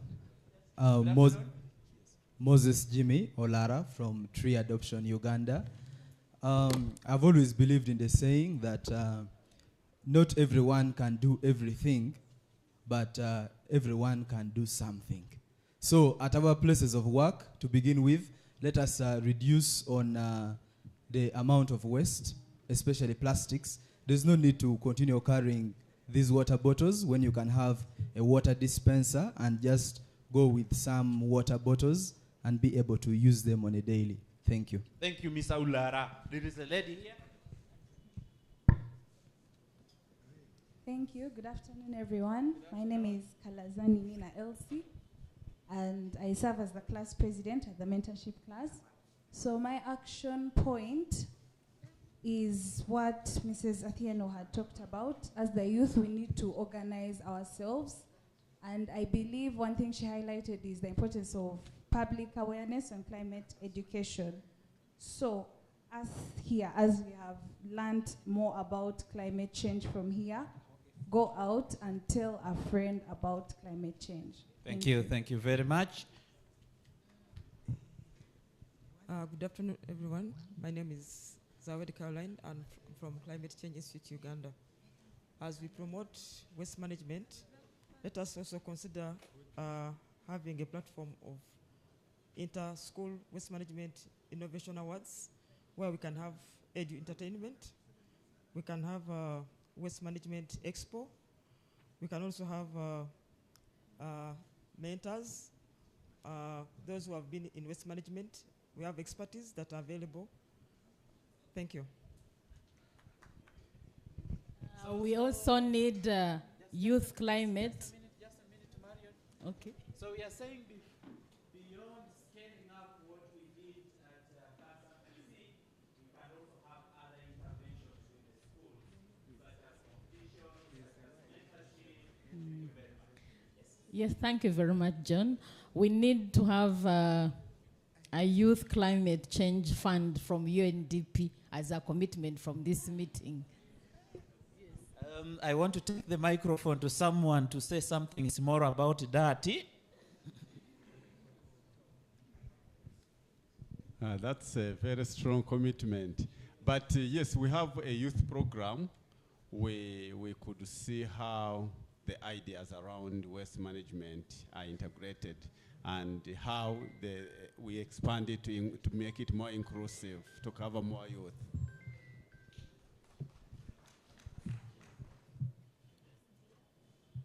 Do we put the collaboration and partnerships?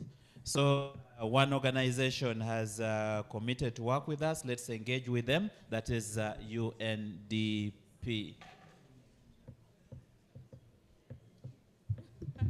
Good afternoon. My name is Diana Ondoga. I serve at Stanbic Uganda. When we talk about scale, we run a program called Stanbic National Schools Championship, and I'd like to ask how many have heard about it in the room. I see some of our products here. Thank you very much. I'd like to encourage Kansanga Seed School to apply. The call for applications closes today. At the moment, we're working with up to 100 schools in 49 districts. And one of the things is to bring to light any innovations, any ideas that address any challenge in our society. As we've had the conversation, waste management is a big issue, so we are here to offer a solution right now. Thank you very much. Thanks. So we end up. Okay. So, good people, the day is still very young. You have very many hours to put something together. If I were you, immediately after this, I would go and see that lady and say, usually, what do people do? What do you expect? Put in this proposal. All right? You never know. It might scale up your project beyond what we have right now. I'm taking 1, 2, 1, 2, 1, 2, 1, 2. Let me start from here. Thank you so much. I think emphasis should be put on policies, especially policies that remove bottlenecks for service providers to actually give access to professional waste management services to the urban poor. Because the waste that is actually not collected today is largely from the urban poor who cannot afford to pay to access those services. Emphasis should be there. So we are talking about influencing policy, pushing for policy reviews, and of course, in doing that, we'll also be engaging with the policy makers so that we have better policies.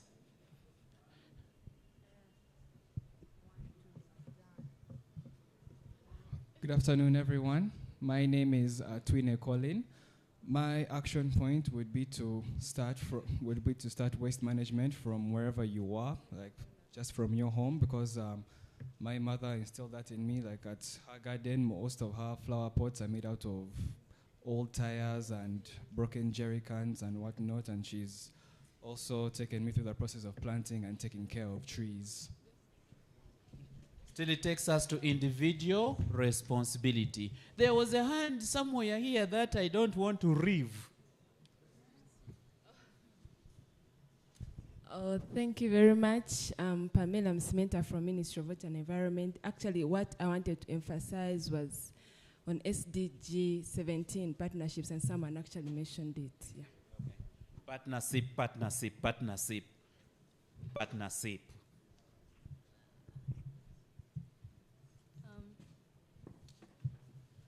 Good afternoon. So my action point is that most of the times that we pollute and throw away things, not because we not because we want to, but because most of the time we just don't know how deep this goes. From throwing this one bottle, someone will throw it and be like, it's only me. But when they throw them away and they accumulate, it's going to be very detrimental, and that person may not know the effects, and that's why they do it.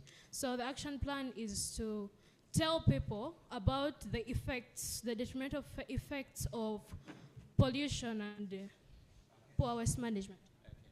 So we are still talking about information sensitization. Which hand have I forgotten? There are 3 hands. Okay, 4. 1 is here, 3 are there.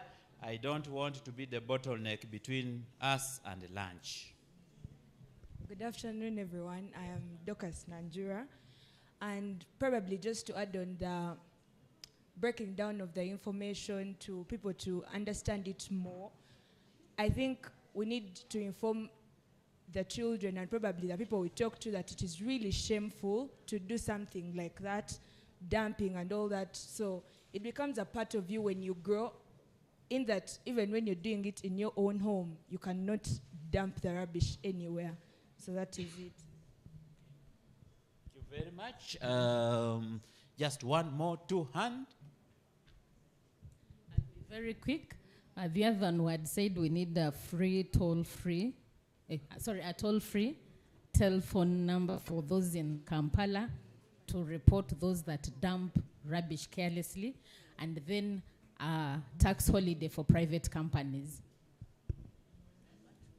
Yes, yes. Really, Dr. Kello can handle that one. Getting a toll-free where people can report people who are dumping, I think is an action point that KCCA can take on immediately. Okay, good afternoon, everyone. I'm Elizabeth Kisaka, a civil engineering student at Makerere University. My action point would be more on research, carrying out research on alternative waste management practices.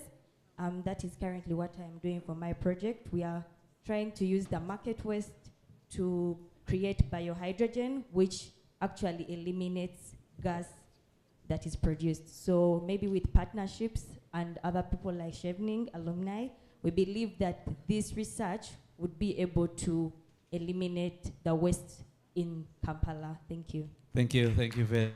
And lastly, Thank you so much. Good afternoon, everyone. My name is Kwerit Sarah Chebjura. I am a climate justice activist, and my action point from today's session is take action now.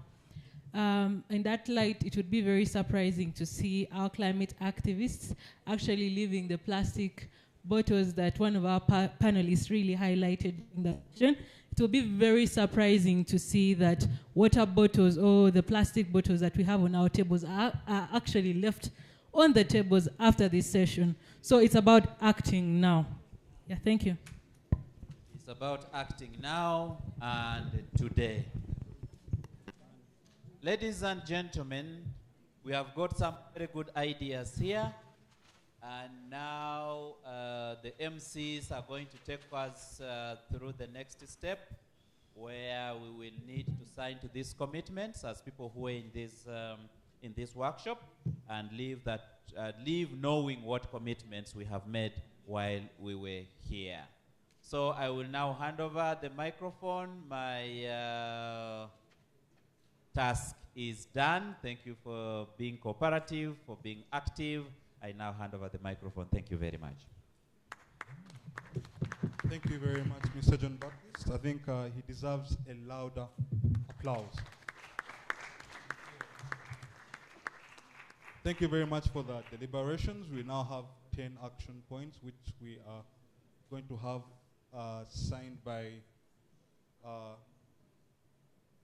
panelists to help us follow up on this. So this doesn't just stop here. It's been a great initiative by the association, and that Kansanga Seed School can also continue with this, as it can be scaled up as highlighted in the points, and so that it's not business as usual, but we get to change for the better because it's getting hotter. So as we write these points down, we'd like to appreciate the panelists.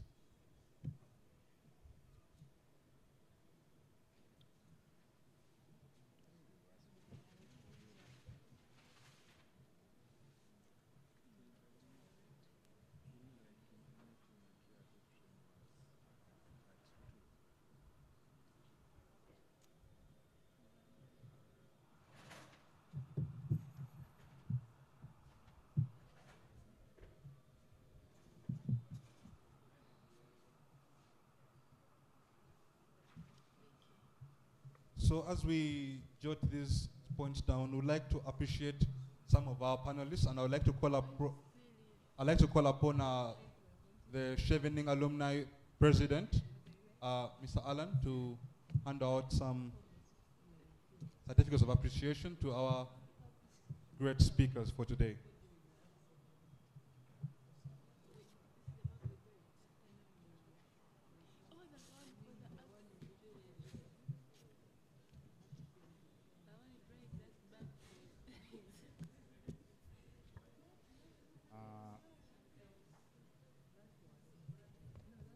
Okay, so my immediate chairperson is here, and I think this is a good time to know that we are democratic. So Helen, could you please come and hand over these certificates? Dr. Daniel Okello, the man who got the highest number of bullets.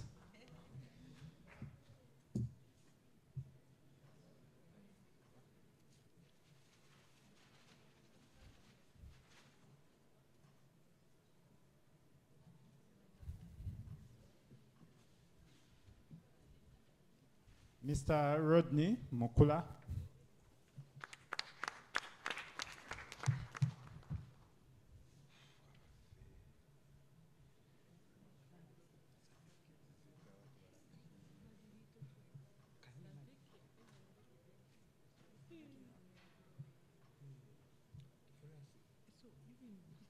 Okay, Ms. Shamim Naluima.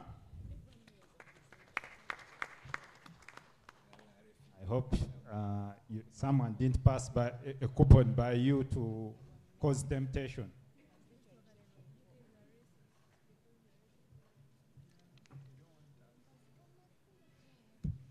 Okay, this is to Mama Mavira, but she's not here. So I don't know who is going to receive it on her behalf. Honorable Beatrice Annual.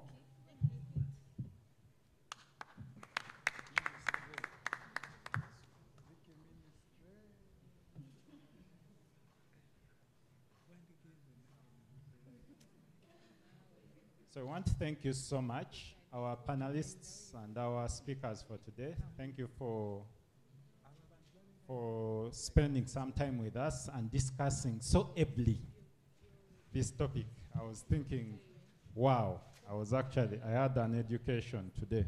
So thank you so much, and thank you, Helen, for rewarding our people. Back to you, Elvis. Thank you very much, Mr. President of the Chevening Alumni Association of Uganda. Just to be clear, as we finalize the 10 points on our action plan, we would like to call Dr. Daniel Okello from KCCA to pen a signature on these action points for us to keep us grounded and keep us moving forward in the right direction of becoming more resilient to climate change.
Thank you very much, Thank you very much, Doctor.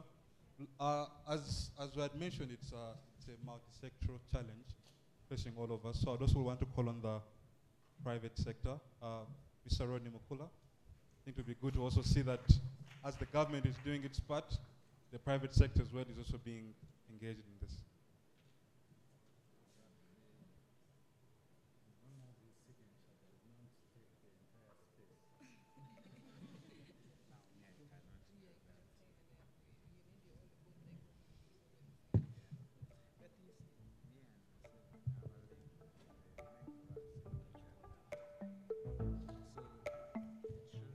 Thank you very much. And I would like a climate activist as well, because activists keep us accountable for everything we do. And the climate activists come up and also sign.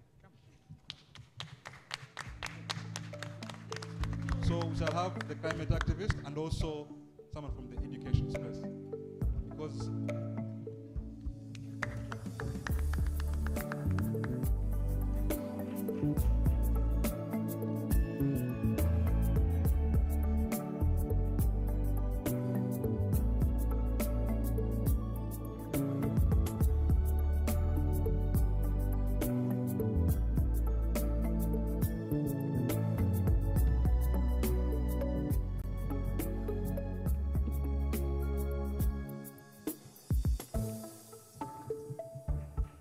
so I'd like to call upon everyone who has signed to at least come and take a picture of the points they have.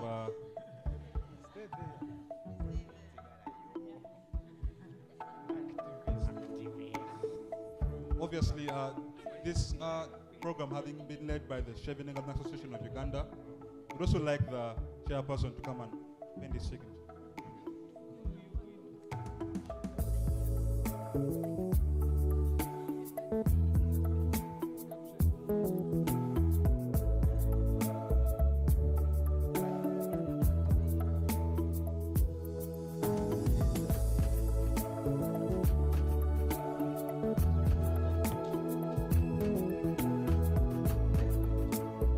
Obviously, not forgetting one of our biggest stakeholders and the people that make it possible for us to go to the UK and spend a year learning so many nice things that we've come back to share with the community, the British High Commission.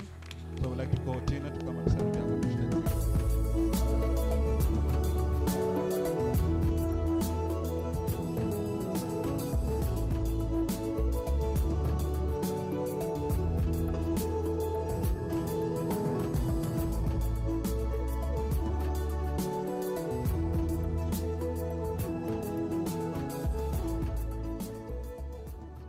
Also for those that keep us accountable, those that keep covering the media, the ones that post all these stories, the ones that make publicize everything that we get to do, and call out to the masses to see what we are doing. So it would also be good to have someone from the media to come and also append a signature. Ben, Mr. Ben.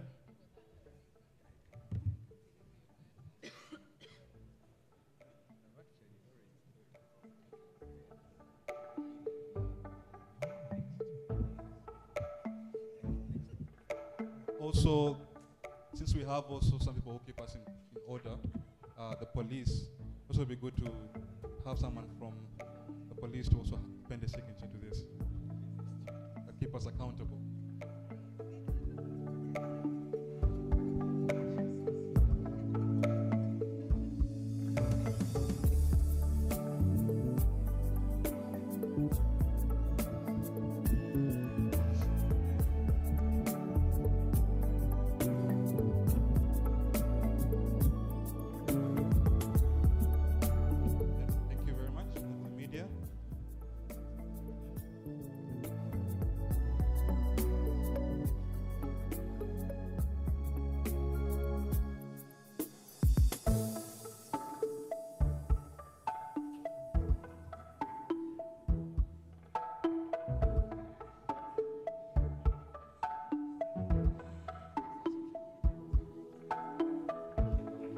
As you've seen, while we're doing this project, we're doing it in a school, and it would be good, as one of the points was to change the curriculum and have more of climate change practices and projects.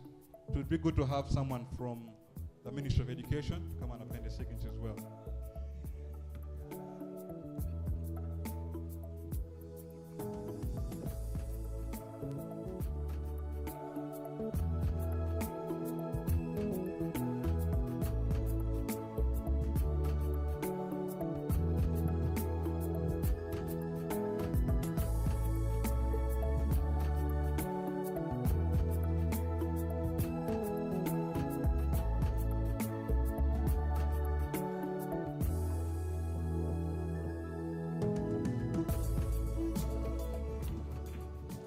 And obviously not forgetting the students, because this mantle goes down to the students. So one of the students should come and also sign, because you are tomorrow's future and you are the front stage, center stage of climate action.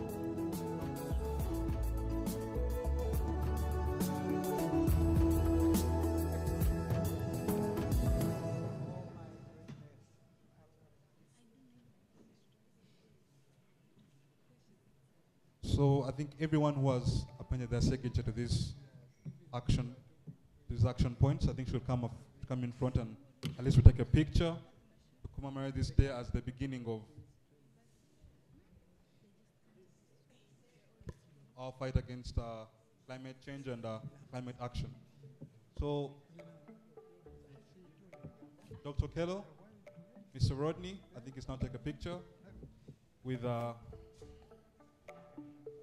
Ministry of Education, Media.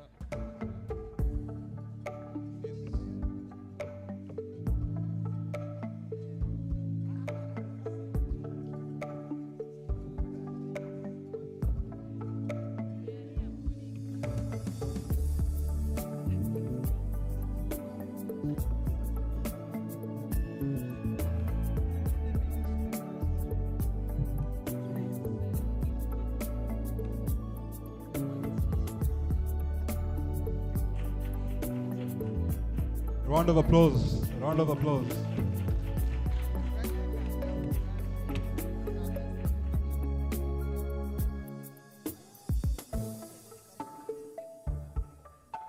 Thank you very much. Thank you very much. I think now coming to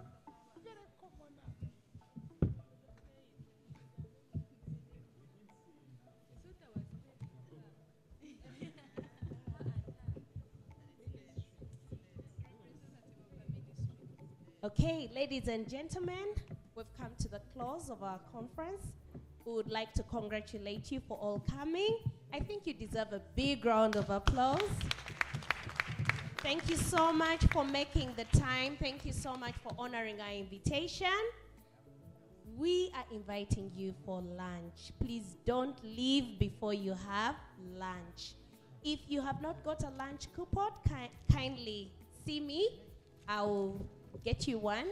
And maybe Gideon, come and give us the directions where we're going to have our lunch. Right, thank you everyone. I come at the best time of the program.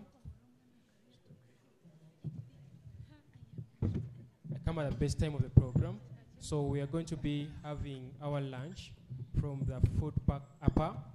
It's just as you go down through. I will direct you. We'll have the gentleman at the back lead us to where we are going to have our lunch from. If you just have that coupon, just go direct and you'll have your lunch served and it's ready. If you don't have, please approach me or approach her. Thank you so much. Thank you very much, Gideon. And just before we go for lunch, I'm humbly requesting everybody to come to the front. We are going to have a group photo as the participants of this conference. So please come to the front. We shall have some people sitting, standing, just feature somewhere. We're going to have a group photo before we head out for lunch. Thank you very much.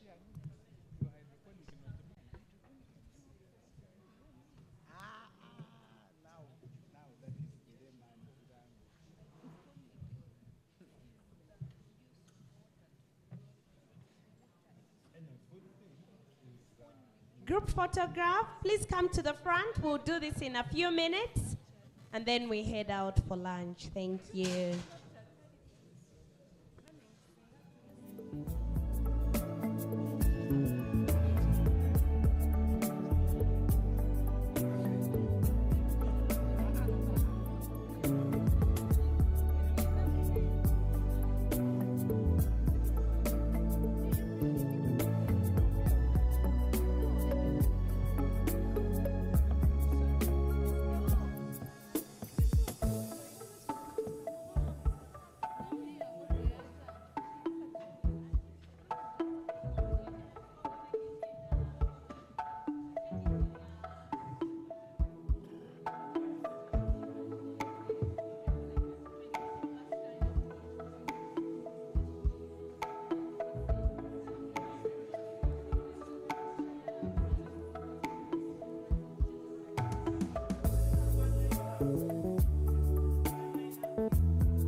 As we take the group photo, pay attention to your belongings, your mobile phones, your handbags. Please pay attention to your personal